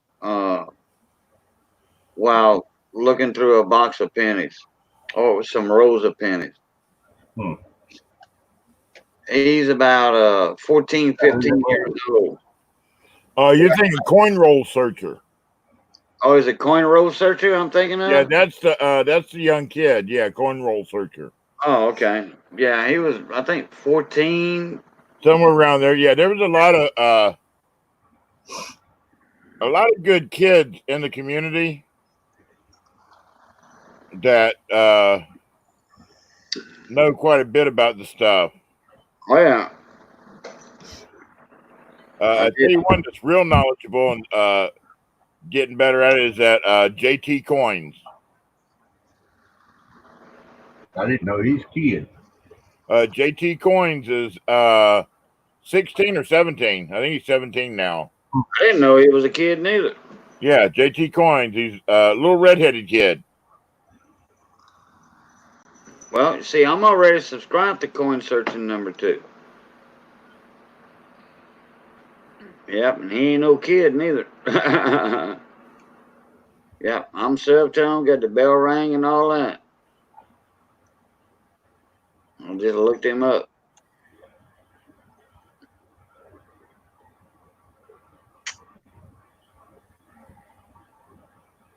I need to start. I think I'm gonna get me a box of pennies and a box of nickels this week. And on Friday stream, that's what I'm gonna do. I'll leave it at. I'm gonna put a video out calling anybody that wants to box battle on a box of pennies or a box of nickels, or possibly on both. That'd be fun. Let me get a new scope first. Yeah. Paul Hampton commented the 0.64 millimeter difference in diameter isn't going to stretch enough to make any difference in the nose. Is there any possibility you can put the quarterback up? Yep, right now. Got it coming up. And there it is. The turn is a little bit different too, it looks like. The only thing I can think of is it was sitting at if it was a Canadian one, it was sitting at a little bit of an angle. Yeah, That's and why it's also off like that. King George's head is going to be smaller than Washington Yeah. Yeah. because it shows the whole bust, his shoulders and all, on the Canadian coin. Yeah. Overlay will tell it. See what, Yeah. it should tell a whole lot. Why does it feel like an air conditioner's on right now? And I don't have an air conditioner hooked up. Feels like the AC's on here too because Missy cleaned the fan. No, I literally it feels like an air conditioner. You know how you get that smell of an air conditioner? Yeah. How it like blow out, did it? Maybe I'm just imagining things.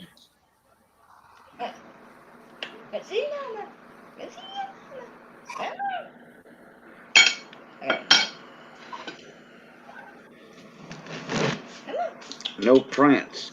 Perfect shape, no prints. Yeah, he said last week he found every Washington proof, 61 to 72 and 79 to 93 in customer wrap. No print. Wow. Oh, okay. No fingerprints. All right. Paul Hampton, you cannot post links because you are not a mod. So Okay. it does not show up. Oh, boom, boom. Hold on. Well, he's fixing to be able to put a link up. Oh, you like that? If it's All ones right. on Coins in Canada, I've got it. You can repaste that link, Paul Hampton. Yeah, put that link up now, Paul. Now you'll be able to put it up. He's crazy about that piece of meat. I get a little tiny piece and a little tiny macaroni. He go, you want some more? You like that flavorful? Yeah, look. Oh, that's good. Can't eat much. 'Cause you got your Okay, there's the link. happy. Let me open that up in a new tab. I right clicked on it. All right. Yeah, that, you know what? That's all you getting. I guarantee you that was overlaid on there that it was just at an angle when it did it. That's all you getting. Just two little bites. You like that flavor though? Yeah, you like that. Paul, if you're looking at this line right here, that is a scratch on this coin.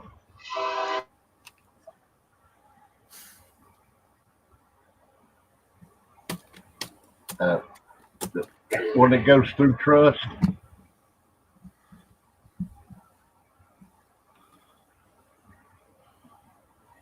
Yeah. That's a scratch? yep. Okay. Well, looking at the nose is smaller on that right there because if you look, there's a line right up under, right above the top part of the bottom of George's nose. Well, you know, it might not have been a quarter. It could have been a, well, several. They had several coins out that had King George on it. I don't know that it was a quarter, but it would have been easier to have the mistake of a planching, you know. Might have been a nickel. They were Could have running been. silver nickels at that time. Uh,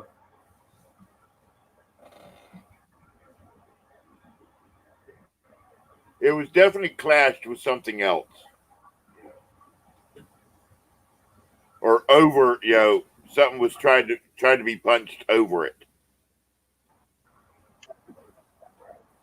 Because if George was punched on top of it, you figure yeah, the stuff wouldn't come, would disappear with George being on top of it that's what I say. It's got to be a, and not on top of it. So the only way I can think of is another coin somehow ended up as that was being smashed to make that indentation in it. got it on both sides, though. Only Yeah. thing I can think of is somehow that quarter got into another machine or something like that. Yeah. That the where whatever it was making wasn't, the quarter wasn't as thick as it, and it just did a little bit of the outline on it. You know what I'm saying? Yeah. When it came down, it didn't, wasn't able to press all the way because the quarter being a little bit thinner, and so it only got a partial implant on it. Right. I opened that Wikipedia that Paul Hampton put up, that Wikipedia link. Yeah. It didn't come up as anything. It come up as email me. It come up as it came up as like, create an account or something, whatever. It was Wikipedia page, but wasn't showing anything. Quarter United States coin.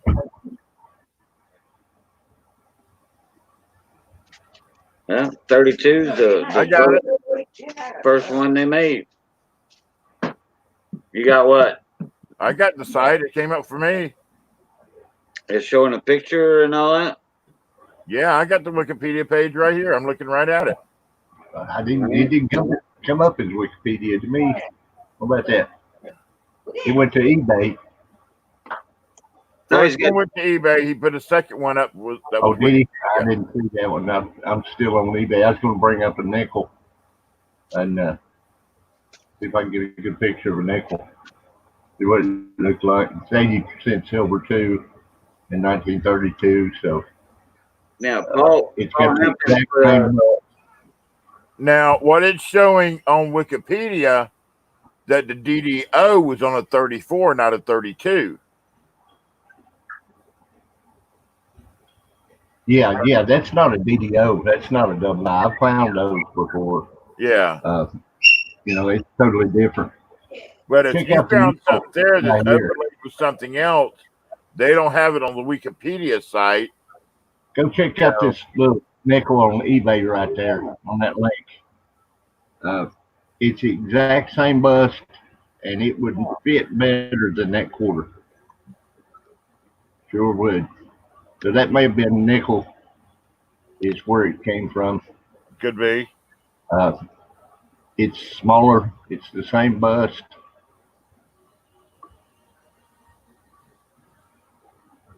Same crown. Same cloak.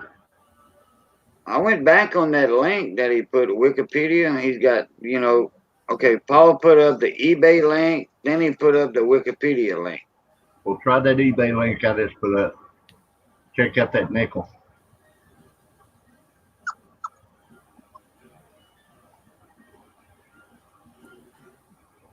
What do you want? Huh? What do you want?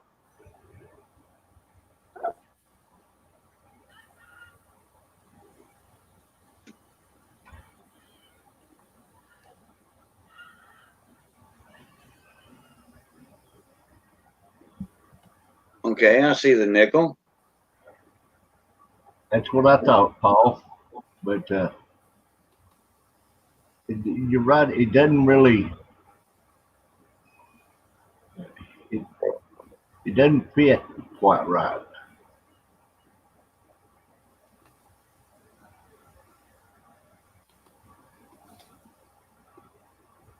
All right, I'm going to open up that new link.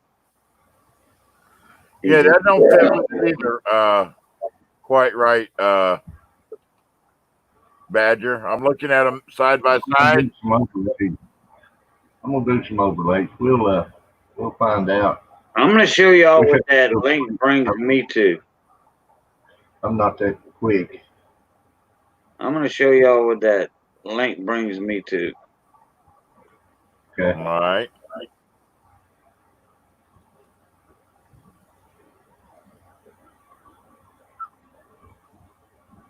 I got the U.S. quarter that time, Paul. That's what that link brings me to.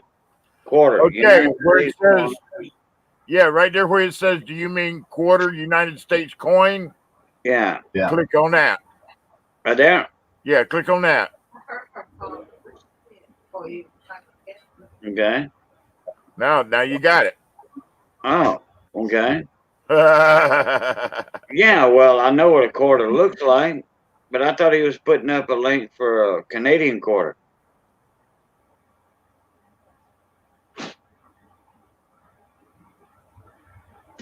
I mean, that's all, that's what I'm saying. I thought he was putting up one for a Canadian quarter. We did have a clash with a U.S. quarter stamped over a Canadian quarter in 1972, wasn't it? Wait, hold on. There was one found, but that's the only one that's been found. For sure it was in 72. So yeah, right now. Yeah, but coin searcher, that's not a DDO that he's got. That's an overlay of something else. That isn't exactly a DDO. No, it's not. video The, for it's the American 34 Quarter and 37, but that's a 32.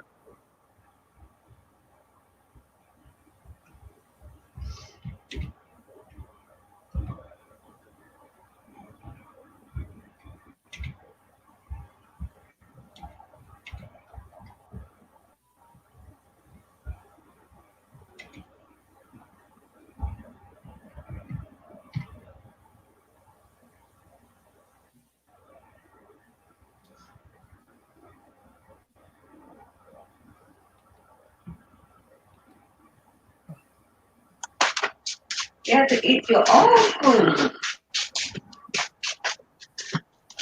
She put in her little bag. She does good sometimes. It was a 74. It was a 1970 over 1941 Canadian.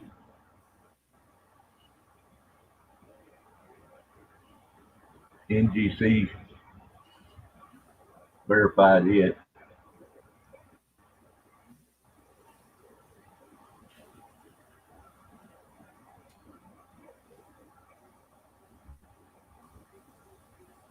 Snopes verified it too. All right, y'all. It's almost 4:30 in the morning here where I'm at. I'm gonna Yeah, need to well, get off here. I'm starting to get a little tired. makes two of us, brother. I'm still going from day before yesterday. Damn. Yeah, I'm gonna pass out here and don't know when I'll wake up next time. I appreciate that big flip. I really do. I'll be coming back into your streams more often now. Now I have a good idea who did it. That's all you get. I won't name who I think did it, but I'm glad you took care of the problem, and I will start being back in your streams more often. Hey, Big Flip. How you doing, mon ami? Big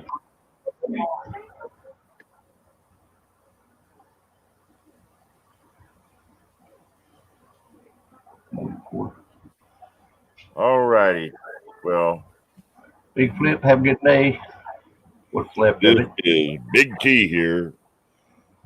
Been a pleasure staying up here with the Cajun Coin Hunter 5-hour show. But I'm going to sign off for the night. It's getting late here in Pennsylvania. So as I always say, may all your hobo dreams come true, and we'll see y'all next time. All right, Big T, take it easy, bud.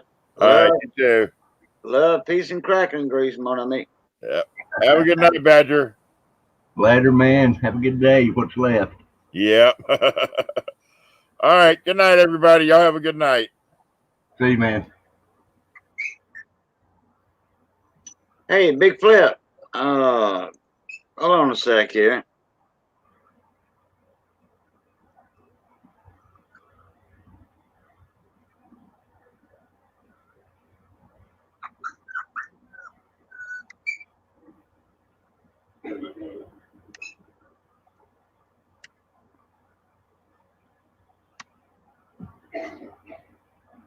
All right, Big Flip.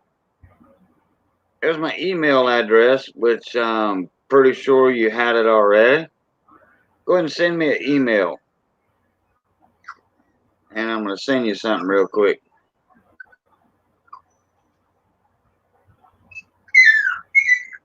What you want, Shanny? What you want, Shanny? What you want? Huh? You want a puppy dog? I don't know what my little puppy dog wants. Never whines for anything. Never. What you want? My baby girl? What you want? There she is. That's the niece to a dog we used to have. Ours was a Yorkie poo. The sister of our dog is the mama of this one, which naturally this one has a different daddy. you whining about, huh? Okay. Oh, gotta put you down. She had her bath a while ago. I'm fixing to go get my shower in a little bit and eat.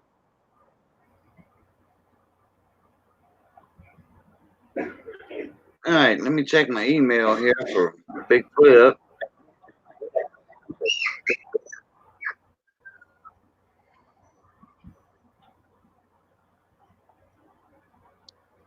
My email's a little slow. I don't know why it's slow with that new internet. That's a little snack for my dog, yeah. That one there don't weigh but maybe 3 pounds, if that.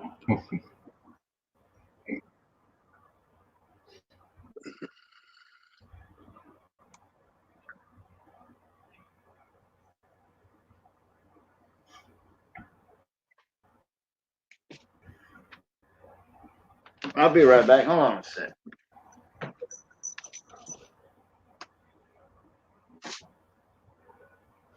I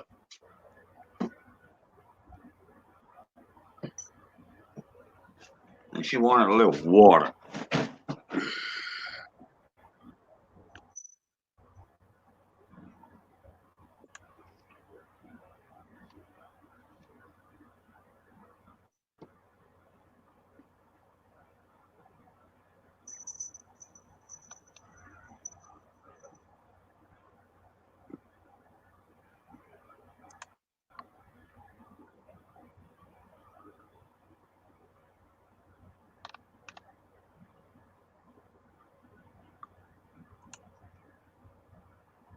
Okay, I didn't get nothing from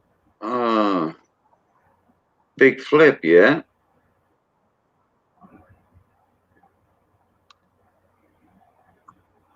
Ours is 85 pounds and think he's a lap dog.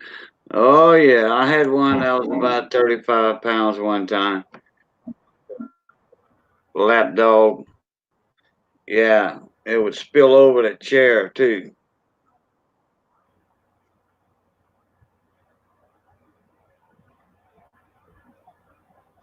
So, you know what?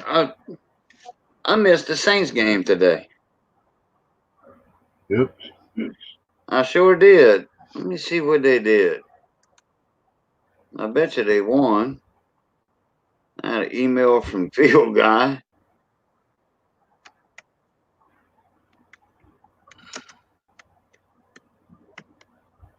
that I missed.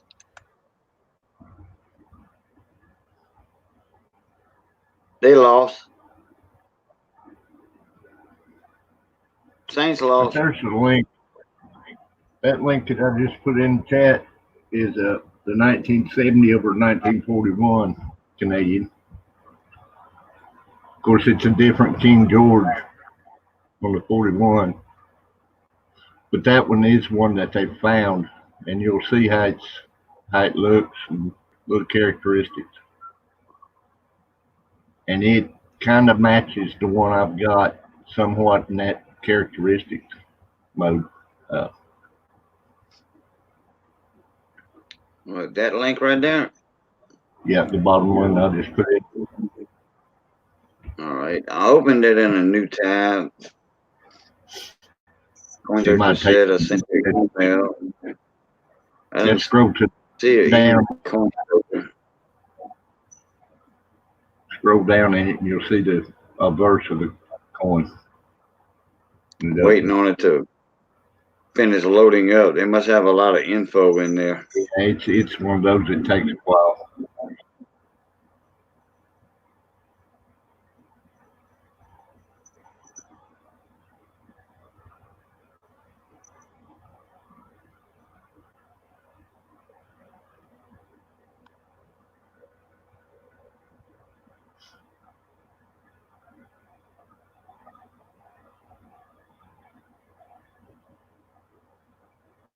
Let me check my email.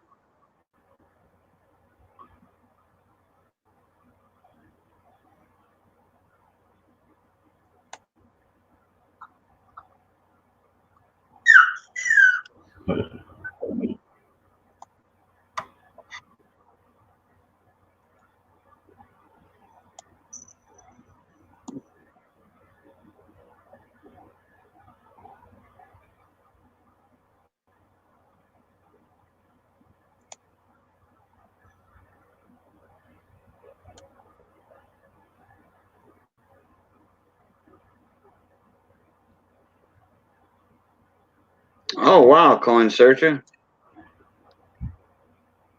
He sent me a couple of pics. A little peek of my finds last week.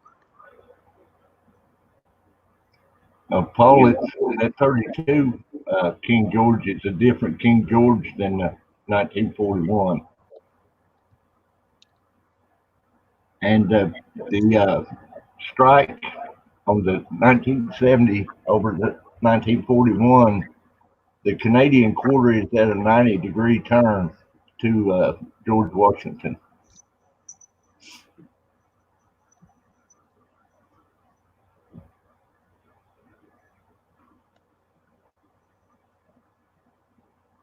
There's some nice coins you found right there, little bud. That's some nice ones, Steve. Yeah, you got some proofs and all that in there. Well, I think I'll go to bed, Cajun. I need to. You fixing to head out? Yeah, buddy. I'm ready for bed. I'm way overdue. Everybody in chat, y'all have a nice day. All right, Mike. Take it easy. I'll get me some overlays done up this week and we'll do this again. Cajun, give me a holler, buddy. Appreciate you. Sure will. Y'all have a good day. Take it easy, bud. Big Flip, reply to your email. I sent you a link to jump up in here if you wanted to. It's gonna promote your channel a little bit there.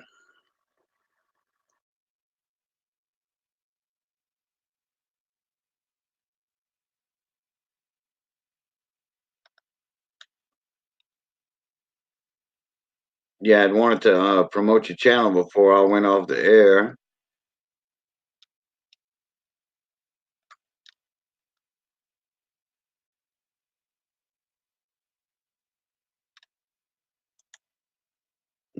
Catch up on this chat on that side.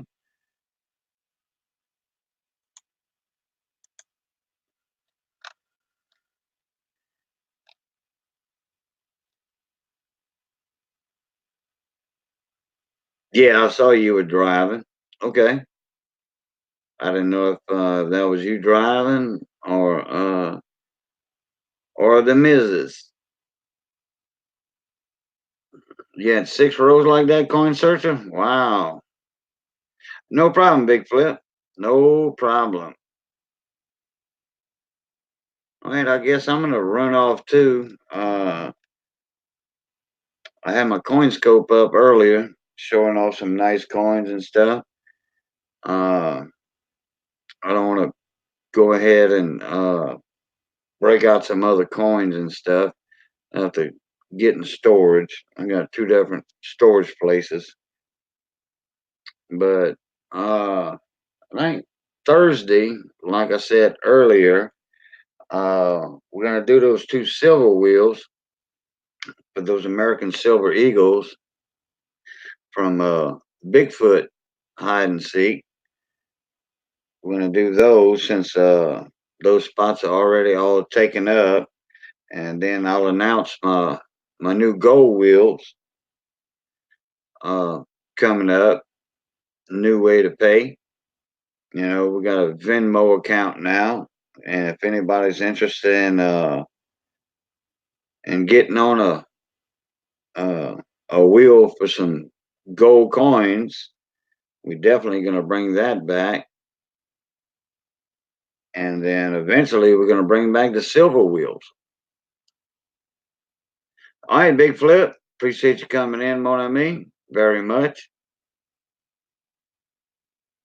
Seems like everybody's a little tired tonight. Yeah, don't blame you. Don't blame you. I mean, tired too. So, all right, coin searcher. Yeah, just keep an eye on it about 5 o'clock or so. I'll get those eagles out of storage and my lists. You know, my logbook with the list on them. I got 2 separate logbooks. I always keep logbooks on my silver wheels and gold wheels. and stuff like that, especially when we had all those wheels for raising money for other people and stuff. So, you got to keep up with paperwork, Paperwork is a daily thing. And if you don't think you do paperwork, well, when you go to the bathroom, you got to do paperwork. Yeah, women do it every time they go to the bathroom. Men do it only certain times to go to the bathroom. So, okay, it's a polite way of saying it. So, all right. Well, as always, love, peace, and crackling grease. I want to thank everybody for coming in tonight. And we'll catch y'all. Flute top.